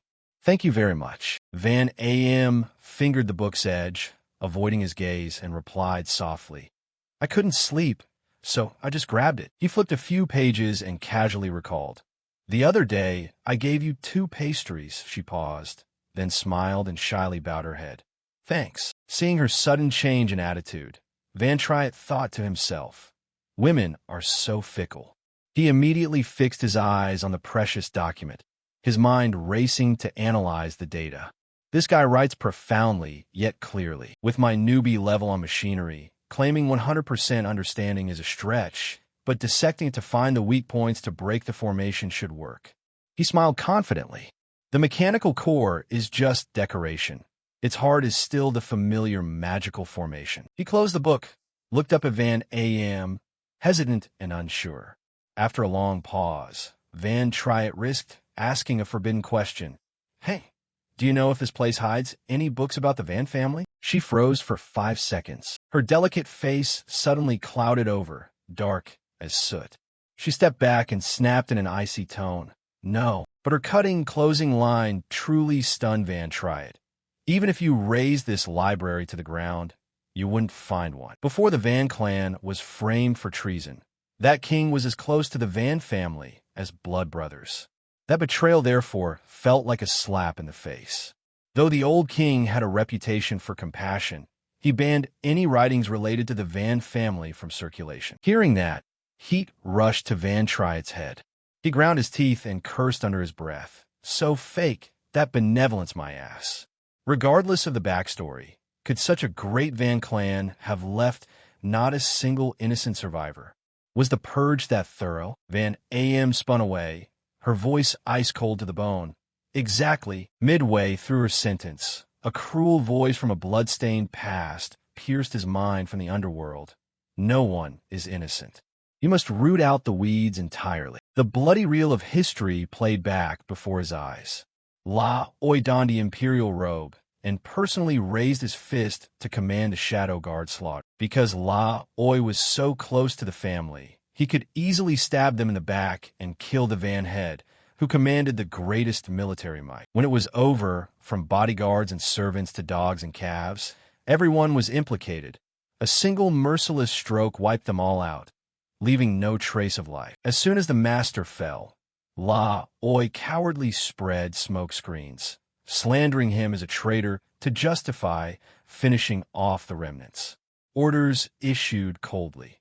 Anyone with the slightest Van connection was sent on a one-way trip to the netherworld. Back in the brutal present, Van Triet clenched the sword hilt until blood nearly seeped out, each word forced through hatred. La Oi! Rage exploded within the mirror world's virtual space. He stood before the principal's safe and frenziedly swung his sword, shredding the protective formation into scrap. Shards of bright memories cut into his mind, recalling peaceful days. Back then, Van Triet was just a snot-nosed kid of 12. After sword practice, drenched in sweat, he sheathed his sword and panted. He teased his childhood sworn brother La Oi. "You've got technique, but if you keep swinging like that, the straw dummies in the storeroom won't be enough for your testing." Young La Oi propped his elbow on his knee, exhaled, wiped his sweat, and arrogantly replied, "Not enough? I'll run home and beg my mother to spend money on a bunch of better ones." Van Triet sniffed, came closer to pat his friend's shoulder, and advised, "It's not about buying dummies. It's about telling you to stop and rest. If you train like a hunting dog, I'll feel guilty relaxing." He scratched his head curiously and asked, "Why are we so obsessed with training?" A sharp sword stroke sliced the head off a straw training target. Big Brother Van Gee, 16, sheathed his sword and warned sternly, "Father taught us, one drop of sweat on the training field saves a liter of blood on the battlefield." He tossed an order with a flick of his chin. You'll be old enough to enter the dungeon soon. No slacking. Grind 10 more rounds for me. Forced, La Oi hugged his wooden sword tight and muttered tensely. Master said 100 is the key to success. Van Triet leaned into his friend's ear, arguing the lazy logic. But Master also said overdoing it turns effort into excess. He burst out laughing, leaned close to Laoi's ear and teased. My big brother's scared of being surpassed by juniors like us. For years difference, and getting overtaken would ruin his pride. Van Triet's eyes lit with mischief as he cheered in protest. If your highness has ordered it, then finish this round and I'll go on vacation. It's Laoi. Laoi squeezed his eyes shut, trembling, but tried to remain standing. Van Triet grinned broadly, tossed his sword aside, not caring about anything. Suddenly a little girl, clumsily lugging an enormous wooden tray, came running up, calling out shrill, Big bro, second bro la, oi. Dengisha here. The runt proudly displayed her chili spoils. I snagged you guys some honey lemonade, iced cold enough to chill your teeth, and these crispy baked apple pastries. She braced her hands on her knees, panting with pride. Rare stuff.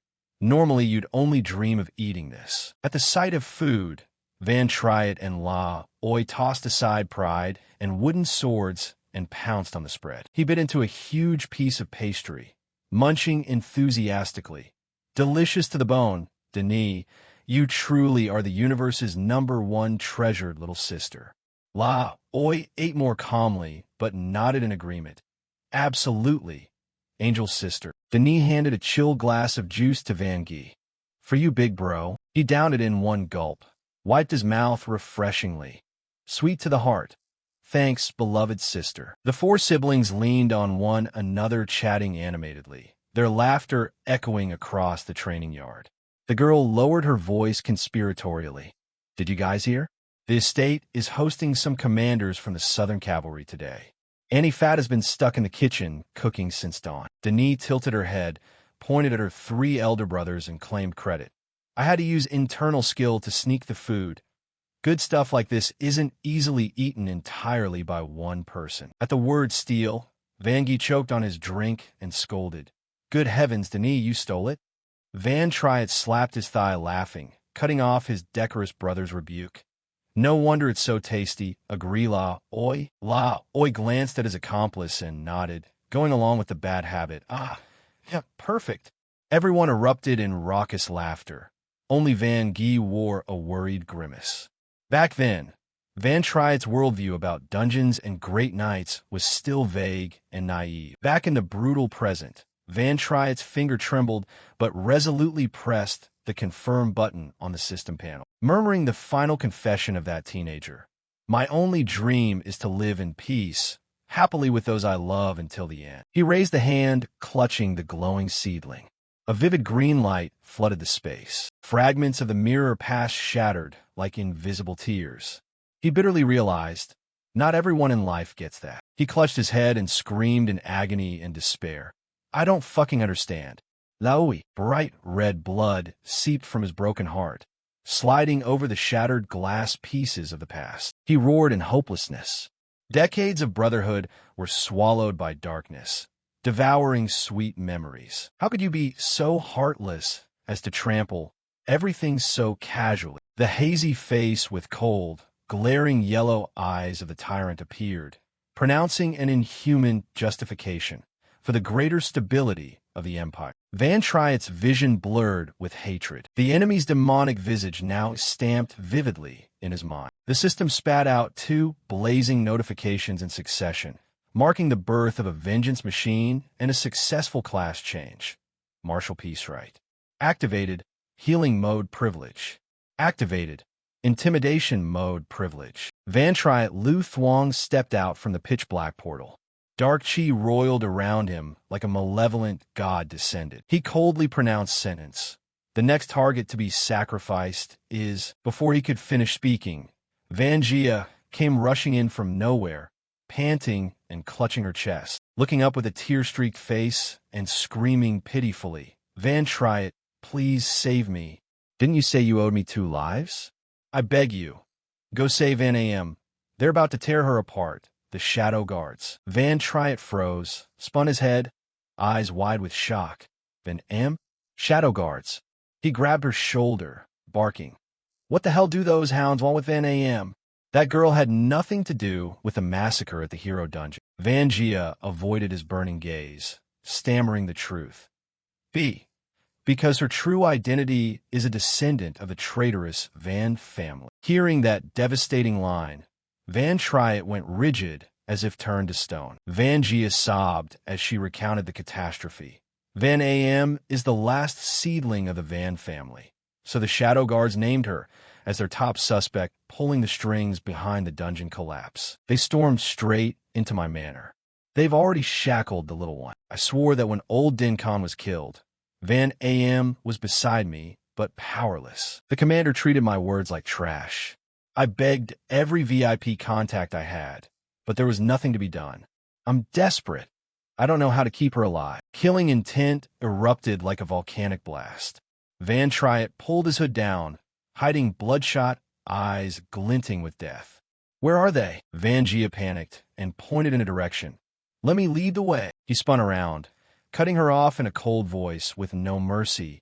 You handle rear support. With that, he shot into the air like an arrow ripping the wind, tossing back a cocky line.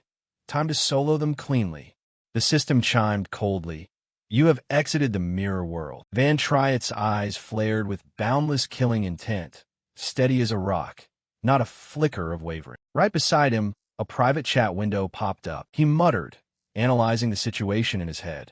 Is Van Am really a descendant of the Van family? La Oi wiped out the Van clan entirely. How did that girl escape alive until now? Van Saw furrowed his brow and hurriedly explained over the comms. From what I gathered, back then the Van family had left behind a bastard child outside the estate. He frowned in confusion. A bastard? Father was extremely ascetic, lived and died for honor. There's no way he was lecherous outside. Could she be the eldest brother's child? Vanjia babbled on, recounting the tragic origin. That pregnancy, whether out of pity or nostalgia for past master-disciple ties, the old king chose to turn a blind eye and spare the child. He then dumped the child in a poor neighborhood near the palace to fend for herself. The mother never showed her face beyond that corner and died never knowing who had gotten her pregnant. She eventually went mad and took her own life. Van Am was the product of that illicit affair, growing up wandering in that dilapidated manner. Van Triet lowered his head, voice dark as he demanded. Then how did she get out into society? How did she become your personal bodyguard? She sighed, then continued. You probably don't know my true origin. I am the daughter of the third prince of the kingdom. When I met Van Am, she was only 7.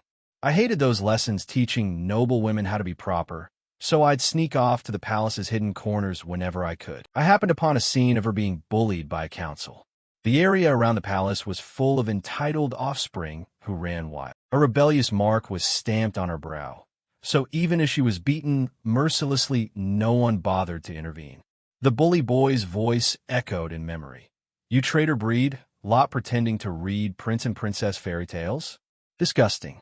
Do you know how to write the word? Happiness? Orphan. Vanjia lowered her voice and continued. They even made beating Van Am a pastime to earn favor with the king. The arrogant boy bulged his eyes, snatched the storybook, and flung it to the ground. This real book is for noble ladies. Your filthy hands taint it. Take your hands off.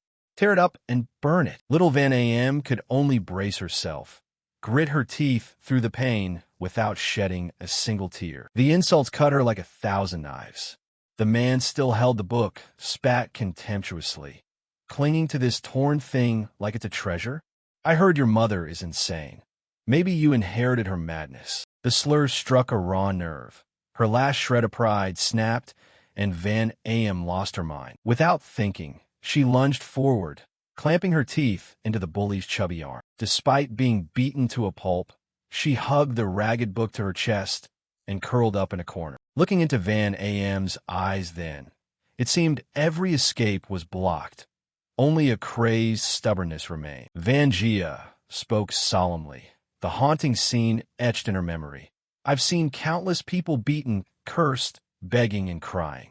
But I'd never seen such desperate yet resolute eyes as when she risked her life to protect a flimsy paper book. The rich kids grabbed their bleeding arms and shouted, "You dare bite this young master. See if I don't beat your father to death." At this point, Van Saw's throat tightened. "I really don't understand." Then the little princess rushed out to intervene, sternly shouting, "Stop it all! What are you doing here?" The boys flinched, turned, and stammered excuses. "Princess, Your Highness, this girl stole library books. We were disciplining her, and she bit back." "Your Highness, she's like a mad dog." Van Gia's face went cold, and she snapped. "Royal books are stamped with seals. Does this one have a seal? Are you blind?" "She found it in the trash. She didn't steal anything." The entitled boys were silenced, faces pale as banana leaves, not daring to utter a word. Van Saw hugged the pristine new book in his arms, stepped forward slowly, and held it out to Van A.M. in a condescending tone. "I give this to you. Throw that torn one away." Van A.M. looked at the brand new book. Her eyes brightened, but she immediately shook her head vigorously, firmly refusing the favor. Instead, she knelt, gathered each crumpled scrap from the ground, and clumsily pieced them back together. She still didn't dare look up at the haughty princess. Van Gia was shaken, sensing a painful truth. A ruined, discarded thing could carry more weight than a brand new treasure. Staring toward that dark corner, she understood. Though dilapidated, it was the only place where a few rays of sunlight shone through. She vaguely realized it was the only warmth and faint hope the girl was ever allowed to have. So, no matter how tattered, one's own ragged thing is more precious than someone else's perfect gift that can be taken away at any moment. She took a deep breath and continued recounting how she took the girl under her wing. "After that, I often hung around that corner of the yard, sometimes tossing her a scrap of bone, sometimes acting indifferent. Finally, I risked asking the king directly to grant her as my personal royal guard." She sighed bitterly for her bodyguard's fate. The princess's hunting dog label helped her avoid some public beatings, but the covert abuse continued daily. Only when she changed identity and entered this school did life get a little easier. But fate trapped her in this mire. The woman urged, her voice breaking with fear. "That Shadowgar hunting squad is directly on the king's payroll. Their methods are bloodthirsty and brutal. Better to kill 100 innocents than let one slip. Wrongful convictions are countless. There are also many wrongful exterminations, so you must fly to save her immediately. If you save her, I will repay you in any way, serve you as I can. If you need someone to clean up the aftermath, call my name." In an instant, Van Triet swung his sword and tore the fabric of space, manifesting right inside the mirror world at the dark holding site. His gaze darkened dangerously as he scanned and assessed the layout. Here, what met his eyes was a heartbreaking sight. Van A.M. hung, suspended on an iron stake, her body striped with lashes bleeding steadily. Her demeanor now was like an empty corpse, eyes hollow and drained of all will to live. The black-clad thug swung a barbed whip through the air and laughed savagely. "Stubborn, huh? Well, I'm on night duty. This night is long." He narrowed his cruel eyes and licked his lips lecherously. "I've got a whole VIP torture manual collection to test on your body." He growled, cracked the whip hard against the stone floor with a sharp slap, and spat threats. "Scream to the heavens, and no one will come to save you." Before he finished, a blinding streak of light tore the night. Van Triet plunged down from the sky like a meteor, delivering a killing blow to hack Vo's face at lightning speed. The black-clad man was slammed into the wall in a horrific impact, sending bricks and stone flying. Van A.M. jolted back several steps, eyes wide, unable to believe the sudden appearance of a savior before her. Van Triet slowly turned to look at her. His tone instantly softened into warmth and gentleness, a stark contrast to his earlier cold, killing aura. "Are you all right?" Thrown aside, Hakvo scrambled up, blood streaming from his nose, soaking half his face. He wiped the blood with his hand and hissed with a mix of hatred and excitement. Finally caught a big shark. "You're the one who punched Dinkon to death." He spat a mouthful of bloody saliva to the ground and snorted derisively at the national hero. That old man was just a decorative vase to display in a glass case. Besides the hero title, What real power did he ever have? Hak Vo's eyes narrowed as he sized up his enemy like a veteran killer. This assassin act, I bet you're a remnant of the Van clan. In this whole world, only Van people would bear such a grudge against him to the point of massacre. Ignoring the taunts, Van Triad immediately activated his magic, pouring energy into healing skills to soothe the myriad wounds covering Van Am's body. Seeing his words ignored, Hak Vo kept babbling boastfully about the trap he'd set. We used this traitor breed as bait, and sure enough you stepped into the trap and hauled yourself to our door. Luckily, His Majesty had the foresight to keep these two lures. Otherwise, your ghostly stealth skill would have been a real problem. At once, a gigantic formation sigil on the floor flared brilliantly. The ceiling formation was activated, turning the room into an impregnable cage. Hak Vo roared in triumph. You drag yourself here, so don't think about retreating. His eyes rolled wide and red as he patted his chest smugly. This ceiling formation is so solid, even S-rank experts would be stumped. Only I can unlock it. Cross your arms and be bound. I'll make sure you die peacefully without torment. Saying that, he swung two long hook blades that scraped together, sparking electrical arcs, then lunged forward with a savage scream. But first I'll play with this traitor breed. Seeing the murderous intent aimed at the frail girl, Van Triad stomped his foot and raised a dazzling energy shield that enveloped them both. A sharp system message appeared. Peace domain, profession skill type, adjudication quality. Within the cast area, allied units receive 10% less incoming damage, and enemy unit speed is reduced by 20%. Van Triad strode forward forcefully, using both hands to parry the assassin's storm of attacks. He spoke coldly, eyes like daggers. So you torment her this cruelly, just for your own amusement? Hak Vo kept unleashing strikes, chains whipping through the air as he screamed in sick excitement. Of course, our title as Shadow Guards carries enough weight to drag you here to die. A demonic red light began to pour from his body, coiling around the chain links on his weapon and amplifying its brutal damage. Then he crazily swung his hooks in a flurry, shouting, "Take this!"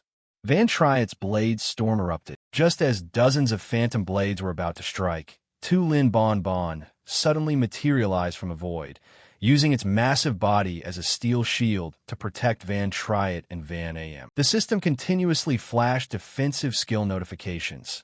Bon Bon used iron armor, shield plate, guardian aura, and mass protective barrier. Under absolute cover, Van Triad stood observing the battle, his eyes blazing with murderous fire. He growled, each word cold as a 1,000-year frost. La Hoi personally led the Shadow Guards to carry out the massacre. Spare not a single life. Raise everything, slay to the end. Not one left.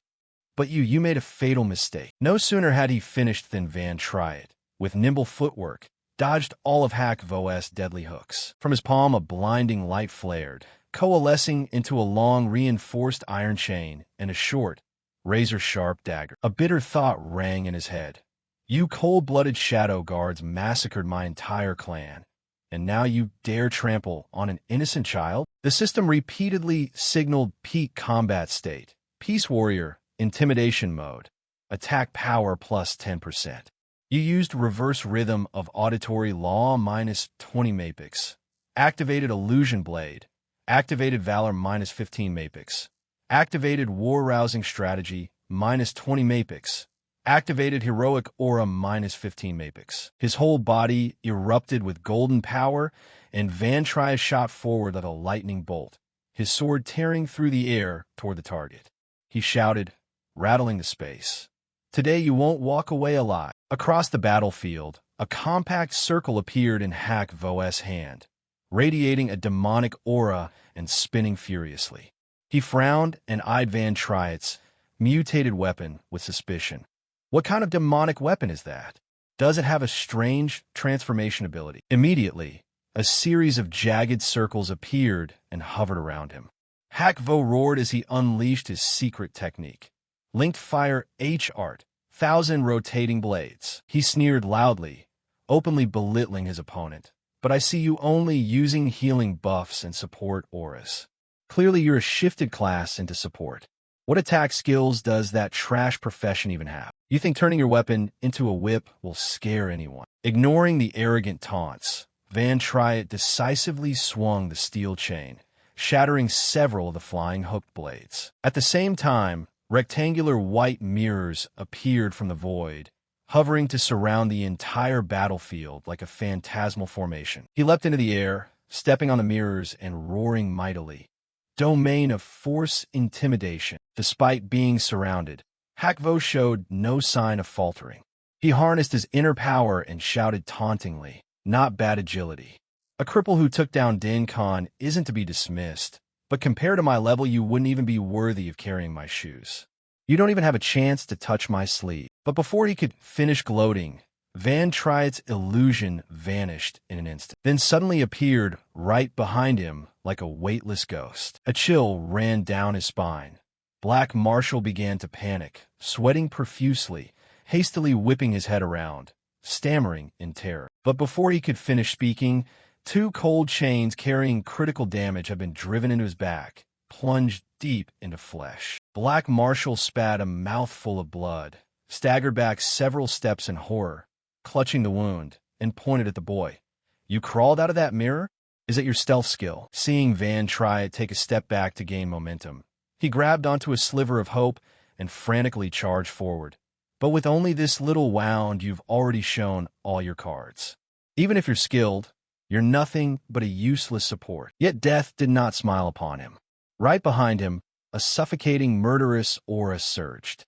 Van Triet pronounced coldly, "Blade of Malevolence." System parameters immediately pressed upon the enemy's vitality. Blade of Malevolence, an occupational skill type with execution quality, exacerbates damage and adverse status effects inflicted on the target. Cornered, the shattered chain fragments from Black Marshal's weapon began to reassemble. He roared with fury and resentment. "An offensive skill. What kind of aberrant occupation are you? All right. From this moment on, I won't go easy on you." A mass of chains split and multiplied at a dizzying speed, obscuring the view. He hissed madly. "Taste the exclusive skill of the junk skill thief." The divisive junk gas linked countless barbed chains into a terrifying dark swarm that surged like a storm. Standing amid the encircling killing intent, he proudly pounded his chest crazily. "You can't use that mirror trick anymore. What spirit beast can you summon to withstand my next attack? You and that cursed spawn are about to receive corporal punishment." Facing the killing blow of an S-rank powerhouse, Van Triet remained utterly calm. He slowly raised his hand to the sky. A gigantic golden bell embossed with ancient patterns radiating brilliant, divine light descended, piercing the darkness. He shouted the exclusive ultimate of the Peacekeeper. "Final Dance, Celestial Soul Calming Bell." The skill destruction info flashed brightly.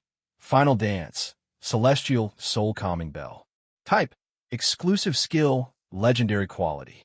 While channeling, an overwhelming presence will subdue all targets in the area. Any attack aimed at the angelic illusion will be reflected 100% back to the attacker. After it ends, the entire team's attack power is increased by 40% for 20 seconds, and skill cost is reduced by 20%. Black Marshal's pupils contracted to extremes under the terrifying pressure of the divine artifact. Deep within his eyes, all that remained was the reflection of a youth surrounded by blinding light. He dropped his weapon, muttered unconsciously, and surrendered to death. Immediately, the entire barrage of his own wind armor attacks was reflected 100%. He endured an onslaught of relentless, consecutive strikes with no moment to breathe, utterly powerless against the celestial, soul-calming bell's counterattack. Black Marshal screamed miserably in a sea of blood. Invincible damage resistance, and still reflects. How can an S rank named like this possess such cheating skills? At the same time, under the aftershock of the legendary ultimate, the solid wall of the ceiling formation cracked and shattered into fragments that scattered into the air. The formation was completely destroyed. Van Triet withdrew the radiance, bearing a pressing murderous aura, and took slow, steady steps forward. At his feet, Black Marshal, covered in wounds and bloodied, could only slump to the ground, staring at him with the wide-eyed horror of the defeated. Van Triet coldly turned his head and spoke gently to shield the little girl's eyes. Van Em, turn your face away. Turning back to his enemy and seeing Van Triet pressing the bloodied blade to his throat, Black Marshal felt goosebumps and begged with a trembling voice. You, what the hell are you going to do? He issued a bone-chilling verdict, the sword edging forward another inch. You will pay a price 100-fold for the crimes you've committed. Face smeared with blood, Black Marshal panicked and clung to the power behind him to threaten. The reinforcement shadow guards are charging in. You won't be one-on-one. Nowhere to run, even if you sprout wings. I'm the close shadow guard of His Majesty. If you dare lay a hand on a single hair of mine, His Majesty will not spare you. Van Am, witnessing the bloodlust and uncontrollable rage of the young man, also recoiled in fright. Screams echoed through the room, pleading with him not to come over, not to come here, that he was insane. Boom! The rear wall was suddenly blasted open, debris flying everywhere. 3 dark figures darted through the choking dust, landing like phantoms. 3 Shadow Guard reinforcements had arrived. One of them angrily pointed at Van Triet and shouted, "Bold traitor, drop your weapon and submit if you value your life." Despite the arrival of new S-rank enemies, Van Triet stood towering like a war god statue, his face unreadable and emotionless. He merely glanced with half an eye. His pupil flashed a brilliant light soaked in the hunter's killing intent. Moments later, everything fell silent. Van Am stood stunned, staring at 3 lifeless heaps sprawled on the ground, her mouth agape and speechless. She looked up at Van Triet, shaking the dust from his clothes, and trembled as she blurted, "My God, those 3 notorious S-rank Shadow Guard were cut down by you in an instant." Holstering his sword, Van Triet turned and gently instructed her. "Lhasa has already arranged a safe nearby haven to receive you. Go to her first. These summoned death spirits will clear a path to escort you out safe." Van Am hesitated, anxiously asking, "What about you?" Before she finished, Van Triet waved her off, eyes fixed on the endless darkness. "I still have a few blood debts to settle." He frowned thoughtfully, calculating his next move. "I don't know how many of them have been called in total. How long can this pile of corpses stay hidden?" After Van Am left, silence returned. Around Van Triet, many writhing black shadows of the recently slain began to gather. Under the power of the mirror world, they gradually took shape as obedient death spirits. He coldly recalled the deep grudge. The Shadow Guards were the hunting pack La Oi sent to annihilate the Van family. He scanned each subdued shadow with a blade-cold, interrogative tone. "On the night the Van family was slaughtered, were you there? Which of your Shadow Guards was involved in that massacre?" A shadowed death spirit stammered in another voice. "There were Shadow 1, Shadow 3, and Shadow 5. Hearing that, he nodded silently and assessed the enemy roster. "I see. This organization hides in the dark and even numbers its members for easy calling." He pressed on, his gaze hard and pressing. "Is that all? Who else?" The trembling shadow bowed its head and released a shocking name. There is also Van Nee." The name Van Nee had barely left its lips when Van Triet's pupils instantly contracted, flashing utter horror as if struck by a sledgehammer. The image of his gentle, kind older brother who used to lecture his siblings vividly surfaced in his mind. He staggered back a step, muttering unconsciously, his heart breaking. Van Nee, big brother Van Nee, his own blood brother? Returning to the underground force's main base, a Shadow Guard captain knelt on one knee and solemnly reported the unusual situation. After 22 Shadow Guards received the secret order to capture Van Am, all communications were completely cut off. A subordinate immediately dispatched the Shadow Guard closest to the area to scout. However, upon arrival, he reported back that the prison only contained scattered corpses of comrades, and Van Am's whereabouts were nowhere to be found. Supreme Commander Van Nee sat silently, pondering for a moment before speaking in a flat, indifferent voice. "All dead? It seems the remnants of the Van family have been hiding quite deep Immediately send out radio contact to every outpost. At this moment, all the soldiers' eyes focused on the large screen at the center of command. An emergency directive was issued, enlarging Van Am's identification photo and attaching an S-level arrest notice. The order was cold and harsh. This girl is a descendant of the Van family. Broadcast her widely to every corner. He waved his hand in anger and muttered that he never expected the thorn in the Van family's eye to stubbornly survive until now. Why only reveal herself at this point? How could she have lived through all these years? In a bustling street corner where public opinion always runs hot, Loch Nan hurriedly asked his friends, "Hey, did you read the breaking news about Van Am?" No Loy shrugged and, chewing seeds, replied, "Gi Hone. Everyone knows how things are unfolding." Loch Nan's expression shifted. He frowned, skeptical of the authenticity of the arrest notice. It felt off somehow. Yet who dares challenge a government bulletin stamped in bright red? Standing nearby, Zhang Lam clicked his tongue and interjected with rare sympathy. "Assuming the report is true, how old is that girl?" The old rebellion wasn't her fault. Like that kid Kyo Chi. Innocent but framed, forced to endure suffering for years. Hearing that, Loch Nan sighed deeply, hung his head, and murmured that Zhang Lam had a point, but in this society probably only a handful like them would think compassionate. If I voiced such thoughts in front of the family, the old patriarch might drag me out and beat me senseless. Noloy nodded in agreement, eyes glancing around. "I'm scared too. After all, that girl carries the demon blood of the traitor Van Triet." Not far away, the ordinary crowd kept spewing vicious gossip, dissecting the matter with narrow minds. Disgusting.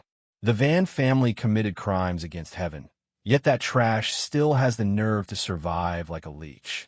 How thick-skinned must she be to exist? She should kneel before His Majesty's statue and commit suicide to atone. That would still be too humane. She should be dragged out and quartered before dying. Every sarcastic barb cut like a dagger.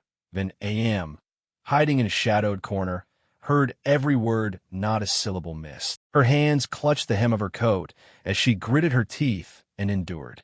They continued to pick apart the story, pouring acid into her wound. "I support that girl going to meet the king of hell." But Mr. Tan's voice sounded somewhat human. "Look, even if she's a descendant of Van Triet, wasn't she raised with proper education? You all know what scum Van Triet was.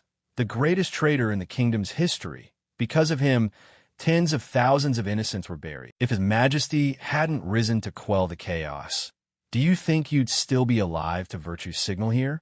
Your father was killed gruesomely by him too. That cursed bloodline is surely just as vile. This calamity must not live. Honestly, if that girl had any decency, she'd kill herself now and spare others the mess." Van Am slowly slid down, leaning her back against the cold brick wall. Every scathing word sank into her ears and tore at the little girl's heart. Public opinion kept unloading merciless insults on her. The offspring of that kind of criminal have no right to breathe this air. Look at her eyes, so young yet so sinister and wicked. The child of a despicable person is a despicable person 100%. Her mother must have no shame. Who knows which random man she slept with to give birth to this mongrel. Better if she killed herself with her mother, so he wouldn't have to see them. All hope of survival seemed extinguished. Van Am hung her tear-soaked face low and trudged heavily toward the ajar door, where a few weak rays of light were trying to seep in, her figure lonely and utterly desperate. The scene returned to the present at the secret base. Van Triet suddenly spoke, breaking the silence and cutting off Van Saw's wandering thoughts. "Captain Trine has crawled all the way here. The base is exposed. We must move to a new location." Van Gia frowned in confusion and pressed, "Where is the leak? How did they storm in to take your life the moment you showed up at the academy?" Van Triet's voice faltered slightly as he slowly analyzed the enemy's links. Trine and the Shadow Guards are clearly of the same cloth. They must have caught wind that they needed to seize Van Am. Earlier, Trine's intelligence agents had been tailing me. The night she sneaked to find me, they caught us in the act. I only managed to lose their tail afterwards. He exposed the Empire's plot. Moreover, On the night the Shadow Guards were massacred, Van AM also vanished.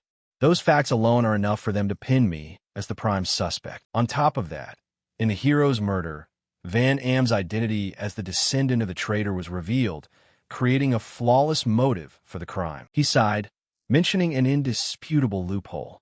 Worse, at the time of the murder, I had led a cloaked stranger into the secret chamber. They suspect I was that cloaked man, and the hero's killer conveniently fit the role. If they forced me to demonstrate my power, they could then stitch together the remaining pieces of evidence into a complete case. His expression softened a little as he remembered his benefactor. Fortunately, the old headmaster had stepped in and chased that petty captain Trine away. Van Gia nodded in agreement and breathed a sigh of relief. Lucky indeed. If he hadn't been quietly protecting me recently, with the army and Trine's layered encirclement, any slip would have been catastrophic. She felt guilty and blamed herself for not being more careful about comings and goings. Van Triet raised an eyebrow, his tone dropping in surprise. I never expected that headmaster to be your maternal cousin. The headmaster stroked his silver beard and sighed, looking at the young man with helplessness tinged with admiration. Young man, you truly don't know fear. I could back you to run off that petty Captain Tryon, but if the Imperial Satellite Shadow Guard forces get involved, this old body is powerless. Van Gia grabbed at the old man's sleeve, coaxing and pleading. Come on, uncle, you're mighty and resourceful. There must be a way to avert the danger. He frowned and decisively brushed her hand away, his voice stern and admonishing. Stop flattering me. Young lady, do you think the Shadow Guards are mere B-grade S levels? I warned you from the start not to involve NAM, but you didn't listen. He waved his hand and delivered an ultimatum to cut off all hope. Take this chance to resolve it. His Majesty La Oi has already issued an imperial edict summoning you home from school. If you bring Vinayam back, that crowded palace will surely have ears everywhere. The Shadow Guard network can easily trace her whereabouts. If you're sensible, take her corpse back to the palace alone. Hearing those ruthless decrees, Van AM lowered her head, her insides in turmoil. She bit her lip, thinking bitterly that this fated day had finally come. The curse had been carved onto her brow, a child rejected by the whole world. She stole a glance at Van Sa, heavy with guilt, clinging to the few days of peace she'd just found with La Sa. If not for the burden she carried, herself, La Sa could have freely enjoyed wealth and privilege without being shunned by other royal clans. Her eyes turned to Van Triet, and her remorse dug even deeper into her heart. Now, this label of traitor was dragging Van Triet down into the mud as well. No matter what his true identity was, he could have fled to safety, yet he risked himself to save her and brought disaster upon himself. Even now, if he abandoned her, he might still be safe. Suddenly, the image of her kind mother from the past surged up and filled Van Am's mind. In the illusion, her mother offered no reproach, only a warm, gentle smile, softly calling, Mother. Making a life-or-death decision, Van AM decisively spun around, intending to slip away. It's time for me to go. But Van Triet was already standing blocking the threshold. He folded his arms and looked straight into her eyes. Van AM, come with me. She looked up in surprise, eyes wide in disbelief at what she heard. He gave her a smile warm as spring sunlight, dispelling the room's chill. We'll slip away secretly. Coincidentally, I plan to explore a secret realm. Hide in there, and not even the hounds can trace us. At that, Van Sa slapped his hands and jumped up excitedly in support. Right, why don't you come too? I want in. Let's form an expedition team to explore the secret realm and lay low for a while to see how public opinion plays out. She blinked and offered an innocent defense. After all, she's been wronged. Where's the ironclad proof to convict her? Wait quietly. I'll personally go to the palace to beg the emperor. We can still go to school together. Van AM awkwardly avoided their sincere gazes, twisting the hem of her coat. Clearly, I'm bringing disaster to everyone. She looked at the young man, choked up. Van Triet, you really don't need to trouble yourself so much for me. She turned to Van Sa to remind her of harsh reality. The imperial edict has been issued. She cannot defy the royal decree. Van Sa grinned mischievously and waved away the worry. We'll disguise ourselves as commoners and hit the road. Uncle Headmaster, the situation's chaotic. Let us vanish from school without filing leave. Please cover for us. Van Triet suddenly interrupted them, his voice tinged with guilt. The truth is, it's my actions that implicated her and led to this tragedy. Van Am frowned in confusion and asked back, how could that be? Van Triet bore a 1,000-pound burden in his heart, tormenting himself as he looked at her misery. Since birth, she has tasted nothing but bitterness. He ground his teeth, restraining his anger. It all stems from my enmity. The hatred between me and that bastard La Oi ignited the extermination of the Van clan. But when it came to family, his mind grew tangled. Van Nie, my biological brother, what role are you playing in this brutal drama? How could you don a Shadow Guard's uniform and massacre your own clan? Van Gia edged closer, eager. Have you locked in a date to explore the secret realm yet? Van Triet's gaze flashed sharply to one side, his tone laced with killing intent. Of course, we need to question the Death Spirit's Shadow Guards. He named the target clearly. That Van Gie is currently encamped in the Golden Imperial City secret realm. No sooner said than done. Van Triet, Van Am, and Van Sa quickly formed a teleportation spell, ripping space to land directly in the center of the Golden Imperial City secret realm. Van Triet narrowed his eyes and scanned the desolate terrain ahead to pinpoint their target. According to the Death Spirit's Shadow Guards report, Van Gie is near that colossal pillar of light.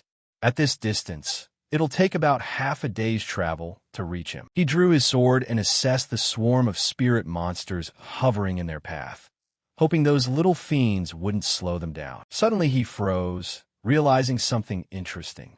Wait, these spirit creatures look familiar. Memories of a past life surged vividly. I remember clearing out a mine-ruined secret realm full of these same species. Killing them could drop gold flakes and raw iron ore, perfect materials for reforging the Luvan sword. At that moment, the system interface exploded with successive notifications about the status of the legendary weapon. Luvan sword, chain blade form, severely damaged. Auto-adapt profession and level trait. Attack plus 2,000, agility plus 10. Morphing skill has been restored. Luvan sword, great sickle form, severely damaged. Attack plus 5,200, movement speed minus 50%, arcane chi trait, spirit force plus 2, attack plus 20%. Luvan sword, colossal sickle form, severely damaged. Attack plus 6,240, spirit force plus 2, movement speed minus 50%, defense minus 50%, integrates arcane chi technique. Wasting no more time, Van Triet lunged into the fray against the swarming spirit creatures. Waves of pure power exploded, rushing along the keen blade and shredding the monster's ranks. Van Gia watched the massacre safely from the sidelines, eyes wide in astonishment, and taunted, "That's the legendary Luvan sword. Look how mangled it is, and yet its attack power is terrifying." Van Triet smirked as he swung, replying, "Its original damage wasn't this shredded. Luckily, she messed things up with her antics, so I got a chance to start repairing it." He pierced a monster and explained the cause. "The old headmaster's promise was repayment for my brave rescue of teachers and students during the secret realm collapse. He intended to reward me with some top-tier skill manuals, but she nagged and fussed him until his head ached. Terrified, he grudgingly swapped them for this item. That life germ sap he would never part with for anything." The system chimed good news. Successfully collected the World Tree Life resin item. Van Triet silently assessed the rarity. The old headmaster used the life germ as fertilizer for that young World Tree. How long would the state toil to filter even a bit of this rare tree resin? It's the finest adhesive I've known for patching weapons. Good enough for a temporary reforging. The system proceeded to show the weapon restoration progress. The Luvan sword absorbed the World Tree Life resin. Repair progress 11.2%. Activated accompanying trait. Adaptive restoration. Skill effects copied from the wielder will be applied directly to the Luvan sword. Simultaneously, loot notifications popped up. Successfully collected iron gold or X2. He nodded, pleased with the spoils, these monsters drop some nice loot. The system updated immediately. Lu Van sword consumed iron gold or X2. Repair progress 11.4%. Van Triet slid his fingers along the blade as it began to glow again. As predicted, these secret realm spoils exist to be used to smash and fix the Lu Van sword. This iron gold or differs from that scrap tree resin. Clear the monster fields and it drops abundantly. So long as this spawning ground isn't depleted, the sword will gradually revive. Hopefully by the time we face my brother Van Gee, the sword will have regained its peak form. Cutting off his wandering thoughts, Van Triet unleashed his internal energy and shot upward like a beast. He expertly wielded the enchanted chain blade, each strike pulverizing a spirit into fragments with absolutely no mercy. Suddenly he froze, hovering in midair, looked down and waved, calling loudly for Van Am. She understood. Nimble, she swung her blade, leapt up, and with an upward slash finished off the monster. At that moment, the system rang out in celebration. Congratulations, level up. Van Am looked up and anxiously called across the magic. You're carrying and protecting us like this. Won't it slow your own leveling progress? While the system steadily reported picking up iron gold or X15, Van Triet curled a confident half-smile and replied in a warm voice, Don't worry. I summon an automated Death Spirit's disciple team to continuously farm monsters. To avoid causing a stir, I locked those Death Spirits in the mirror world so they can farm industriously there, quietly and optimizing experience points. The system updated. Lu Van sword consumed iron gold or X15. Attack increased by 300. Repair progress 27%. Van Sod descended lightly with magic onto a rock, clapping and commenting. Earlier you kept insisting on entering this secret realm. Now I see you've already planned everything. Every step was calculated. She pointed curiously toward the distant horizon. What on earth is that blinding pillar of light? Van Triet turned to look that way. His face suddenly fell as he said heavily, That's the ruined estate of my Van family. Fungia gaped in surprise, incredulous. What? The Van family estate is right in the middle of this secret realm? He patiently explained the spatial distortion. 4 years ago, the Van estate was swallowed and absorbed into the Hong Kim Tan secret realm, so it got trapped here. Turning to the orphan girl, he affirmed, Van Am, it's highly likely your grandfather is stationed in that area. Meanwhile, in a makeshift war room of the antagonists, tension filled the air. An intelligence officer reported to his superior. The Shadow Guard forces still haven't picked up Van Am's signal. That brat's personal information was leaked long ago. Black Marshal folded his arms and nodded, his voice cruel. Exactly.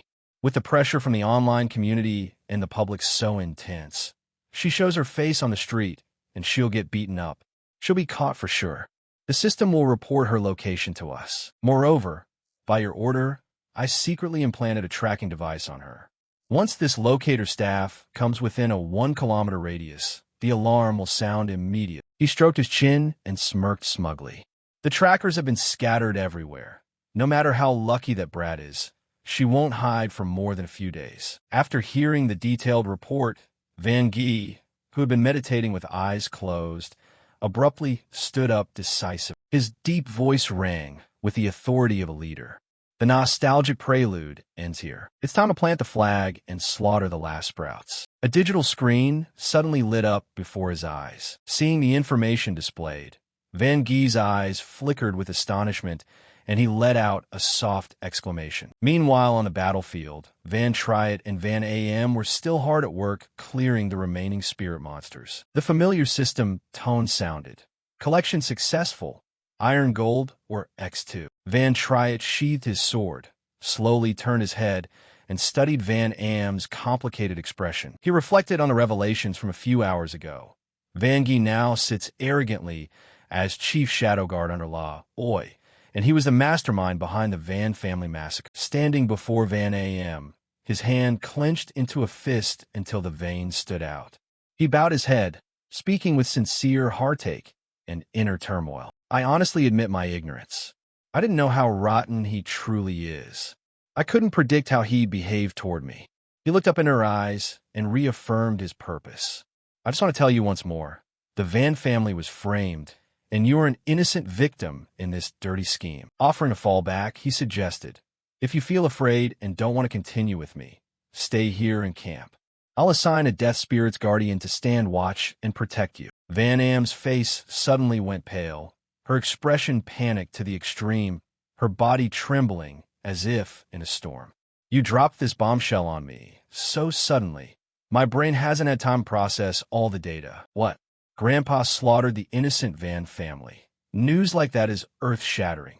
I'd chew on it my whole life and never digest. However, she clenched both hands and regained her composure. Regardless of whether the Van family is guilty or whether that man is hero or demon, the harsh reality is I'm an orphan for life with no one to care. He's a high-ranking official and shadow guard now. She looked up, eyes resolute, and stared at Van Triet. If I duck and hide here, my miserable fate won't change. I've decided to follow you. Van Triet nodded, pondering inwardly. Maybe leaving her hidden here is the best move. Wait until I confront Van Gee face to face, then decide whether those two should be allowed to reclaim relatives. Suddenly a bitter cold wind swept across the bleak ruins, carrying a swirl of dust. Van Triet's gaze fixed on a single point. A faint holographic image materialized clearly before him, evoking the past. A reproach echoed, "Don't take the sword out to play." Van Triet's pupils contracted. He recognized the setting. This was the ruined martial training ground. Patchwork memories flooded his mind, stirring a bad feeling.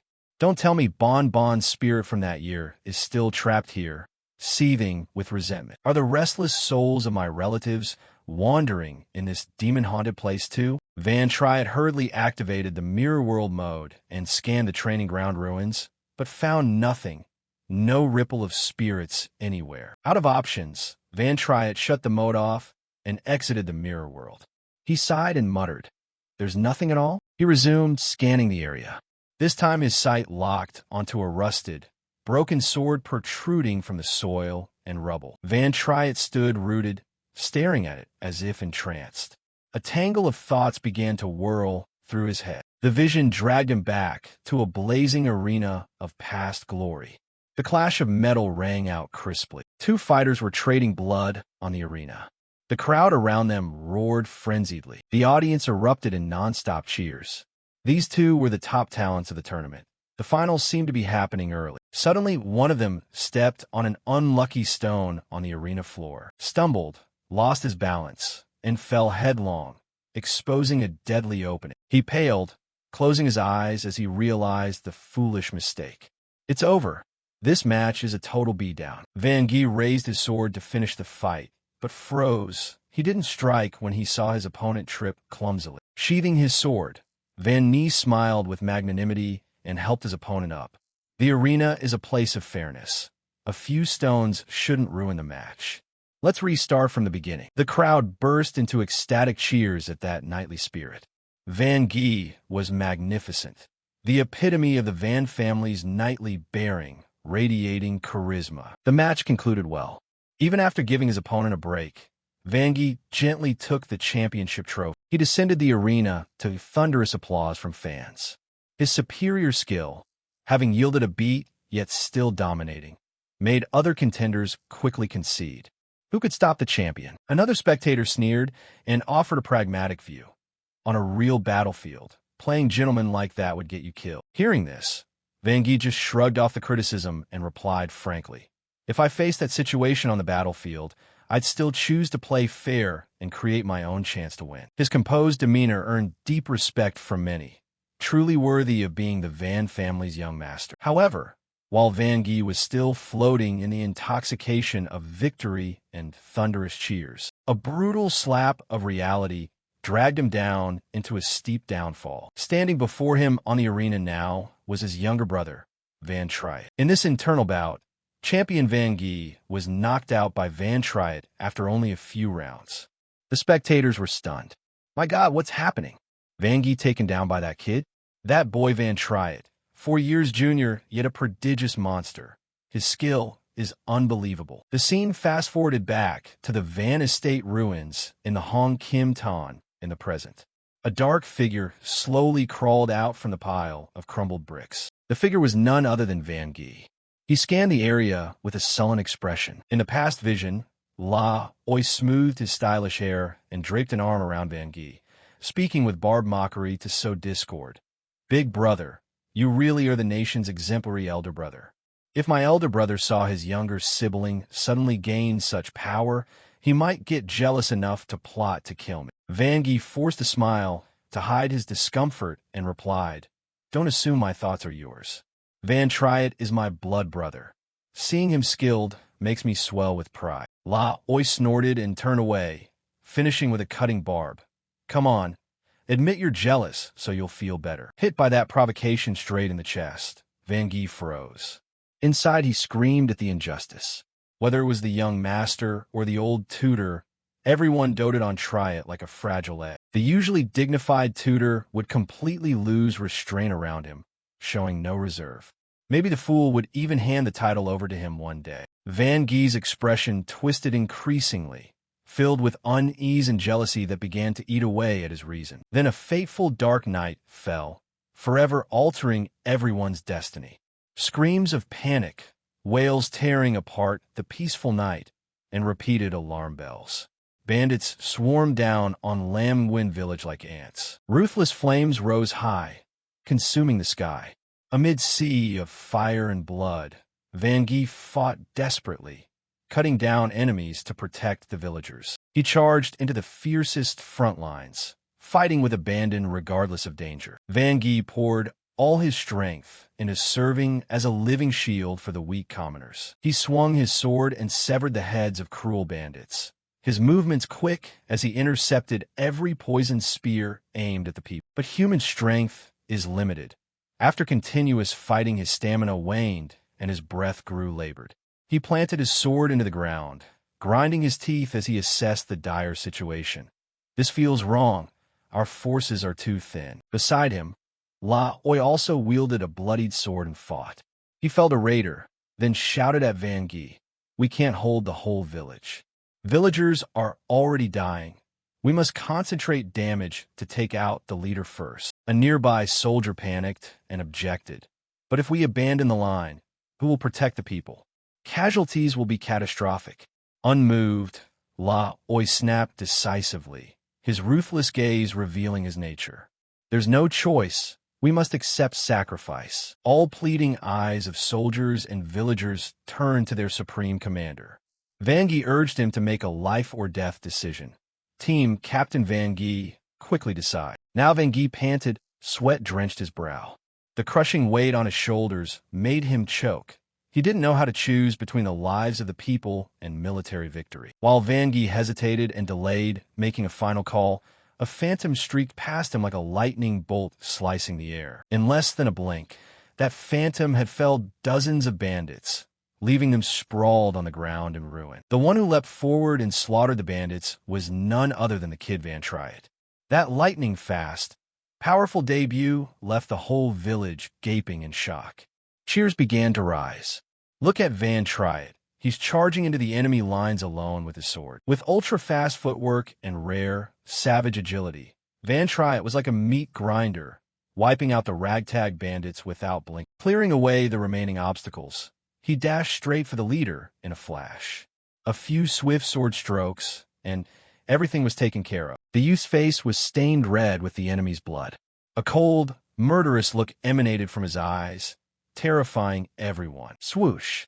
A powerful stroke severed the leader's head.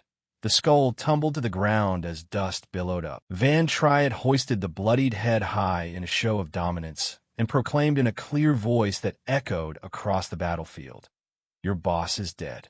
Whoever raises a hand to surrender, I'll spare you. Watching his younger brother's stellar performance, Van Gee could only stand rooted to the spot, eyes wide. His mouth went rigid, no words came out, and cold sweat poured down, soaking his armor. After the bloody battle, when the triumphant army returned home, the patriarch Van Heng joyfully slapped Van Triet's shoulder and praised him lavishly.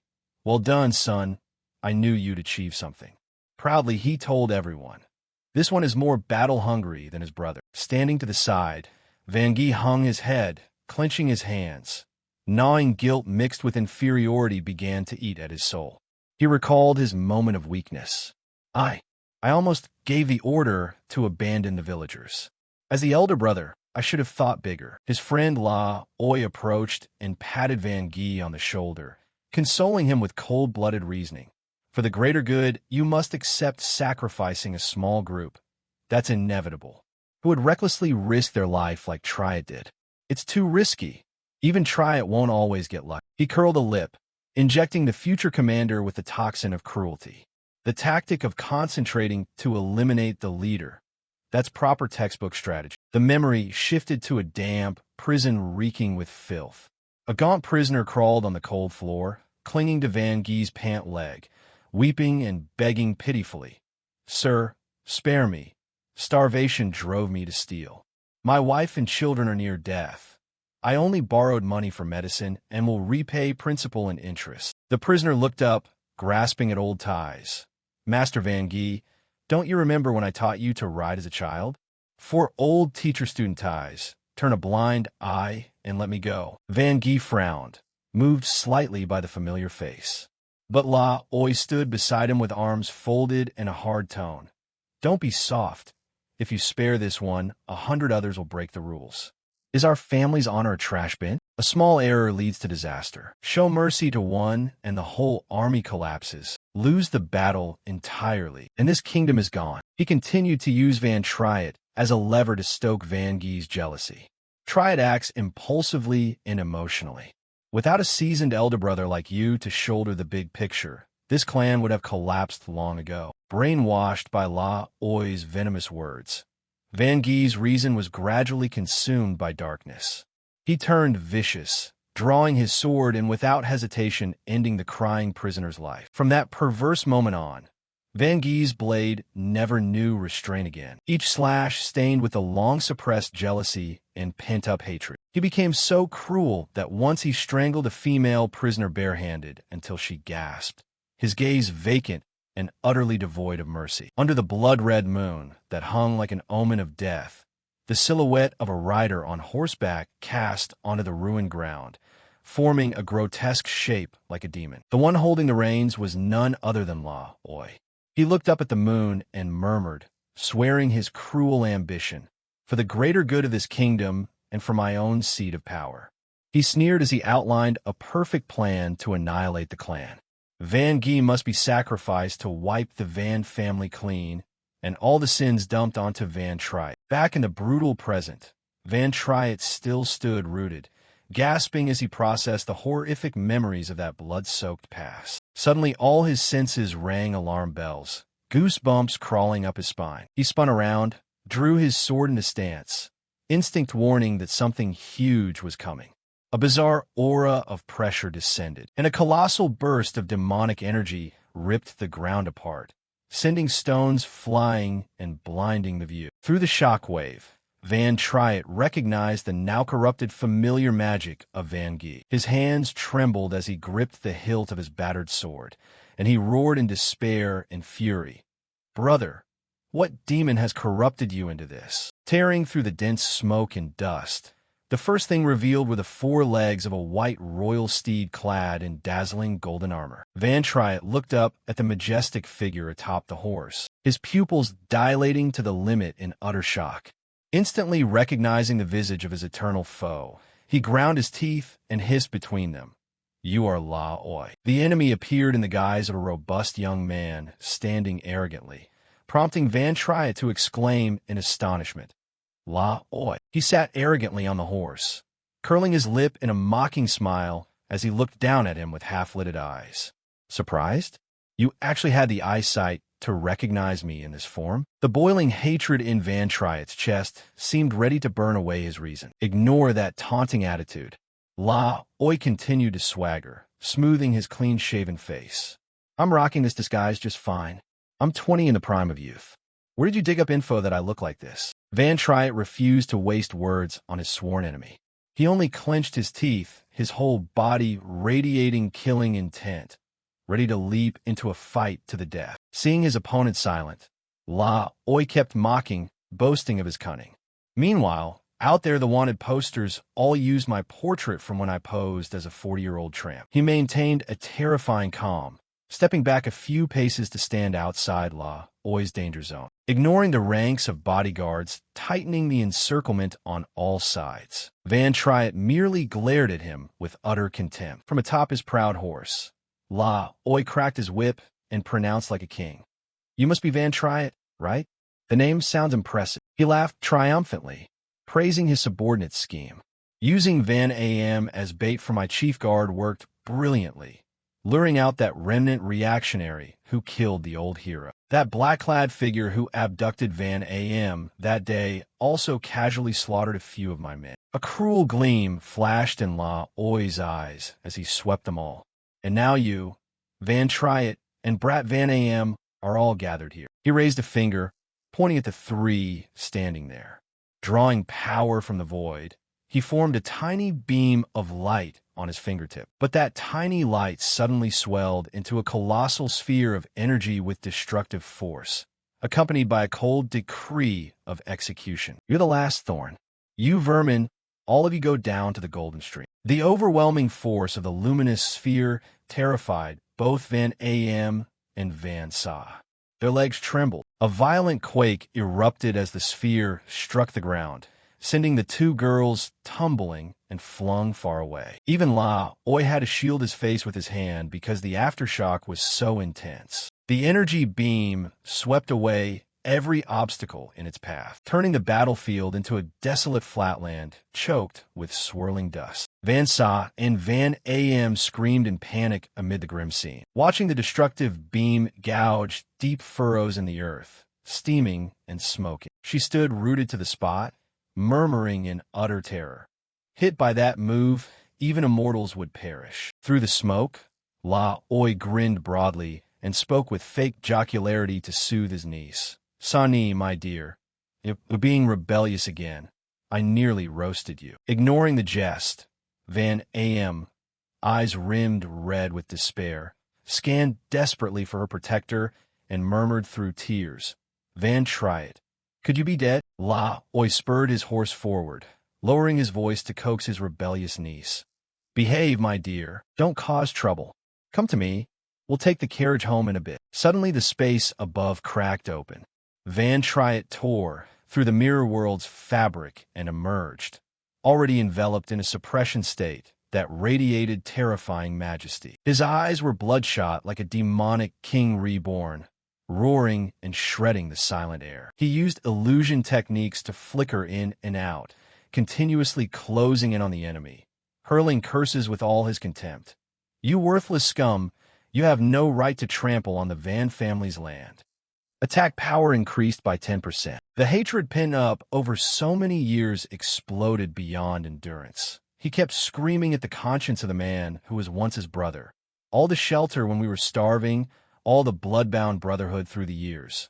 Was it all cheap rags for you to trade away?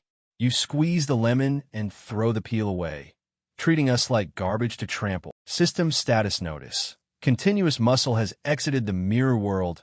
Accumulated attack power increased by 10%. Van Triet's roar echoed through earth and sky, carrying boundless resentment. "This blood debt you must repay in full today. Principal and interest." A sword strike of mountain-moving, sea-filling force descended from above toward La Oi's crown. But the Emperor's power could not be underestimated. He casually lifted a hand to brush it aside, the backlash of demonic energy repelling the blade. His gaze leisurely flicking over to Van Sa. The sight left both Van AM and Van Sa gaping in horror at the earth-shattering clash. The gap in power was too vast. La Oi smirked slightly, snapped his fingers with a click, and a gigantic fireball like one from hell flared in his palm, immediately hurtling forward to engulf Van Triet. Consumed by the magic flames, he felt roasted alive, his body drenched in blood, clothes charred to tatters. Van Triet collapsed to his knees, gasping, crying out in pain. SSS-level power. La Oi finally lowered his hand and blew the smoke from his fingertip.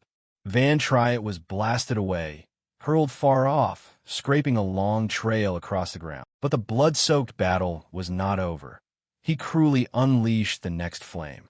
The eerie fire writhed into a gigantic hand that grasped the small body, intending to crush it. Just as the flames flared fierce, with a pop, Van Triet's body became invisible, vanishing without a trace. La Oi was slightly surprised, withdrew the flaming hand, and clicked his tongue in grudging respect for his foe. Sneaky escape. Didn't expect you to hide an elite invisibility technique I couldn't detect. Hiding in another dimensional plane, alarms blared wildly from the system about his body's critical condition. Mirror world, shredded condition. Internal organ bleeding effect ongoing for 60 minutes. No cure possible. Magic shock state, severe mental disorder. Martial artist Van Triet, remaining HP 272, dying state. Mirror world time left, 4 minutes 47 seconds. Outside, Van saw lunge forward, anxiously asking the tyrant uncle, "That guy, has your majesty finished with him?" La Oi nonchalantly brushed a speck of dust from the hem of his imperial robe and smugly declared, "Go rest easy. That ragged traitor took the full brunt of my automatic counter damage and is shredded, probably gasping and waiting to die." He curled his lips cruelly, a devilish smile. His life is counting down by the second. Arrogantly, he turned on his heel to leave, not forgetting to order his hounds to clean up the aftermath. "You, guard Van Guy, gather several regiments to raise this area and scour it for me. Even if he's nothing but a maggot-filled corpse, bring it back to be destroyed to keep the environment clean." Van Guy stood at attention under military orders, nodded coldly, his command voice crisp and steel-like. On the brink of death's stupor, warm, beautiful memories flooded to warm Van Triet's cold soul. In the vision, his father Van Hong raised both hands in surrender, pleading for peace with his wife. "You spoil the boy too much. The sun's already up, and he's still burrowed under the covers. He should be out at the training ground practicing the sword by now." Mother Hoan placed her hands on her hips, pointed at her husband, and defended their son. "Oh, please, look who's talking. You not an oversleeper yourself? Back when we were newlyweds, I caught you every day." Van Hong flustered, straining his neck to interrupt his wife to save face as head of the household. All right, let him sleep in." He turned away, murmuring in embarrassment. "Why do you always drag up those delicate matters in front of the kids?" Just then, little Denise scurried in carrying a steaming plate of cakes, calling out, "Big brother, eat these cakes." Van Triet's soul stood at the edge of the memory, watching the warm family scene as tears welled and rolled down his cheeks. His parents tenderly received their little daughter Denise, doting on her completely. But just as Van Triet's trembling hand reached out to touch that happy image, Denise shattered into streams of white smoke that drifted and vanished into the void. He froze for a beat, his face sorrowful, a sharp pain stabbing his heart. But suddenly the girl reappeared in another corner, beaming as she teased her lazy brother. "Big brother, you're so lazy you'd rot, always skipping training and causing trouble. Dad gave up on you and even hired that terrifying sword master to train you. This time you're done for." Eldest brother Van Guy stood with his hands clasped behind him, his face stern, joining his sister. "That old master's skill is at the grandmaster level. Our father might not even stand a chance in a duel with him. Thanks to your good fortune, I even got to secretly pick up a few moves." Hearing the gentle voice of his brother from years past, Van Triet lowered his eyes in aching sorrow and whispered hoarsely, "Big bro." He clenched his fist until it bled, looking around the peaceful scene that could never return, repeating the mournful, gut-wrenching words, "Big bro." A moment passed in memory. Van Hong sat drinking tea, praising his eldest son. "You performed fiercely on the training ground today. Watching you wield the sword reminds me of my own prime." Hoan smiled brightly like a flower, pruning a rose branch with scissors, gently admonishing, "Van Guy, you make an effort to straighten your brother out.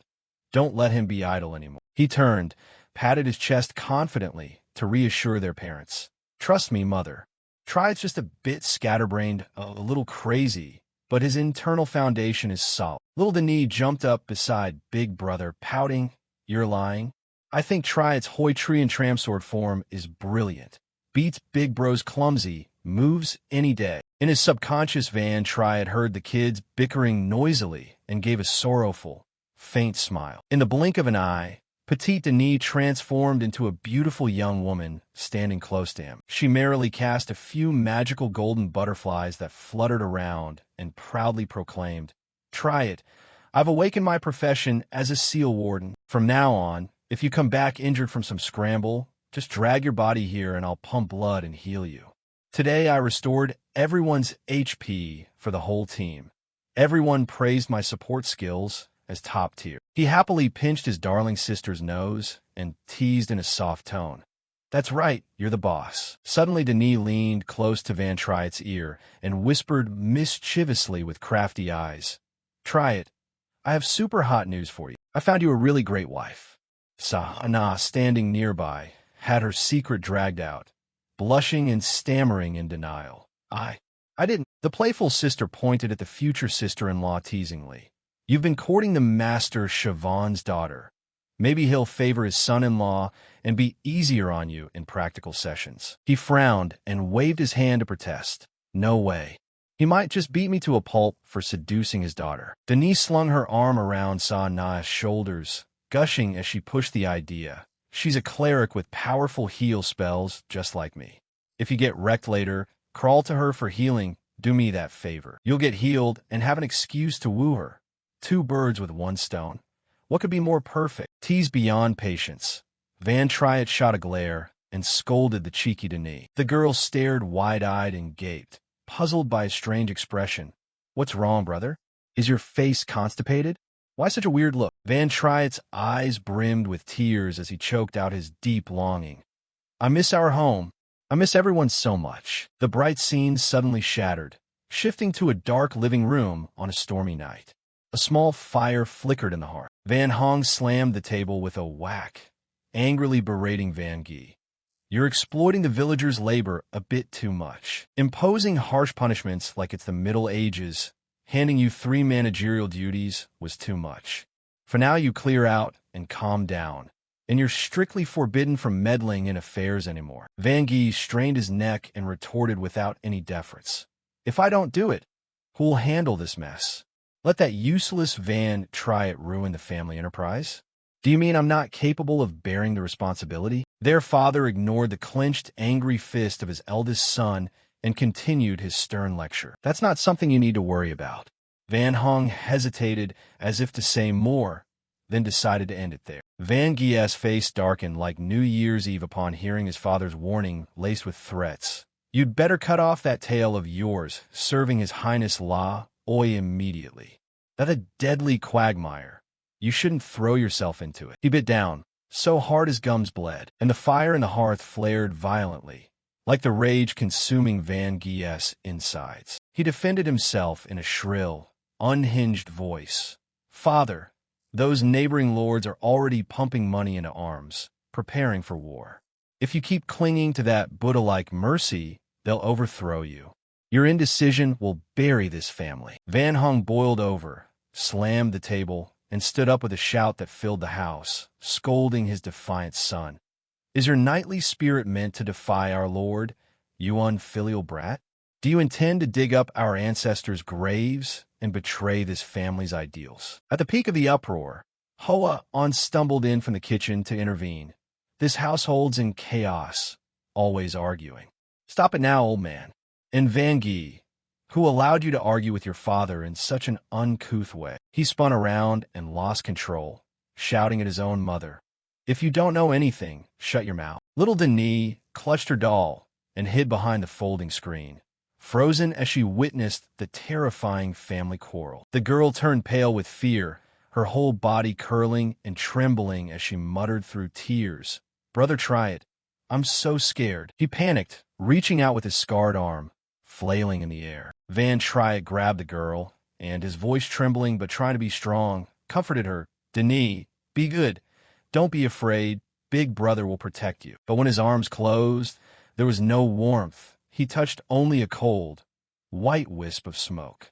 The words "Big Brother" choked in his throat and tears welled up. Soon after, the faint flame in the hearth guttered out, leaving a gloomy darkness to descend. The sight of his three beloved family members' bodies strewn in a pool of stinking blood pierced Van Triet's eyes like 1,000 needles. He bit his lip until it split and bled, the pain tearing his chest apart. Van Triet collapsed into the blood, clawing at the floor with both hands and wailing, "I'm sorry, this useless brother couldn't protect you.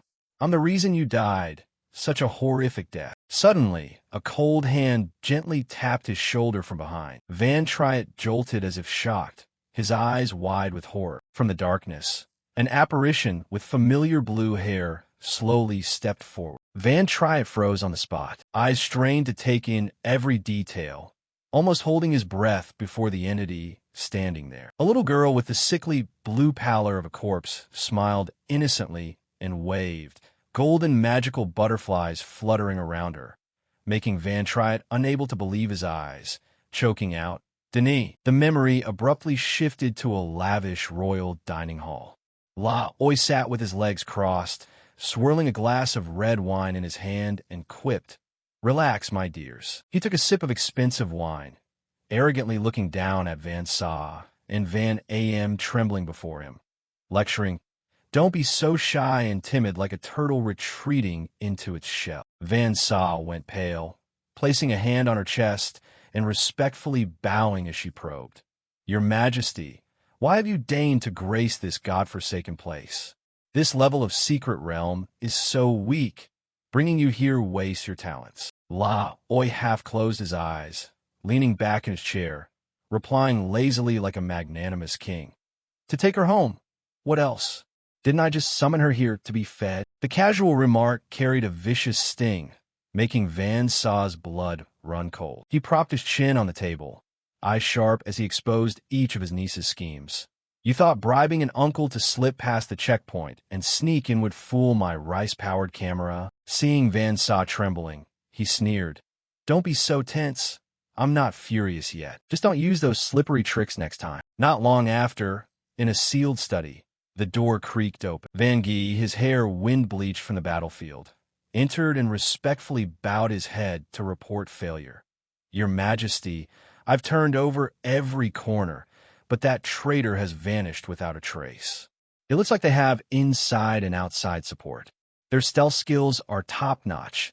Even your Majesty was deceived." He clasped his hands and offered cautious advice. "To ensure the safety of the dragon body, I dare to suggest you withdraw the troops to the palace, preserve our forces, and avoid long nights full of schemes." La Oi waved his hand dismissively. "What's the rush?" He closed his eyes to rest, then softly called out his next target in a chilling tone. "Van Am, darling, I know you harbor deep hatred for me, don't you?" Van Am knelt on the ground, trembling all over, stammering a denial. I would never, your Majesty." La Oi burst into hearty laughter, personally ripping off his hypocritical facade. "Be honest with yourself, child. Back then I spared your mother's life not because I'm benevolent, but because kids don't understand guilt or wrongdoing." He smacked his lips and feigned reluctance. "That traitor Van Triet dragged the whole Van family into rebellion and endangered the nation, so executing him was justified to prevent the calamity from spreading to his children. Who would have thought the rabble's tongues would vilify the Van family so viciously that your mother hanged herself in despair?" Seeing Van Am lower her head in disbelief, La Oi tilted his head to provoke. "Don't believe me? Then consider this. Why would Triet's older brother be the head of my guard, on my payroll?" Van Am's eyes widened as realization dawned. She was horrified to grasp the bitter truth. The ancestor traitor Van Triet mentioned was this very man. La Oi swirled his wine and spun a thin justification to whitewash himself. "Let me be clear, Van Guy and I were childhood friends. If Triet hadn't caused the uprising, your family wouldn't have faced this annihilation, and I would have had no excuse to act so ruthlessly. Now I'm depressed, having had to make that cold-blooded decision." He shrugged and concluded, "In short, all the blame lies with Van Triet. That's why you're in this situation." Van Am could only hang her head, sweat soaking her clothes. Swallowing her anger, she mustered her courage and shot back at the tyrant king. "People smear my mother as the illegitimate offspring of those traitors. Tell me, If this Van Gee never raised the banner of rebellion, where would the rebellious blood in me come from? Hearing that sharp question, La Oi frowned in annoyance. He glanced at Van Gee for silent confirmation, and Van Gee nodded. La Oi turned back to Van Am and delivered the final cold splash. Your maternal grandmother is actually his biological sister. She's Van Denie, the so-called aunt you keep yapping about. He concluded matter-of-factly. In short, tomorrow you'll pack your things and go serve him. Hearing the absurd decree, Van Sa jumped up and protested fiercely. Your Majesty, she's my VIP bodyguard. You can't just seize her like that. La Oi sneered and shut her down with an irrefutable point. Oh? Then who instructed you back then to bring her in as your personal guard? Van Am was stunned by the earth-shattering revelation. The sole salvation in her life turned out to be a stage performance. Van Sa clenched her fists, cheeks flushed, stammering awkwardly. That's... La Oi raised his glass to the air, exposing the bitterest truth. I personally told you to take care of her, and you played the kindly mistress superbly. I was planning to reward you handsomely. Van Sa broke out in a cold sweat and slipped back, trying to cover herself and salvage her image before her friend. No, it's not what you think. Impatient, La Oi used his power to manipulate space, snatching his niece into the air and roaring to assert dominance. Shut your mouth and give this family some private space to reunite. You and I are returning to the palace. Van Am stood frozen, helpless as her closest friend was dragged off clumsily. La Oi tossed a remark to Van Gee. The siblings at home are waiting for you to return. Van Am's eyes bulged like marbles. Her brain short-circuited from the barrage of shocks, leaving her unable to tell what in this world was real or fake. Back in the present with Van Triet, he still stood dazed amid the ruined wreckage. He stared straight at the ravaged little soul before him and cried out, heart constricted, Denis. In the next second, he lunged forward like a shot, screaming in helplessness. Denis, why are you wandering in this forsaken place? The apparition of Denis tilted her head and replied innocently in an echoing voice, oh dear, this is my home. Of course I'm here. Only they turned me into a Tulin. In this grotesque form. Do you recognize me? Her clear, unclouded eyes remained fixed on her brother. But a second later, she nonchalantly turned to play with a magical butterfly on her finger like an oblivious child. Denis reached out her scrawny, bony hand and unconsciously grabbed the tattered doll nearby, clutching it to her chest. Seeing that simple, mindless action, Van Triet sank into silence. He tormented himself, pounding his chest. Damn it. Even as a ghost, her instinct is only to cling, not to defend herself. Now she's this ruined, maddened body. I'm 1,000 times sorry. It's my fault. Van Triet knelt, clutching the cold corpse of Denis' apparition, crying like a lost child. I'm a useless bastard. I couldn't protect you. I'm the one who indirectly pushed you to your death. I'm sorry 1,000 times over. The little girl wrapped her arms around his large back that trembled violently. Her small hand patted his back with the same soft thumps as when she was alive. Denis spoke in a thin, piercing voice that echoed through the gloomy space. Try it. Let me transfuse blood into you. The electronic system panel flashed one last ray of hope. You are eligible to sign a life and death contract with this spirit. Once confirmed, you can bring this spirit out of the mirror world to fight. Van Triet wiped his tears away, astonished as he reanalyzed the situation. She just called my name, right? Could she still retain some recognition? He snapped awake, piecing together the clues. That's it. After the mirror was upgraded to level 3, the system gained additional power. At level 3, the Tulin began to recover memories of past lives. There's still a chance for salvation. Van Triet thumped his fist against his chest like cocking himself, wiping away his tears. His expression turned terrifying, cold as steel, resolving on vengeance. He swore to grind day and night to find a way to resurrect his sister. The scene transmitted to the outside. Van Gee cracked his whip, commanding the troops with a roar. Curfew this area. That remnant Van Triet is definitely holed up here. Squad 1, move. Tear through every bush. Van Am hid behind a tree, trembling, stammering to interject and plead with the monster. Uncle Guard, If you haven't found a body by now, he's probably dead and gone. Even his majesty has withdrawn. Why keep us scourging this place? He gave a half-roll of his eye toward his reluctant niece and wore a chillingly sinister smile. Oh, that reminds me. Too busy earlier to settle your account. Without hesitation, Van Gee swung and unleashed a massive magical chain that wrapped tightly around Van Am. She panicked at being shackled like prey, screaming pitifully and struggling. Are you insane, uncle? He hoisted Van Am into the air as lightly as a feather, murmuring as he calculated brutal methods of torture. Now should I chop you into pieces for fun? He pressed his lips, snorting a contemptuous cold laugh. Her face had lost all color, ashen like cinders, awaiting the death about to fall. Boom! A supersonic explosion erupted ahead, throwing earth and rock into the air and drawing the guards' full attention. The troops panicked, shouting and pointing at the blast. Something's wrong. Alarm! Oh my God! The secret realm is destabilizing. Who's brave enough to dare mass murder the domain master? Through the choking smoke, Van Triet appeared with imposing authority, arms crossed, standing atop a jagged rock. He cast a disdainful look down at the chaotic soldiers below, murderous intent blazing from it. Memories surged back, the final interrogation with his ghost sister in the mirror world.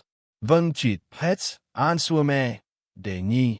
Did that cold-blooded big brother take part in the plan to wipe out the Van clan? The ghost child ground her teeth, eyes blazing with hatred as she accused her own brother of monstrous crimes. He came home wearing that sorrowful, funeral face. It was just a ploy to lure Father into a private room to talk. He stabbed Father in the back while Father let his guard down. Father, my mother, and the entire Van clan, it was all done by him alone.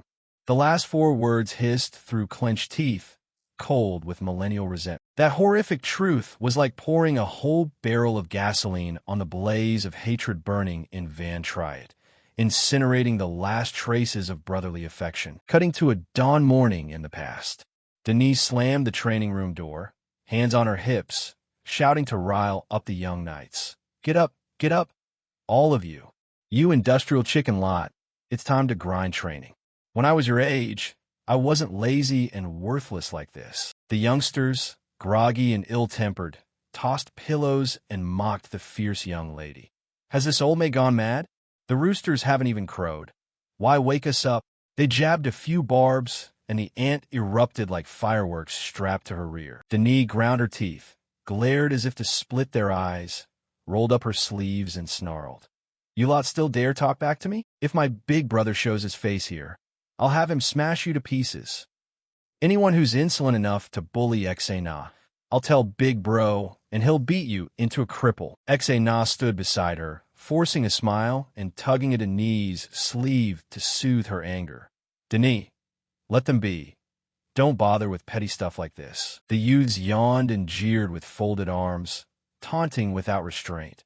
Who knew that girl would be such a useless little flower? Claimed to be the beloved daughter of the Grand Sword Master, but hasn't learned a thing. She trembles holding a sword, an embarrassment to the Van cavalry. Hearing the barbs aimed at her friend, Denise blood boiled.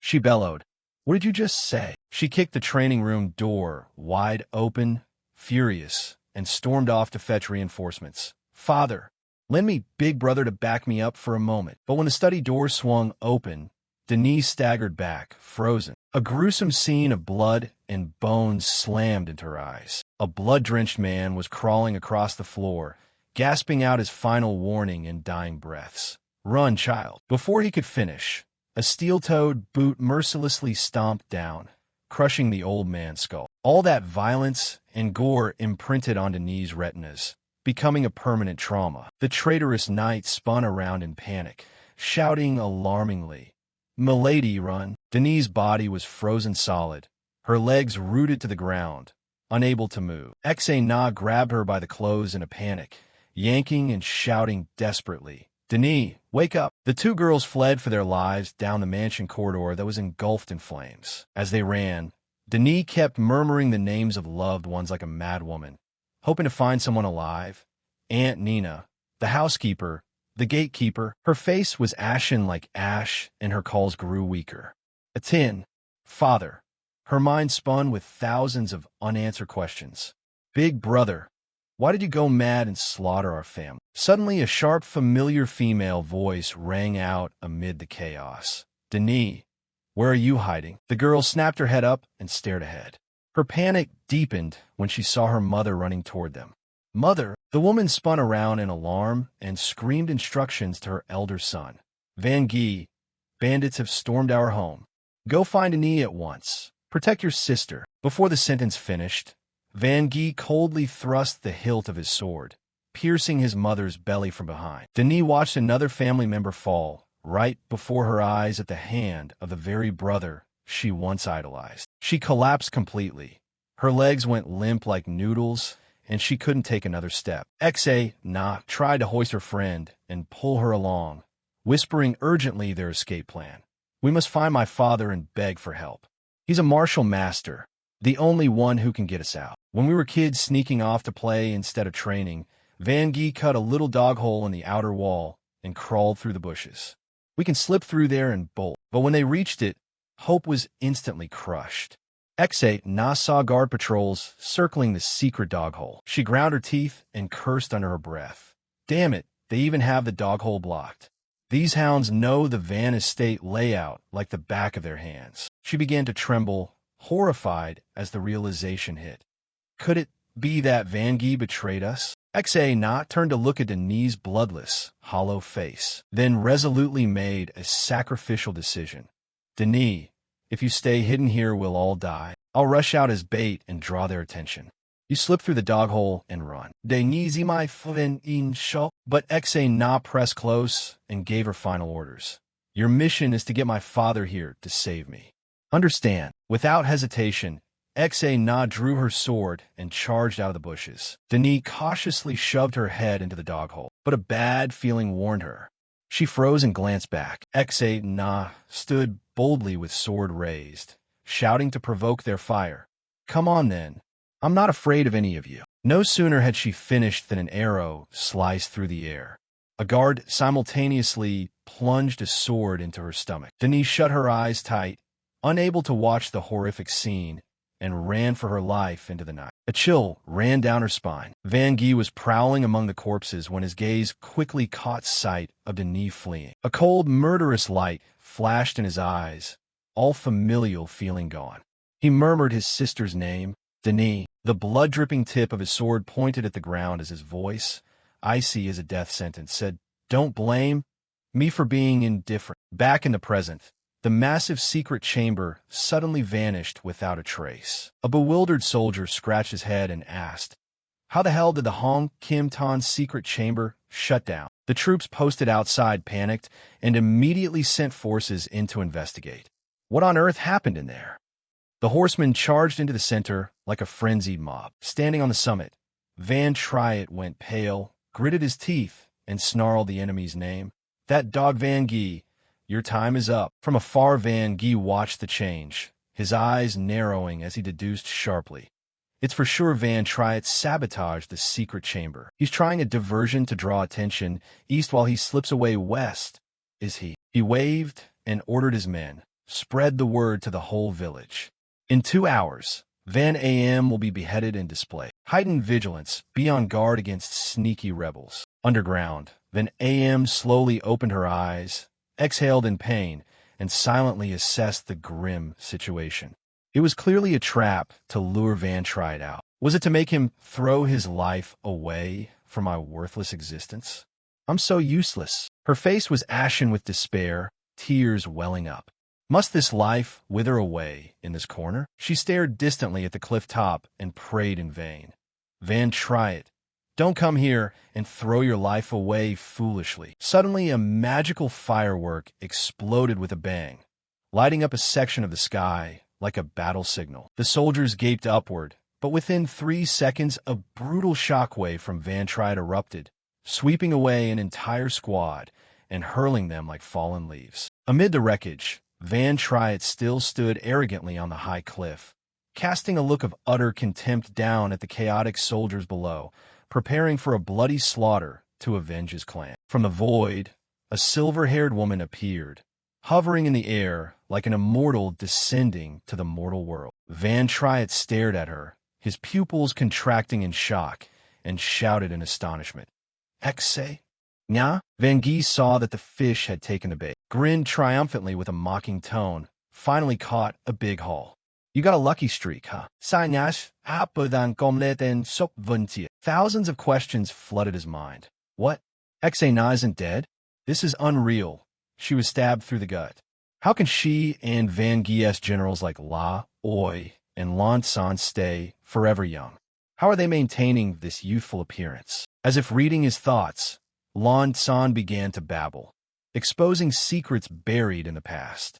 The price I paid for my guilty conscience in betraying you was that La Oi gave me a demonic skill manual. After learning that manual, I could siphon the life essence of relatives to extend my lifespan and toughness. But only after suffering the blows did I wake up to the truth. I'd fallen for his dirty trick. That bastard didn't bother training the skill himself. He used me as a guinea pig to observe the side effects. Van Triet's mind raced. He silently cursed. Where did La Oi get this bizarre longevity manual? I've roamed the Jianghu for years and had no clue about this. And what on earth is Exe Na up to? What exactly did that old veil hide beneath back then? Before he could analyze further, Hak Vo, Van Gie's capable henchman, immediately jumped out to report. Subject 13 present, S-rank bodyguard, assassin class. No sooner had he finished than he drew his sword and charged straight at Exe Na. Exe Na disdainfully dodged the strike, her agility like the wind, and instantly swung her staff to launch the counterattack, oath-word holy severance. Meanwhile, Van Gie calmly clasped his hands behind his back, standing outside the combat zone as if enjoying a play. He muttered an appraisal of the intruder's ability. Locked inside a sealed secret chamber, yet still able to slyly breach the system to rank up a second time without anyone noticing. Only a city master-level expert could reach that level. It seemed the kingdom's security system was nothing but a sieve. He bowed his head with a wry smile, rubbing his chin. Upcoming quota fixes for the system. Just thinking about it made him tired. On the battlefield, Exe Na displayed supreme lightness skill, darting over to Van Am. With a single tidy move, she broke the iron shackle and freed her from restraint. Exe Na patted her shoulder reassuringly. Don't worry, I'm here to protect you. Van Am's eyes widened and her mouth fell open, her mind still unable to process the situation. She turned and demanded, Wait, Auntie, explain this to me. Where are you taking me? Before she could react, Exe Na grabbed her hand and dragged her along, urging urgently, Run first, think later. At that moment, the vanguard captain of the soldiers rushed out to block their path. He flared his nostrils and glared, barking aggressively. You think a military camp isn't in? Want to come and go as you please? Going alone to break the siege? We don't need bodyguards. Our gang can swarm you and beat your bones to dust. Watching from the sidelines, Van Gie joined in, taunting that Exe Na had to protect Van Am as if carrying a burden. Let's see how you'll weave your way past me. Without wasting words, Exe Na snapped her fingers with a click, instantly activating a sturdy protective cage around them both, forming a solid defensive shield. Van Gie coldly waved to order the attack, his tone full of contempt. Trash.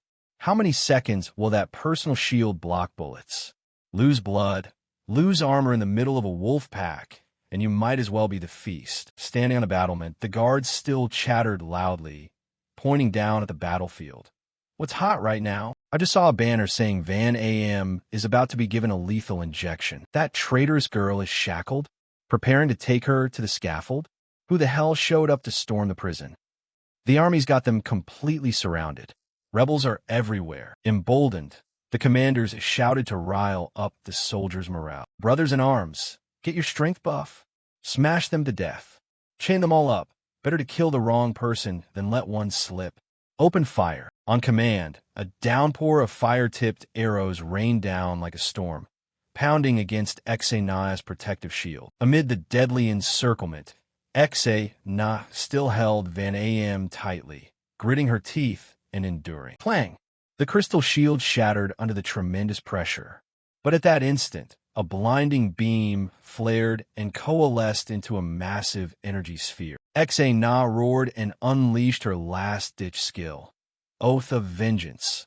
Abyssal Azure Shield. The Vanguard captain who had concentrated his attack was instantly incinerated to ashes by the fireball in the blink of an eye. However, Vangi merely flicked his hand and casually issued a healing command. Miraculously, the charred skeleton of the captain was immediately regenerated into flesh and bone, fully revived on the spot. Vangi folded his arms, smiling smugly as he assessed the kingdom's power.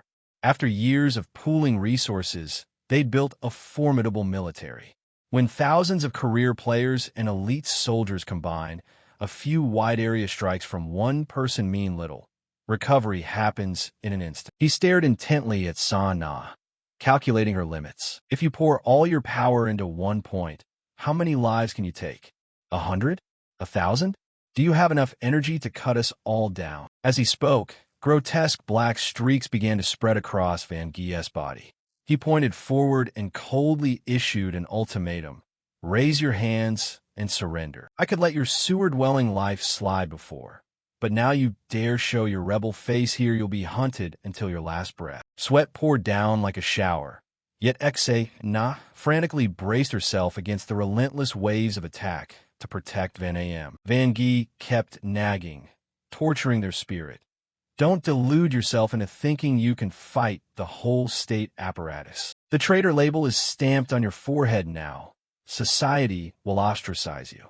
Anyone connected to you will be dragged off for questioning. There's no hideout in this world that can conceal you.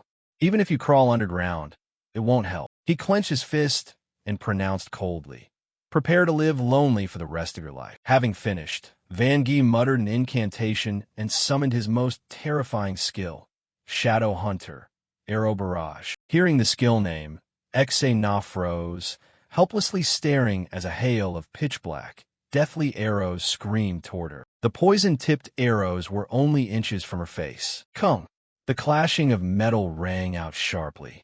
Van Triet descended from the sky like a war god, swinging his sword and slicing the entire arrow storm into metal fragments, scattering in all directions. Both Xa Na and Van Am stared wide-eyed, stunned as they looked at the person who had appeared to save them at the last moment. Van Gie remained unflinching, smiling coldly and nodding as if he'd predicted it.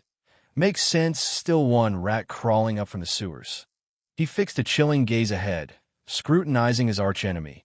You are Van Triet? Van Triet's eyes were as cold as knives. He merely glanced to the side, completely ignoring the question. Xa Na was so moved she was speechless, tears welling as she mouthed the savior's name, Van Triet. On the ramparts, the soldiers seized the chance to noisily gossip. Who else popped up now? Do these rebels all crawl out of the sewers, or what? Ignore them. The bigger the catch, the better. Sweep this kingdom clean in one go. Who can stop this mighty military force? At that moment, dark streaks began to slither under the soldiers' feet like venomous snakes, signaling the arrival of an ambush force behind Van Gie. Everyone simultaneously channeled inner power, focusing it into gleaming swords as murderous intent flared. One soldier roared a curse. You traitor who deserves 1,000 cuts, heaven will strike you down. As tension peaked, Van Gie suddenly froze, his gaze fixed on the battered weapon in Van Triet's hand. He blurted out in horror, the Lu Van sword. Jealousy erupting at being upstaged, he immediately vented his anger to mask his unease, shouting, that bastard parading a fake sword. What a pathetic show.